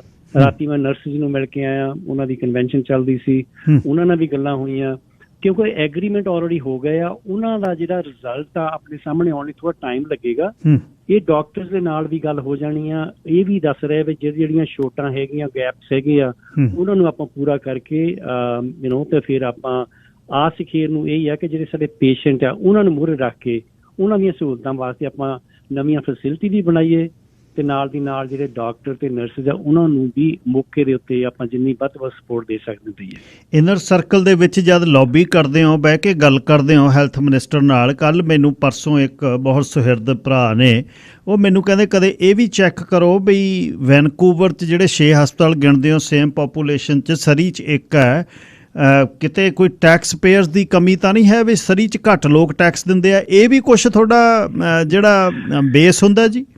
ਨਹੀਂ ਜੀ, ਨਹੀਂ, ਬਿਲਕੁਲ ਨਹੀਂ। ਦੇਖੋ ਇਹ ਜਿਹੜਾ ਪੁਰਾਣਾ ਸਿਸਟਮ ਸੀ ਆਪਣਾ ਨਾ, ਉਹ ਵੈਨਕੂਵਰ ਤੋਂ ਸ਼ੁਰੂ ਹੋਇਆ ਤੇ ਉੱਥੇ ਹਸਪਤਾਲ ਬਣਨੇ ਸ਼ੁਰੂ ਹੋ ਗਏ, ਪੁਰਾਣਾ ਸ਼ਹਿਰ ਸੀ ਬਿਲਕੁਲ ਐਸਟੈਬਲਿਸ਼। ਹਾਂਜੀ, ਸੋ ਹੁਣ ਆਪਣੀ ਪਾਪੂਲੇਸ਼ਨ ਇੱਧਰ ਆ ਗਈ ਆ ਔਰ ਉਹ ਪੁਰਾਣਾ ਸਿਸਟਮ ਗਿੱਲ ਸਾਹਿਬ ਇਹ ਵੀ ਸੀਗਾ ਕਿ ਉਹਨਾਂ ਨੇ ਸਪੈਸ਼ਲਾਈਜ਼ਡ ਸੈਂਟਰ ਬਣਾਏ ਹੋਏ ਸੀ ਜੀ। ਚਿਲਡਰਨ ਹਸਪੀਟਲ ਬੱਚਿਆਂ ਵਾਸਤੇ ਸੀ, ਉੱਥੇ ਵੂਮਨ ਹਸਪੀਟਲ ਜੁਦਾ ਬਣਿਆ ਹੋਇਆ। ਜਿਹੜਾ ਟਰਾਮਾ ਵਾਲਾ ਆ ਉਹ ਵੈਨਕੂਵਰ ਵਿੱਚ ਜਾਂਦੇ ਸੀ ਜਾਂ ਫਿਰ ਰਾਇਲ ਕੰਪਨੀ 'ਚ ਆਉਣ ਲੱਗ ਗਏ, ਤੇ ਜਿਹੜੀਆਂ ਡਿਫਿਕਲਟ ਡਿਲੀਵਰੀਜ਼ ਬੱਚਿਆਂ ਦੀਆਂ ਉਹ ਸਰੀ ਦੇ ਵਿੱਚ ਉਹਦਾ ਸੈਂਟਰ ਬਣਾਇਆ ਹੋਇਆ ਸੀਗਾ। ਸੋ ਆਈ ਥਿੰਕ ਇਹ ਸਾਰਿਆਂ ਨੇ ਆਪੋ ਆਪਣੇ ਬਣਾਏ ਸੀ, ਪਰ ਆਈ ਥਿੰਕ ਹੁਣ ਸਾਨੂੰ ਇਹਨੂੰ ਰੀਵਿਜ਼ਿਟ ਕਰਨ ਦੀ ਲੋੜ ਆ। ਪਾਪੂਲੇਸ਼ਨ ਇੱਧਰ ਬਹੁਤ ਵੱਧ ਰਹੀ ਹੈ, ਸਾਨੂੰ ਇੱਥੇ ਸੈਂਟਰ ਬਣਾਉਣੇ ਪੈਣੇ ਆ ਨਵੇਂ ਹਸਪਤਾਲ ਵਿੱਚ। ਹੁਣ ਆਪਾਂ ਨੂੰ ਪਤਾ ਕਿ ਉਹਨਾਂ ਨੇ ਐਕਸਪਰਟ ਨੇ ਦੱਸਿਆ ਕਿ ਕੈਂਸਰ ਜਿਹੜੀ ਹੈਗੀ ਆ ਉਹਦੀ ਚੜ੍ਹਤ ਰਹਿਣੀ ਆ ਹੱਲੇ ਆਉਣ ਵਾਲੇ ਸਮੇਂ ਦੇ ਵਿੱਚ। ਉਹਦੇ ਵਾਸਤੇ ਉਹ ਸੈਕੰਡ ਕੈਂਸਰ ਸੈਂਟਰ ਵੀ ਇਸੇ ਕਰਕੇ ਬਣਾ ਰਹੇ, ਉਹ ਇਹਨੂੰ ਰეკਮੈਂਡ ਕੀਤਾ, ਆਪਾਂ ਬਣਾ ਰਹੇ ਹਾਂ। ਤੇ ਐਮਰਜੈਂਸੀ ਵਾਰਡ ਵੀ ਉੱਥੇ ਫੁੱਲ ਬਣੇਗੀ ਕਿਉਂਕਿ ਉੱਥੇ ਵੀ ਆਪਾਂ ਨੂੰ ਕਾਫੀ ਭਾਰ ਹੈਗਾ।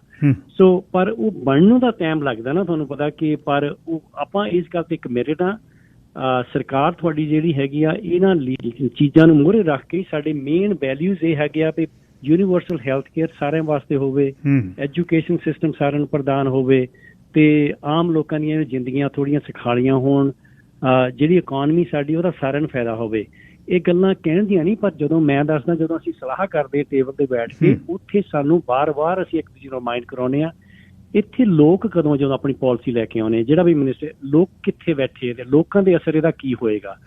ਸੋ ਆਈ ਥਿੰਕ ਉਹਦੇ ਹਿਸਾਬ ਨਾਲ ਪਾਲਿਸੀ ਬਣਦੀ ਆ। ਠੀਕ ਆ, ਇਸ ਵੇਲੇ ਮੈਂ ਐਕਸੈਪਟ ਕਰਦਾ ਕਿ ਜਿਹੜਾ ਅਸੀਂ ਉਸ ਜਿਹੜਾ ਹੈਗਾ ਲੈਵਲ ਤੇ ਨਹੀਂ ਨਿੱਤਰ ਰਿਹਾ, ਜਿਹੜਾ ਸਾਡਾ ਹੈਲਥ ਕੇਅਰ ਸਿਸਟਮ ਵੀ ਆ ਤੇ ਸਾਡਾ ਟਰਾਂਸਪੋਰਟੇਸ਼ਨ ਸਿਸਟਮ ਵੀ ਹੈਗਾ, ਉਹ ਵੀ ਆਪਾਂ ਕਿਤੇ ਗੱਲ ਕਰਾਂਗੇ। ਕਿਉਂ ਪਿੱਛੇ ਪੈ, ਤੁਹਾਨੂੰ ਯਾਦ ਆ ਇੱਥੇ ਨੂੰ ਆਪਣੇ ਕਿੰਗ ਜੋਰ ਦੇ ਉੱਤੇ ਬਣਨੀ ਸੀਗੀ ਐਕਸਟੈਂਸ਼ਨ, ਤੇ ਉਸ ਵੇਲੇ ਦੇ ਪ੍ਰੀਮੀਅਰ ਸਾਹਿਬ ਕਹਿੰਦੇ ਨਹੀਂ ਜੀ ਆਪਾਂ ਤਾਂ ਰੈਫਰੈਂਡਮ ਕਰਾਉਣਾ। ਉਹ ਰੈਫਰੈਂਡਮ ਕਰਾਇਆ 2015 ਬਹੁਤ 4-5 ਸਾਲ ਲੱਗ ਗਏ, ਉਹ ਇੱਥੇ ਕੁਛ ਨਹੀਂ ਬਣਿਆ। ਅਖੀਰ ਨੂੰ ਆ ਕੇ ਉਹ ਹੁਣ ਸਕਾਈ ਟ੍ਰੇਨ ਬਣੀ ਆ, ਪਰ ਉਧਰ ਨੂੰ ਚੱਲ ਗਈ ਕਿਉਂਕਿ 2 ਮੇਅਰਾਂ ਨੇ ਡਿਸਾਈਡ ਕਰਿਆ ਉਧਰ ਚਾਹੀਦੀ ਹੈਗੀ ਆ। ਪਰ ਆਪਾਂ ਕਮਿਟਡ ਆ ਇਹਨਾਂ ਗੱਲਾਂ ਦੇ ਉੱਤੇ, ਔਰ ਸਾਰਿਆਂ ਦੀਆਂ ਗੱਲਾਂ ਸੁਣ ਕੇ ਜਿਹੜੇ ਕੰਮ ਇਸ ਵੇਲੇ ਕੁਛ ਚੈਲੰਜ ਆਪਣੇ ਕੋਲ ਹੈਗੇ ਆ, ਇਹਨਾਂ ਨੂੰ ਆਪਾਂ ਡੀਲ ਜ਼ਰੂਰ ਕਰ ਰਹੇ ਹਾਂ ਔਰ ਬੜੇ ਸੀਰੀਅਸਲੀ ਲੈ ਰਹੇ ਹਾਂ। ਕੁਛ ਸਮਾਂ ਹੈ ਜੀ ਕਾਲਸ ਲੈਣ ਦਾ ਤੁਹਾਡੇ ਕੋਲ? 10-15 ਮਿੰਟ ਹੋਰ ਹੈਗੇ? 5 ਮਿੰਟ ਹੋਰ ਹੈਗੇ ਆ ਜੀ, ਮੇਰੀ ਦੂਜੀ ਮੀਟਿੰਗ ਸ਼ੁਰੂ ਹੋ ਜਾਣੀ। ਚਲੋ ਫਿਰ ਤੁਸੀਂ ਆਪਣੇ ਵੱਲੋਂ ਇਸ ਨੂੰ ਸਮ ਅਪ ਕਰ ਲਿਓ ਜੀ, ਅਖੀਰ ਦੇ ਵਿੱਚ ਕੀ ਕਹਿਣਾ ਚਾਹੁੰਦੇ ਜੀ? ਮੈਂ ਇਹ ਕਹਿਣਾ ਚਾਹੁੰਦਾ ਕਿ ਇਸ ਵੇਲੇ ਆਪਣੇ ਕੋਲ ਚੈਲੰਜਸ ਹੈਗੇ ਆ, ਨੋ ਡਾਊਟ। ਹੈਲਥ ਕੇਅਰ ਦੇ ਵਿੱਚ ਮੈਂ ਉਹਨਾਂ ਪੇਸ਼ੈਂਟਸ ਨਾਲ ਸਿੱਧੀ ਗੱਲ ਕਰਨਾ ਚਾਹੁੰਦਾ, ਉਹਨਾਂ ਦੀ ਫੈਮਿਲੀ ਗੱਲ ਕਰਨੀ ਚਾਹੁੰਦਾ ਕਿ ਅਸੀਂ ਇਸ ਗੱਲ ਤੋਂ ਜਾਣੂ ਹਾਂ। ਮਿਨਿਸਟਰ ਡਾਇਰੈਕਟਲੀ ਕੱਲ ਉਹਨਾਂ ਨਾਲ ਆ ਕੇ ਮਿਲ ਕੇ ਗਏ ਹੈਗੇ ਆ, ਡਾਕਟਰਾਂ ਨਾਲ ਮਿਲ ਰਹੇ। ਮੈਂ 2 ਵਾਰੀ ਮਿਲ ਚੁੱਕਾ, ਸਰੀ ਦੇ ਡਾਕਟਰਾਂ ਨਾਲ, ਲੈਂਗਲੀ ਦੇ ਡਾਕਟਰਾਂ ਨਾਲ ਮਿਲ ਚੁੱਕੇ ਹਾਂ ਔਰ ਸਾਨੂੰ ਇਹਨਾਂ ਹਾਲਾਤਾਂ ਬਾਰੇ ਪਤਾ। ਅਸੀਂ ਉਹਨਾਂ ਉੱਤੇ ਪੂਰਾ ਗੌਰ ਕਰ ਰਹੇ ਹਾਂ ਔਰ ਉਹਨਾਂ ਨੂੰ ਇੰਪਲੀਮੈਂਟ ਕਰਾਂਗੇ ਇਹਨਾਂ ਦੀਆਂ ਗੱਲਾਂ ਸੁਣ ਕੇ, ਜਿਹੜੀਆਂ ਵੀ ਇਹਨਾਂ ਨੇ ਸਾਨੂੰ ਸਾਡੇ ਸਾਹਮਣੇ ਲਿਆ ਰਹੇ ਆ। ਤੇ ਜਿਹੜੇ ਕੋਈ ਵੀ ਸਾਡੇ ਵੱਲੋਂ ਐਕਸਕਿਊਜ਼ ਕੋਈ ਨਹੀਂ, ਕੋਈ ਰੀਜ਼ਨ ਕੋਈ ਨਹੀਂ, ਪਰ ਇਹ ਗੱਲ ਜ਼ਰੂਰ ਹੈਗੀ ਆ ਕਿ ਪ੍ਰੋਬਲਮ ਜ਼ਰੂਰ ਹੈਗੀ ਆ, ਉਹਨੂੰ ਅਸੀਂ ਮੰਨਦੇ ਹਾਂ ਔਰ ਉਹ 'ਤੇ ਕੰਮ ਹੋ ਰਿਹਾ ਇਸ ਵੇਲੇ। ਮੈਂ ਸਾਹਿਬ ਧੰਨਵਾਦ, ਤੁਸੀਂ ਸਾਡੀ ਰਿਕੁਐਸਟ ਮੰਨੀ ਤੇ ਤੁਸੀਂ ਇਸ ਕਰੜੇ ਸਮੇਂ ਆ ਕੇ ਗੱਲਬਾਤ ਕੀਤੀ ਤੇ ਇਸ ਮੁਸ਼ਕਲ ਨੂੰ ਐਕਸੈਪਟ ਕੀਤਾ ਤੇ ਹੋਪਫੁਲੀ ਇਹਦੇ ਤੇ ਆਪਾਂ ਕੰਮ ਰਲ ਕੇ ਕਰਾਂਗੇ। ਕੋਈ ਡਿਨਾਊਂਸ ਕਰਨ ਵਾਲੀ ਗੱਲ ਨਹੀਂ, ਕਮਿਊਨਿਟੀ ਦੀ ਵੈਲਬੀਇੰਗ ਦੀ ਗੱਲ ਹੈ। ਤੇ ਜਿੱਥੇ ਤੁਸੀਂ ਕੋਈ ਸੁਨੇਹਾ ਦੇਣਾ, ਕੋਈ ਟਾਊਨ ਹਾਲ ਦੀ ਗੱਲ ਕਰਨੀ ਹੈ, ਕਿਸੇ ਨੂੰ ਮਿਲਣਾ ਗਿਲਣਾ, ਇਹ ਮੰਚ ਤੁਹਾਡੇ ਲਈ ਸਦਾ ਖੁੱਲ੍ਹਾ। ਤੁਹਾਡੇ ਆ ਕੇ ਗੱਲਬਾਤ ਕਰਨ ਲਈ ਧੰਨਵਾਦ ਜੀ। Thank you Gill Sahib, any time ਜਦੋਂ ਵੀ ਤੁਹਾਨੂੰ ਫੀਲ ਕਰਦੇ ਕਿ ਕਿਸੇ ਚੀਜ਼ ਦੀ ਇਨਫੋਰਮੇਸ਼ਨ ਮੈਂ ਪ੍ਰਦਾਨ ਕਰ ਸਕਦਾ, ਐਨੀ ਟਾਈਮ ਤੁਸੀਂ ਵੀ ਕਾਲ ਕਰ ਲਿਓ ਤਾਂ ਮੈਂ ਵੀ ਕਰ ਸਕਾਂਗਾ। ਠੀਕ ਹੈ, ਜ਼ਰੂਰ ਮਿਲਾਂਗੇ, ਜ਼ਰੂਰ। Thank you Bains Sahib. Okay ਜੀ, thank you. Harry Bains honourable minister of labour ਗੱਲਬਾਤ ਕਰਕੇ ਗਏ ਨੇ ਤੇ ਉਹਨਾਂ ਨੇ ਇਸ ਗੱਲ ਨੂੰ ਐਕਸੈਪਟ ਕੀਤਾ ਵੀ ਹਾਂ ਇਹ ਮੁਸ਼ਕਲ ਹੈ, ਉਹ ਐਕਸੈਪਟ ਹੋ ਗਈ ਗੱਲ। ਪਰ ਹੁਣ ਆਪਣੇ ਕੋਲ ਇਹਦਾ ਹੱਲ ਕੀ ਹੈ? 4 ਸਾਲ ਤਾਂ 23 ਤੋਂ 27 ਦਾ ਸਮਾਂ ਤਾਂ ਲੰਬਾ ਹੈ। 27 ਸਾਲ 4 ਸਾਲ ਦਾ ਤਾਂ ਡਿਜ਼ਾਸਟਰ ਹੋ ਜਾਏਗਾ ਸਰੀ ਦੇ ਵਿੱਚ। ਹੋਰ ਫੈਸਿਲਿਟੀ ਕੋਈ ਨਹੀਂ ਜਿੱਥੇ ਤੁਸੀਂ ਆਪਰੇਟ ਕਰ ਸਕੋ, ਜਿੱਥੇ ਲੈ ਸਕੋ। ਕਮਰੇ ਤਾਂ ਮਿਲ ਜਾਣਗੇ, ਜਾਂ ਕੋਈ ਹਸਪੀਟਲ ਜਿਹੜਾ ਬਣਿਆ ਬਣਾਇਆ, ਕੋਈ ਹੋਟਲ ਜਿਹੜਾ ਖਰੀਦ ਹੋਵੇ, ਜਿਵੇਂ ਲੈਫਟ ਸਾਈਡ ਆਪਣੇ ਈਸਟ ਸਾਈਡ ਦੇ ਵਿੱਚ ਖਰੀਦ ਕੇ ਘਰਾਂ ਨੂੰ ਦੇ ਰਹੇ ਨੇ, ਜਿਵੇਂ ਅਟੀਰਾ ਦਾ ਪਿੱਛੇ ਜੇ ਤੁਸੀਂ ਸੁਣਿਆ ਹੀ ਆ ਵੀ ਕੀ ਹੁੰਦਾ ਰਿਹਾ, ਫਿਰ ਕੁਛ ਇਮੀਡੀਏਟ ਹੋ ਸਕਦਾ ਹੈ। ਪਰ ਜੇ ਹਸਪਤਾਲ ਬਣਨਾ ਹੈ, ਉਹ ਤਾਂ ਬਣਨ ਨੂੰ 4 ਸਾਲ ਲੱਗਣਗੇ। ਤੁਹਾਡੇ ਵਿਚਾਰ ਉਹਨਾਂ ਦੀ ਗੱਲਬਾਤ ਲਈ 604 204 0 ਤੁਹਾਡੀਆਂ ਕਾਲ ਜੀ। ਮਿਨਿਸਟਰ ਹੈਰੀ ਬੈਂਸ ਜਿਹੜੀ ਗੱਲਬਾਤ ਦੱਸ ਕੇ ਗਏ ਨੇ। ਫੂਲ ਕੁਮਾਰ ਜੀ, ਤੁਸੀਂ ਏਅਰ 'ਤੇ ਹੋ। ਹੈਲੋ ਜੀ, ਸਤਿ ਸ਼੍ਰੀ ਅਕਾਲ। ਸਤਿ ਸ਼੍ਰੀ ਅਕਾਲ ਭਾਜੀ, ਕੀ ਹਾਲ ਹੈ? ਜੀ ਠੀਕ, ਤੁਸੀਂ ਦੱਸੋ ਜੀ। ਬਸ ਵਧੀਆ ਭਾਜੀ। ਵੈਸੇ ਨਾ ਮੈਂ ਇੱਕ ਗੱਲ ਕਰਨਾ, ਹਾਸਾ ਆਉਂਦਾ ਮਿਨਿਸਟਰ ਸਾਹਿਬ ਦੀ ਗੱਲ ਸੁਣ ਕੇ। ਉਹ ਕਹਿੰਦੇ ਜੀ ਅਸੀਂ ਅੱਗੇ ਠੀਕ ਕਰ ਲਾਂਗੇ, ਪਹਿਲਾਂ ਤੁਸੀਂ 4 ਲੱਖ ਬੰਦਾ ਹੱਲੇ ਵੀ ਕਹੀ ਜਾਂਦੇ ਹੋ ਬੁਲਾਉਣਾ, ਇਨਫਰਾਸਟ੍ਰਕਚਰ ਤੁਹਾਡੇ ਕੋਲੇ ਹੈ ਨਹੀਂ। ਪਹਿਲਾਂ ਕਹਿੰਦੇ ਜੀ 1000 ਬੰਦਾ ਸੀ, 1700 ਬੱਚਾ ਹੋਰ ਆ ਗਿਆ ਜੀ। ਪਲੈਨਿੰਗ ਵੱਡੀ ਕਰਕੇ ਤੁਰੋ। ਸਾਡੀ ਤਾਂ ਆਹੀ ਦੱਸ ਹੈ ਜੀ, ਬਾਕੀ ਸਾਰੇ ਸਮਝਦਾਰ ਹੀ। ਥੈਂਕ ਯੂ ਜੀ। ਸੁੱਚਾ ਭੱਟੀ ਜੀ, ਲਾਈਨ ਨੰਬਰ 2।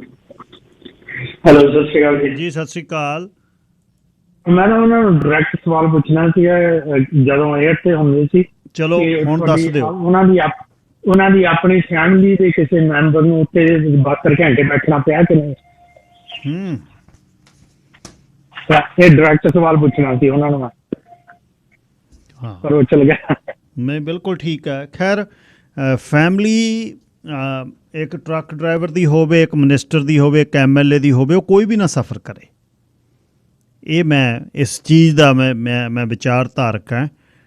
ਪਰਿਵਾਰ ਤਾਂ ਪਰਿਵਾਰ ਹੈ, ਉਹ ਇਸ ਤਰ੍ਹਾਂ ਨਹੀਂ ਪੀਨਲਾਈਜ਼ ਹੋਣਾ ਚਾਹੀਦਾ ਵੀ ਉਹ ਮਿਨਿਸਟਰ ਦਾ ਪਰਿਵਾਰ ਹੈ ਜਾਂ ਸਾਡਾ ਪਰਿਵਾਰ ਆ। ਹਾਂ, ਇਹ ਵੀ ਨਹੀਂ ਹੋਣਾ ਚਾਹੀਦਾ ਵੀ ਕਿਸੇ ਵੱਡੇ ਬੰਦੇ ਨੂੰ 1 ਘੰਟਾ ਉਡੀਕਣਾ ਪਵੇ ਅਤੇ ਆਮ ਬੰਦੇ ਨੂੰ 11 ਘੰਟੇ ਉਡੀਕਣਾ ਪਵੇ। ਇੱਥੇ ਇਹ ਚੀਜ਼ਾਂ ਔਖੀਆਂ ਨੇ, ਇਸ ਤਰ੍ਹਾਂ ਹੁੰਦੀਆਂ ਨਹੀਂ ਵੈਸੇ। ਬਾਕੀ ਇਹੋ ਜਿਹਾ ਤਜਰਬਾ ਕਦੇ ਹੋਇਆ ਨਹੀਂ। ਅਤੇ ਤੁਸੀਂ ਬਾਕੀ ਗੱਲਬਾਤ ਉਹਨਾਂ ਦੇ ਇਸ ਵਿਸ਼ੇ ਬਾਰੇ ਕਰ ਸਕਦੇ ਹੋ। 604 204 0600। ਮੁਸ਼ਕਿਲ ਉਹ ਮੰਨ ਗਏ ਆ, ਪਰ ਹੁਣ ਮੁਸ਼ਕਿਲ ਦਾ ਹੱਲ ਕੋਈ ਨਹੀਂ ਮੂਹਰੇ। ਅਮਰਜੀਤ ਸੰਧੂ ਜੀ। ਹਾਂਜੀ, ਸਰਦਾਰ ਹਰਜੀਤ ਸਿੰਘ ਜੀ, ਸਤਿ ਸ਼੍ਰੀ ਅਕਾਲ। ਸਤਿ ਸ਼੍ਰੀ ਅਕਾਲ ਬਾਈ ਜੀ। ਦੇਖੋ, ਗੱਲ ਇਸ ਤਰ੍ਹਾਂ ਹੈਗੀ ਹੈ, ਚਲੋ ਇਹ ਤਾਂ ਗੱਲ ਆਪਾਂ ਮੰਨਦੇ ਹਾਂ ਵੀ ਉਹ ਮੰਨ ਕੇ ਗਏ ਨੇ। ਦੇਖੋ, ਜੇ ਹੁਣ ਕੰਮ ਕਰਨ ਦੀ ਦੇਖੋ ਬਹੁਤ ਲੋੜ ਹੈਗੀ ਆ। ਪਹਿਲੀ ਤਾਂ ਗੱਲ ਇਹ ਹੈਗੀ ਆ ਵੀ ਇਹਨਾਂ ਨੂੰ ਜੋ ਕੁਛ ਆ ਪਿੱਛੇ ਇਹਨਾਂ ਨੇ ਸਫ਼ਰ ਕੀਤਾ ਜਾਂ ਕਰ ਰਹੇ, ਇਹਨਾਂ ਤੋਂ ਸਿੱਖਣਾ ਚਾਹੀਦਾ, ਇੱਕ ਗੱਲ। ਦੂਸਰੀ ਗੱਲ ਇਹ ਵੀ ਦੇਖੋ, ਜਿਹੜੀ ਹੁਣ ਆਪਾਂ ਕਹਿ ਦਿੰਦੇ ਹਾਂ ਕਿ 4 ਲੱਖ ਵੀ ਦੇਖੋ, ਉਹ ਤੇ ਇਮੀਗ੍ਰੇਸ਼ਨ ਤੇ ਆਣੀ ਆ, ਪਰ ਸਵਾਲ ਇਹ ਹੈ ਕਿ ਜਿਹੜੀ ਇਹਨਾਂ ਦੀਆਂ ਪਾਲਿਸੀ ਆ ਉਹ ਇਹਨਾਂ ਨੂੰ ਸਿੱਖਣਾ ਚਾਹੀਦਾ, ਤੋਂ ਚੰਗੀਆਂ ਬਣਾਉਣੀਆਂ ਚਾਹੀਦੀਆਂ, ਇੱਕ ਗੱਲ। ਦੂਜੀ ਗੱਲ ਇਹ, ਜਿਸ ਤਰ੍ਹਾਂ ਹੁਣ ਤੁਸੀਂ ਵੀ ਦੱਸਿਆ ਵੀ 27 ਦੇ ਵਿੱਚ ਉਹ ਦੱਸ ਕੇ ਗਏ ਨੇ ਵੀ ਹਸਪੀਟਲ ਬਣਨਾ। ਚਲੋ ਜੇ ਉਹ 26 'ਚ ਕਹਿ ਦਿੰਦੇ ਚਲੋ ਉਹ ਵੀ ਠੀਕ ਗੱਲ ਨਹੀਂ ਸੀ। ਜੇ 27 ਨੂੰ ਬਣਨਾ ਤੇ 27 ਦੇ ਵਿੱਚ ਹੀ ਬਣਨਾ। ਪਰ ਸਵਾਲ ਇਸ ਗੱਲ ਦਾ ਨਾਲ ਵੀ ਹੈਗਾ, ਮੈਂ ਇਹਨਾਂ ਨੂੰ ਇਹ ਵੀ ਸੁਝਾਅ ਦੇਵਾਂਗਾ, ਕਿਉਂਕਿ ਉਹ ਹਸਪੀਟਲ ਪੂਰਾ ਤੇ ਬਣਨਾ ਨਹੀਂ। ਸਾਡੀ ਪਾਪੂਲੇਸ਼ਨ ਜਿਹੜੀ ਇੱਥੇ ਹੋਰ ਵੱਧ ਰਹੀ ਆ, ਇਹਨਾਂ ਨੂੰ ਹੁਣ ਤੋਂ ਹੀ ਕੋਈ ਜਗ੍ਹਾ ਹੋਰ ਵੀ ਲੱਭਣੀ ਚਾਹੀਦੀ ਹੈ ਫਿਊਚਰ ਵਾਸਤੇ। ਦੇਖੋ, ਵੈਨਕੂਵਰ ਨਾਲ ਆਪਾਂ ਕੰਪੇਅਰ ਕਰੀਏ ਤੇ ਉੱਥੇ ਹਸਪੀਟਲ ਬਹੁਤ ਨੇ। ਉਹ ਜਗ੍ਹਾ ਹੋਰ ਲੱਭ ਕੇ ਹੋਰ ਵੀ ਜਗ੍ਹਾ ਆਉਣ ਵਾਲੇ ਟਾਈਮ, ਦੇਖੋ 4 ਸਾਲ ਦੇ ਵਿੱਚ ਇਹ ਹੋ ਗਏ ਜਿਹੜੇ ਵੀ 27 ਚ ਬਣਨਾ, ਤੇ ਉਹਦੇ ਆਉਣ ਵਾਲੇ ਫਿਊਚਰ ਵਾਸਤੇ ਵੀ ਜਗ੍ਹਾ ਹੁਣ ਤੋਂ ਹੀ ਲੱਭਣੀ ਚਾਹੀਦੀ ਆ, ਤੇ ਉਹਦੇ ਲਈ ਪ੍ਰਪੇਅਰ ਹੋਣਾ ਚਾਹੀਦਾ। ਤੇ ਨਾਲ ਇਹ ਵੀ ਗੱਲ ਆ ਵੀ ਨਾਲ ਇਹਨਾਂ ਨੂੰ ਅਲਟਰਨੇਟ ਰੂਟ ਵੀ ਲੱਭਣਾ ਚਾਹੀਦਾ ਵੀ ਜਿਹੜੇ ਲੋਕ ਸਫ਼ਰ ਨਾ ਕਰਨ ਆਉਣ ਵਾਲੇ ਟਾਈਮ 'ਚ। ਸੋ ਇਹਦੇ ਵਾਸਤੇ ਇਹਨਾਂ ਨੂੰ ਹੁਣ ਤੋਂ ਹੀ ਹੋਰ ਜ਼ਿਆਦਾ ਸੀਟਾਂ ਵਧਾਉਣੀਆਂ ਚਾਹੀਦੀਆਂ ਕਿ ਪਾਪੂਲੇਸ਼ਨ ਸਾਡੀ ਵੱਧ ਰਹੀ ਆ ਤੇ ਆ ਰਹੀ ਆ। ਸੋ ਇਹਨੇ ਕਹਿਣੇ ਵਿਚਾਰ ਜੀ। Thank you. ਧੰਨਵਾਦ ਜੀ। ਸਰ ਨਿਰਮਲ ਸਿੰਘ, ਤੁਸੀਂ ਏਅਰ ਤੇ ਹੋ। ਹੈਲੋ ਜੀ। ਹਾਂਜੀ, ਸਤਿ ਸ਼੍ਰੀ ਅਕਾਲ ਜੀ। ਜੀ ਸਤਿ ਸ਼੍ਰੀ ਅਕਾਲ। ਹਾਂਜੀ, ਆਪਣੇ ਦੇਖੋ ਥਾਂ, ਦੇਖੋ ਇੰਨੇ ਸਾਲ ਹੋ ਗਏ ਨੇ ਭੱਜੇ ਫਿਰਦੇ, ਐਵੇਂ ਥਾਂ ਤਾਂ ਉੱਤੇ ਹਸਪੀਟਲ ਨਾਲ ਹੀ ਪਾਰਕਿੰਗ ਲਟਕਣੀ ਪਈ, ਉੱਥੇ ਜਦੋਂ ਮਰਜ਼ੀ ਚਲੋ ਤੁਹਾਨੂੰ ਬੈਨਕੋਟ ਡਾਊਨਟਾਊਨ ਦਿਖਾ ਦਿੰਦੇ। ਜੇ ਬੈਨਕੋਟ ਜਨਰਲ ਹਸਪੀਟਲ ਆ, 8 ਮੰਜ਼ਲੀ ਬਿਲਡਿੰਗ ਬਣੀ ਹੈ, ਥੱਲੇ 3 ਪਾਰਕਾਂ ਥੱਲੇ ਬਣੀ ਹੋਈ ਆ। ਤਿੰਨ ਪੋਰਸ਼ਨ ਪਾਰਕਾਂ ਦੇ ਬਣੇ ਹੋਏ ਆ। ਉੱਥੇ ਥਾਂ ਤਾਂ ਇਹਨੇ ਕੋਈ ਇੱਥੇ ਹੀ ਸੀ ਬਥੇਰਾ ਪਿਆ ਜੀ, ਇੱਥੇ ਬਣਾ ਲੈਂਦੇ ਜਿੰਨਾ ਮਰਜ਼ੀ। ਜਿਆਦੇ ਲੱਗੇ ਹੋਏ ਨੂੰ ਜੇ 5-5 ਰੂਮ ਬਣਾਉਂਦੇ ਤਾਂ ਵੀ ਹੁਣ ਤੇ 100-150 ਰੂਮ ਬਣੇ, ਇੱਥੇ ਬਣ ਜਾਣਾ ਸੀਗਾ ਜੀ। ਕਿੰਨੀ ਜਗ੍ਹਾ ਪਈ ਹੈ ਨਾਲ ਉੱਥੇ ਪਾਰਕ, 4 ਕਾਰਾਂ ਖੜਦੀਆਂ ਬਸ ਉੱਥੇ। ਉੱਥੇ ਤੁਹਾਨੂੰ ਉਹ ਜੋ ਮਿਊਜ਼ੀਅਮ ਬਣਾਉਣਾ ਉੱਥੇ ਵਿਕਟੋਰੀਆ, ਉਹ ਹੁਣ ਇਹਨਾਂ ਨੇ ਕਾਦੇ ਬਣਾ ਦੇਣਾ ਸੀਗਾ ਜੇ ਨਾਲ ਉਹ ਕਰਵਾਉਣਾ ਪੈ ਜਾਵੇ ਤਾਂ 90 ਮਿਲੀਅਨ ਲਾ ਦੇਣਾ ਸੀ ਇਹਨਾਂ ਨੇ ਕਾਦੇ। ਗੱਲਾਂ ਦੇ ਲੋ ਕਰਦੇ ਜੀ ਉਹਨੂੰ ਬਸ ਅਜੇ 8 ਸਾਲ ਹੋ ਗਏ ਇਹਨਾਂ ਨੂੰ, ਅਜੇ ਸਕੀਮ ਬਣ ਰਹੀ ਹੈ ਜਿਹੜੇ ਦੱਸੋ। ਇਹ ਬੜਾ ਇਹ ਦੁੱਖ ਦੀ ਕਹਾਣੀ ਆ। ਗੱਲ ਇਹ ਬਿਲਕੁਲ ਠੀਕ ਆ ਸਰਦਾਰ ਨਿਰਮਲ ਸਿੰਘ ਦੀ ਵੀ ਕਦ ਹਲੇ ਹੋਊਗਾ। 8 ਸਾਲ ਗਵਰਨਮੈਂਟ ਦੇ ਬਹੁਤ ਹੁੰਦੇ ਨੇ, ਥੋੜ੍ਹੇ ਨਹੀਂ ਹੁੰਦੇ, ਬਹੁਤ ਲੰਬਾ ਸਮਾਂ। ਹੁਣ ਇਹ ਐਕਨੋਲੇਜ ਕਰ ਦੇਣਾ ਜੀ ਇੱਥੇ ਇਸ ਤਰ੍ਹਾਂ ਹੋ ਜੂ, ਇੱਥੇ 4000 ਬੱਚੇ, 4000 ਲੋਕ ਆ ਰਹੇ ਨੇ, 5000 ਲੋਕ ਆ ਜਾਣੇ, 1200 ਆ ਰਹੇ ਨੇ, ਇਹ ਤਾਂ ਗੱਲਾਂ ਨੇ, ਵਧੀਆ ਲੱਗਦੀਆਂ ਨੇ, ਪਰ ਇਹ ਕਿਵੇਂ ਠੀਕ ਹੋਊ? ਹੁਣ ਇਹੀ ਤਾਂ ਲਾਅ ਮੇਕਰ ਲਈ, ਇਹਦੇ ਲਈ ਤਾਂ ਚੁਣ ਕੇ ਭੇਜਦੇ ਆ ਇਹਨਾਂ ਨੂੰ ਆਪਾਂ, ਚਾਹੇ ਓਟਵਾ ਚਾਹੇ ਵਿਕਟੋਰੀਆ, ਇਹੀ ਹੱਲ ਹੈ ਇਹਨਾਂ ਦਾ। ਪਰ ਇਹ 27 ਨੂੰ ਜਦ ਬਣਨਾ, 27 ਤੱਕ ਤਾਂ ਬਹੁਤ ਔਖਾ ਹੋ ਜੂ। ਇੱਥੋਂ ਕਿੱਥੇ ਲੋਕ ਨੂੰ ਫਿਰ ਭੱਜਣਗੇ ਲੋਕ ਇੱਥੋਂ। ਜਿਹਦਾ ਮਾਪਾ ਹਾਲਵੇ 'ਚ ਪਿਆ 60 ਘੰਟੇ, ਉਹਨੇ ਤਾਂ ਉਹਦੇ ਲਈ ਤਾਂ ਅੱਜ ਆਪ ਮਰੇ ਜੱਗ ਪਰਲੋ ਕਹਾਣੀ ਹੈ। ਰਿਟਾਇਰਡ ਨਰਸ ਦੀ ਮਾਂ 99 ਵਰ੍ਹਿਆਂ ਦੀ 60 ਘੰਟੇ ਹਾਲਵੇ 'ਚ ਪਈ ਰਹੀ, ਅਤੇ ਲੋਕਲ ਜਿਹੜਾ ਉਹਦਾ ਉੱਥੇ ਦਾ ਲੋਕਲ ਜਿਹੜਾ ਪਬਲਿਕ ਵਾਸ਼ਰੂਮ ਆ ਉਹਦੇ ਵਿੱਚ ਉਹਦਾ ਡਾਇਰੀਆ ਉਹ ਸਾਫ਼ ਕਰਦੀ ਰਹੀ। ਬਲਵਿੰਦਰ ਸਿੰਘ ਜੀ, ਲਾਈਨ ਨੰਬਰ 1, ਤੁਸੀਂ ਏਅਰ 'ਤੇ ਹੋ। ਸਤਿ ਸ਼੍ਰੀ ਅਕਾਲ ਬਾਈ ਜੀ। ਜੀ ਸਤਿ ਸ਼੍ਰੀ ਅਕਾਲ।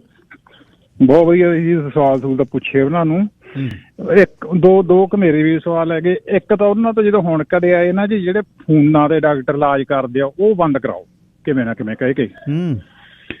ਘੰਟੇ 'ਚ ਉਹ ਹੁੰਦੇ ਆ, ਆਥਣੇ ਤੜਕੇ ਫੋਨ ਕਰਦੇ ਆ, ਬੰਦਾ 6, 7, 8 ਘੰਟੇ ਵੇਟ ਕਰਦਾ ਹੁੰਦਾ ਗਾ। ਜੇ ਬਾਈ ਚਾਂਸ ਮਿਸ ਕਾਲ ਹੋ ਗਈ, ਜੇ ਦੁਬਾਰੇ ਕਰਦੇ ਆ ਉਹ ਨੰਬਰ ਪ੍ਰਾਈਵੇਟ ਤੋਂ ਜਾਂ ਸੈਲਫੋਨ ਤੋਂ ਕਰਦੇ, ਜਾਂਦਾ ਹੀ ਨਹੀਂਗਾ ਨੰਬਰ। ਹਾਂ, ਇਹ ਕਰਾਇਓ। ਤੇ ਇੱਕ ਜਿਹੜਾ ਆਪਣਾ ਹੌਸਪੀਟਲ ਐਰੋਸੋਲ ਬਣਿਆ ਸੀ ਨਾ, ਉਹ ਨਵਾਂ ਨਹੀਂ ਸੀ ਬਣਿਆ, ਉਹ ਰੀਪਲੇਸ ਹੀ ਕੀਤਾ ਸੀ ਇਹਨਾਂ ਨੇ, ਪੁਰਾਣਾ ਬੰਦ ਕਰਕੇ ਨਵਾਂ ਬਣਾਇਆ। ਉਹਦੇ ਵਿੱਚ 70 ਤੋਂ 100 ਰੂਮ ਤੱਕ ਖਾਲੀ ਪਏ ਆ, ਖੋਲਦੇ ਨੀ ਗੇ। ਕਹਿੰਦੇ ਵੀ ਸਾਡਾ ਖਰਚ ਵੱਧ ਆਊਗਾ, ਬਈ ਸਰੀ ਜਾਂਦਾ, ਲੇਬਰ ਰੱਖਣੀ ਪਊ ਉਹ। ਤੇ ਇੱਕ ਇਹਨਾਂ ਨੇ ਪਿਛਲੇ 10 ਸਾਲਾਂ 'ਚ ਸਾਡੇ ਮਿਸ਼ਨ ਹੌਸਪੀਟਲ ਆ, ਬਹੁਤ ਵਧੀਆ ਹੌਸਪੀਟਲ ਆ, ਜਮਾਂ ਖਾਲੀ ਕਰਤਾ ਜੀ। ਇੱਥੋਂ ਪੇਸ਼ੈਂਟ ਸਰੀ ਭੇਜਤੇ, ਨਿਊ ਵੈਸਟ ਭੇਜਤੇ, ਐਰੋਸਪੋਰਟ ਭੇਜਤੇ, ਉਹ ਬਾਈਨਾਂ ਵਾਲੇ ਦੱਬੀ ਫਿਰਦੇ ਆ ਸਾਰਿਆਂ ਨੂੰ। ਇਹਨੂੰ ਚਾਲੂ ਕਰ ਲੈਣ, ਭਾਵੇਂ ਜਿੰਨੇ ਇੱਧਰੋਂ ਉੱਧਰ ਨੂੰ ਲਿਜਾਂਦੇ ਆ, ਇੱਧਰੋਂ ਇੱਧਰ ਲਿਆਉਣ। ਬਹੁਤ ਵਧੀਆ ਹੌਸਪੀਟਲ, 3 ਸਟੋਰੀ ਹੌਸਪੀਟਲ ਮਿਸ਼ਨ ਦਾ। ਤੁਸੀਂ ਆਪ ਮਿਸ਼ਨ ਮੈਮੋਰੀਅਲ ਹੌਸਪੀਟਲ ਸਰਚ ਕਰਕੇ ਦੇਖਿਓ। ਥੈਂਕ ਯੂ ਬਾਈ ਜੀ। ਥੈਂਕ ਯੂ ਜੀ। Sir Joga Singh, line number 2। ਸਤਿ ਸ਼੍ਰੀ ਅਕਾਲ ਗੱਲ ਸਾਹਿਬ ਜੀ। ਸਤਿ ਸ਼੍ਰੀ ਅਕਾਲ ਵੀਰ ਜੀ। ਵਾਹ ਬਹੁਤ ਵਾਰ ਪਿਆ ਜੀ। ਮਤਲਬ ਕਦੇ ਆਪਣਾ ਰੂਫਿੰਗ ਦਾ ਕੰਮ ਕਰਦੇ ਕਿ ਸਟੈਪਰ ਲੱਗ ਗਿਆ, ਕਦੇ ਮਤਲਬ ਕੋਈ ਕੱਟ ਲੱਗ ਗਿਆ, ਮਤਲਬ 7 ਘੰਟੇ ਦਾ ਵੇਟਿੰਗ ਦੇਖੀ, 8 ਘੰਟੇ ਜਾਨੂੰ ਬੰਦੇ ਦਾ ਮਤਲਬ ਸੌਂ ਕੇ ਦੂਜੀ ਵਾਰੀ ਕੰਮ ਤੇ ਜਾਣ ਦਾ ਟਾਈਮ ਹੋ ਜਾਂਦਾ। ਪਰ ਜਿਹੜਾ 4 ਸਾਲ ਦਾ ਟਾਈਮ ਦੇ ਗਏ ਆ, ਪਹਿਲਾਂ ਓਵਰ ਕਰਾਊਡ ਤਾਂ ਇੱਥੇ ਹੋਣੇ ਆ। ਮਤਲਬ ਕਿੰਨਾ ਇੱਥੇ ਰੋਜ਼ ਕਿੰਨੇ ਬੰਦੇ ਆ ਰਹੇ, ਮਹੀਨੇ ਦੇ ਕਿੰਨੇ ਆਉਂਦੇ ਆ, ਉਹਨਾਂ ਨੂੰ ਗੁਣਾ ਨੀਮਾ ਕਰੋ। 4 ਸਾਲਾਂ 'ਚ ਕੀ ਹੋਊਗਾ? ਬਿਲਕੁਲ ਠੀਕ ਹੈ, ਇਹੀ ਕਹਿ ਰਹੇ ਹਾਂ ਜੀ। ਸਰ ਹਰਵੀਰ ਸਿੰਘ ਗਰੇਵਾਲ ਜੀ, ਲਾਈਨਾਂ ਦੇ ਵਿੱਚ ਪੜ੍ਹਿਆ, ਕੀ ਕਹਿ ਕੇ ਗਏ ਨੇ ਬੈਂਸ ਸਾਹਿਬ? ਗਿੱਲ ਸਾਹਿਬ ਸਤਿ ਸ਼੍ਰੀ ਅਕਾਲ ਜੀ। ਜੀ ਸਤਿ ਸ਼੍ਰੀ ਅਕਾਲ। ਆਪਾਂ ਜੀ ਡਿਸਕਸ਼ਨਾਂ ਕਰਕੇ ਆਪਾਂ ਹੰਭਲੇ ਨਾ, ਤਾਂ ਜੀ ਨਹੀਂ ਕਰਦਾ ਗੱਲ ਕਰਨ ਨੂੰ। ਮੈਂ ਬੈਂਸ ਸਾਹਿਬ ਨਾਲ ਵੀ ਮੇਰਾ ਖਿਆਲ 1.5 ਸਾਲ ਪਹਿਲਾਂ ਗੱਲ ਕੀਤੀ ਸੀ, 1-2 ਸੁਝਾਅ ਦਿੱਤੇ ਸੀ, ਪਰ ਇਹ ਸਹਿਮਤ ਨਹੀਂ ਹੋਏ ਮੇਰੇ ਨਾਲ ਉਦੋਂ ਜੀ। ਮੈਂ ਹੁਣ ਵੀ ਕਹਿਣਾ ਬਈ ਰਾਦਰ ਦੈਨ ਕਿ ਆਪਾਂ ਵੇਟ ਕਰੀਏ ਹਸਪਤਾਲ ਬਣੂ, 4 ਨੂੰ ਬਣੂ, 5 ਨੂੰ ਬਣੂ, ਲੇਕਿਨ ਡਾਕਟਰਾਂ ਦੀਆਂ ਨੰਬਰ ਇੱਥੇ ਡਾਕਟਰਾਂ ਦੀਆਂ ਉਹ ਨੰਬਰਸ ਨਹੀਂ ਹੈ ਡਾਕਟਰਸ ਦੇ ਉਹਨੇ ਇੱਥੇ, ਉਹ ਕਿੱਥੋਂ ਲਿਆਉਣੇ ਆ? ਮਸਲਾ ਇਹ ਆ ਵੀ ਡਾਕਟਰ ਕਿੱਥੋਂ ਲਿਆਉਣੇ ਆ।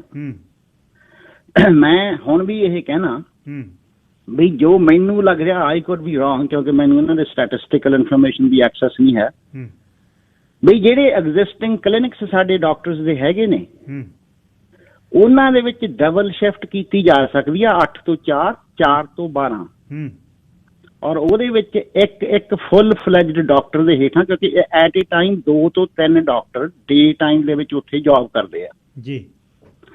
ਉਹਨਾਂ 2 ਜਾਂ 3 ਡਾਕਟਰ ਨੂੰ ਸਪਲਿਟ ਕਰਕੇ ਇੱਕ ਫੁੱਲ ਫਲੈਜ ਡਾਕਟਰ ਐਟ ਏ ਟਾਈਮ ਚਾਹੀਦਾ। ਉਹਦੇ ਅੰਡਰ 2 ਡਾਕਟਰ ਜਿਹੜੇ ਪ੍ਰੈਕਟੀਕਮ ਇੰਟਰਨਸ਼ਿਪ ਤੇ ਨਾ ਫੋਰਨ ਕੰਟਰੀਜ਼ ਦੇ ਵਿੱਚ ਬੈਠੇ ਨੇ, ਇੱਥੋਂ ਦੇ ਬੱਚੇ, ਉਹ ਇੱਕ ਡਾਕਟਰ ਦੀ ਸੁਪਰਵਿਜ਼ਨ ਦੇ ਹੇਠਾਂ ਲਾਏ ਜਾ ਸਕਦੇ ਆਰਾਮ ਨਾਲ। ਨਾਲੇ ਕਾਸਟ ਘੱਟ ਕਰਨਗੇ ਇਹਨਾਂ ਨੂੰ।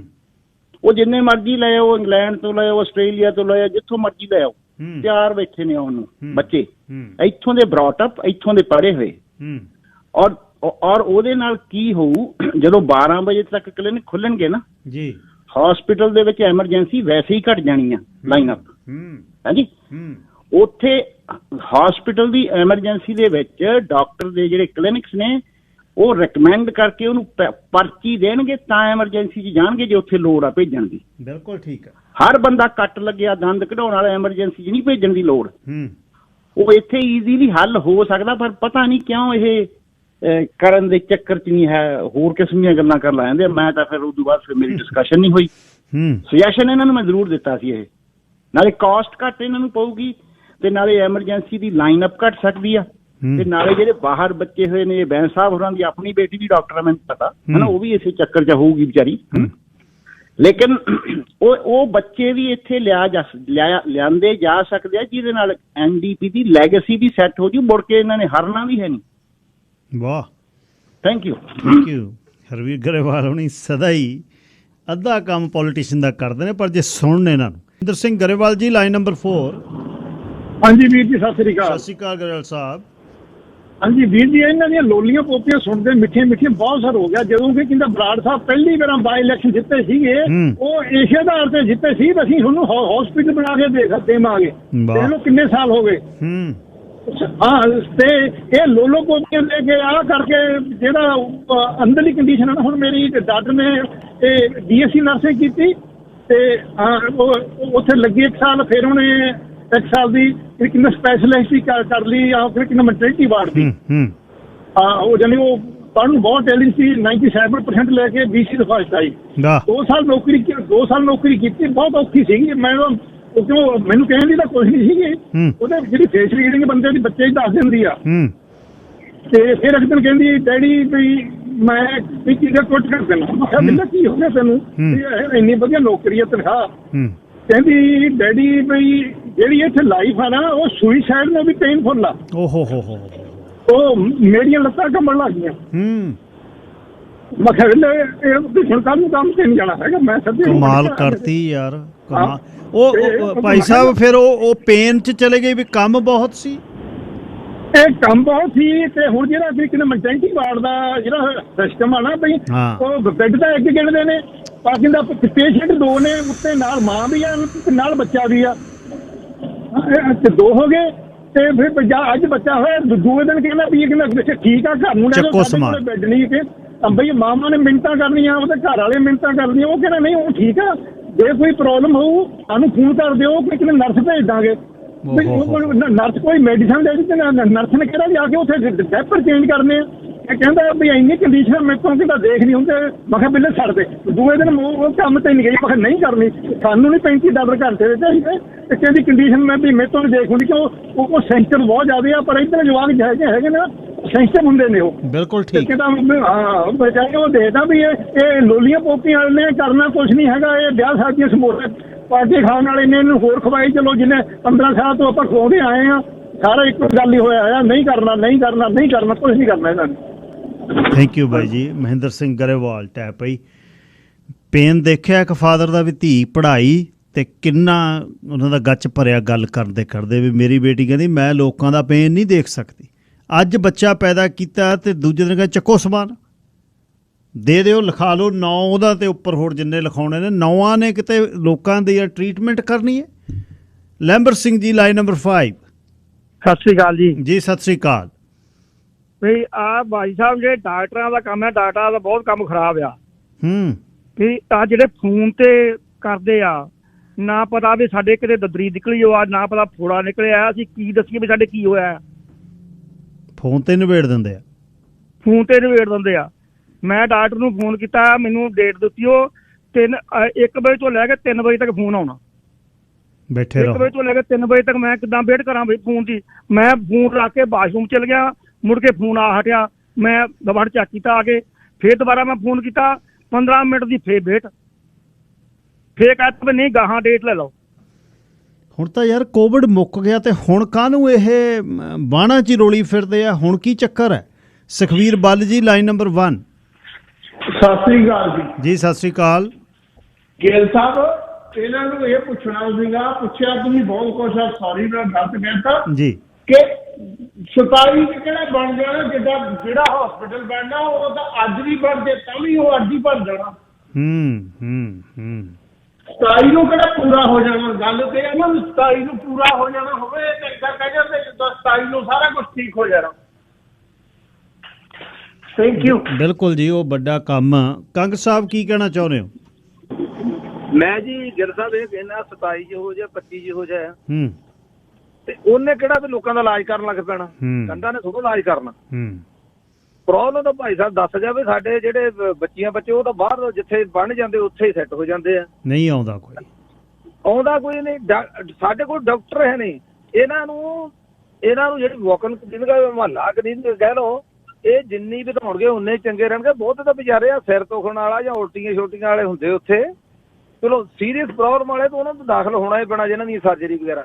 ਬਹੁਤਾ ਰਸ਼ ਤਾਂ ਸਾਡੀ ਐਮਰਜੈਂਸੀ 'ਚ ਇਹੀ ਆ। ਹਾਂਜੀ, ਔਰ ਜਿਹੜਾ ਐਮਰਜੈਂਸੀ 'ਚ ਲੈ ਕੇ ਜਾਂਦਾ ਉਹ ਵੀ ਬਿਮਾਰ ਹੋ ਕੇ ਆਉਂਦਾ, ਉਹ ਵੀ ਤੁਹਾਨੂੰ ਮੈਂ ਦੱਸਿਆ ਉੱਥੇ ਸਫੋਕੇਸ਼ਨ ਵੀ ਬਹੁਤ ਆ। ਇਹ ਤਾਂ ਮੁਹੱਲਾ ਕਲੀਨਿਕ ਇਹਨੇ ਅੱਗੇ ਬਹੁਤ ਸੀ ਸ਼ਹਿਰਾਂ 'ਚ। ਇਹ ਗਿੱਲ ਸਾਹਿਬ ਪਤਾ ਕਰੋ ਬੰਦ ਕਾਹਤੋਂ ਕਰ ਦਿੱਤੀਆਂ। ਡਾਕਟਰ ਨਹੀਂ ਹੈ ਜੀ ਕੰਗ ਸਾਹਿਬ, ਡਾਕਟਰ ਨਹੀਂ ਹੈ। ਇੰਟਰਨੈਸ਼ਨਲ ਮੈਡੀਕਲ ਗ੍ਰੈਜੂਏਟ ਨੂੰ ਕਾਲਜ ਆਫ ਫਿਜ਼ੀਸ਼ੀਅਨ ਸਰਜਨ ਵਾਲੇ ਰੈਜ਼ੀਡੈਂਸੀ ਨਹੀਂ ਦਿੰਦੇ, ਤੁਰੇ ਫਿਰਦੇ ਆ ਇੱਥੇ ਲੈ ਲਾ ਉਬਰ ਈਟਸ। ਉਹ ਕਹਿੰਦੇ ਨੇ ਜੇ ਬਿਮਾਰ ਹੋਵੋ ਹਸਪਤਾਲ ਜਾਣ ਦੀ ਲੋੜ ਨਹੀਂ, ਕਿਸੇ ਟੈਕਸੀ ਡਰਾਈਵਰ ਨੂੰ ਸੱਦ ਲਓ। 70% ਮੈਡੀਕਲ ਡਾਕਟਰ ਨੇ, ਨਾਲੇ ਕਹਿੰਦਾ ਇਲਾਜ ਕਰੂ, ਨਾਲੇ ਕਹਿ ਕੇ ਆ ਜਾ ਚਾਹ ਪੀਨੇ, ਦਵਾਈ ਬੱਟੀ ਦੇ। ਜਾਂ ਫਿਰ ਪਿੰਡਾਂ ਤੋਂ ਲਿਆਉਣ ਲੱਗ ਜਾਣਗੇ ਪੱਤੇ, ਲੋਕ ਲਿਆ ਰਹੇ ਨੇ ਹੁਣ ਵੀ। ਲਓ ਜੀ, ਇਹ ਸੀ ਪ੍ਰੋਗਰਾਮ। ਕੱਲ੍ਹ ਨੂੰ ਸ਼ੁੱਕਰਵਾਰ ਦਾ ਦਿਨ ਹੈ। ਵਾਪਸ ਆ ਕੇ ਤੁਹਾਡੀ ਸੇਵਾ 'ਚ। ਰੱਬ ਰਾਖਾ।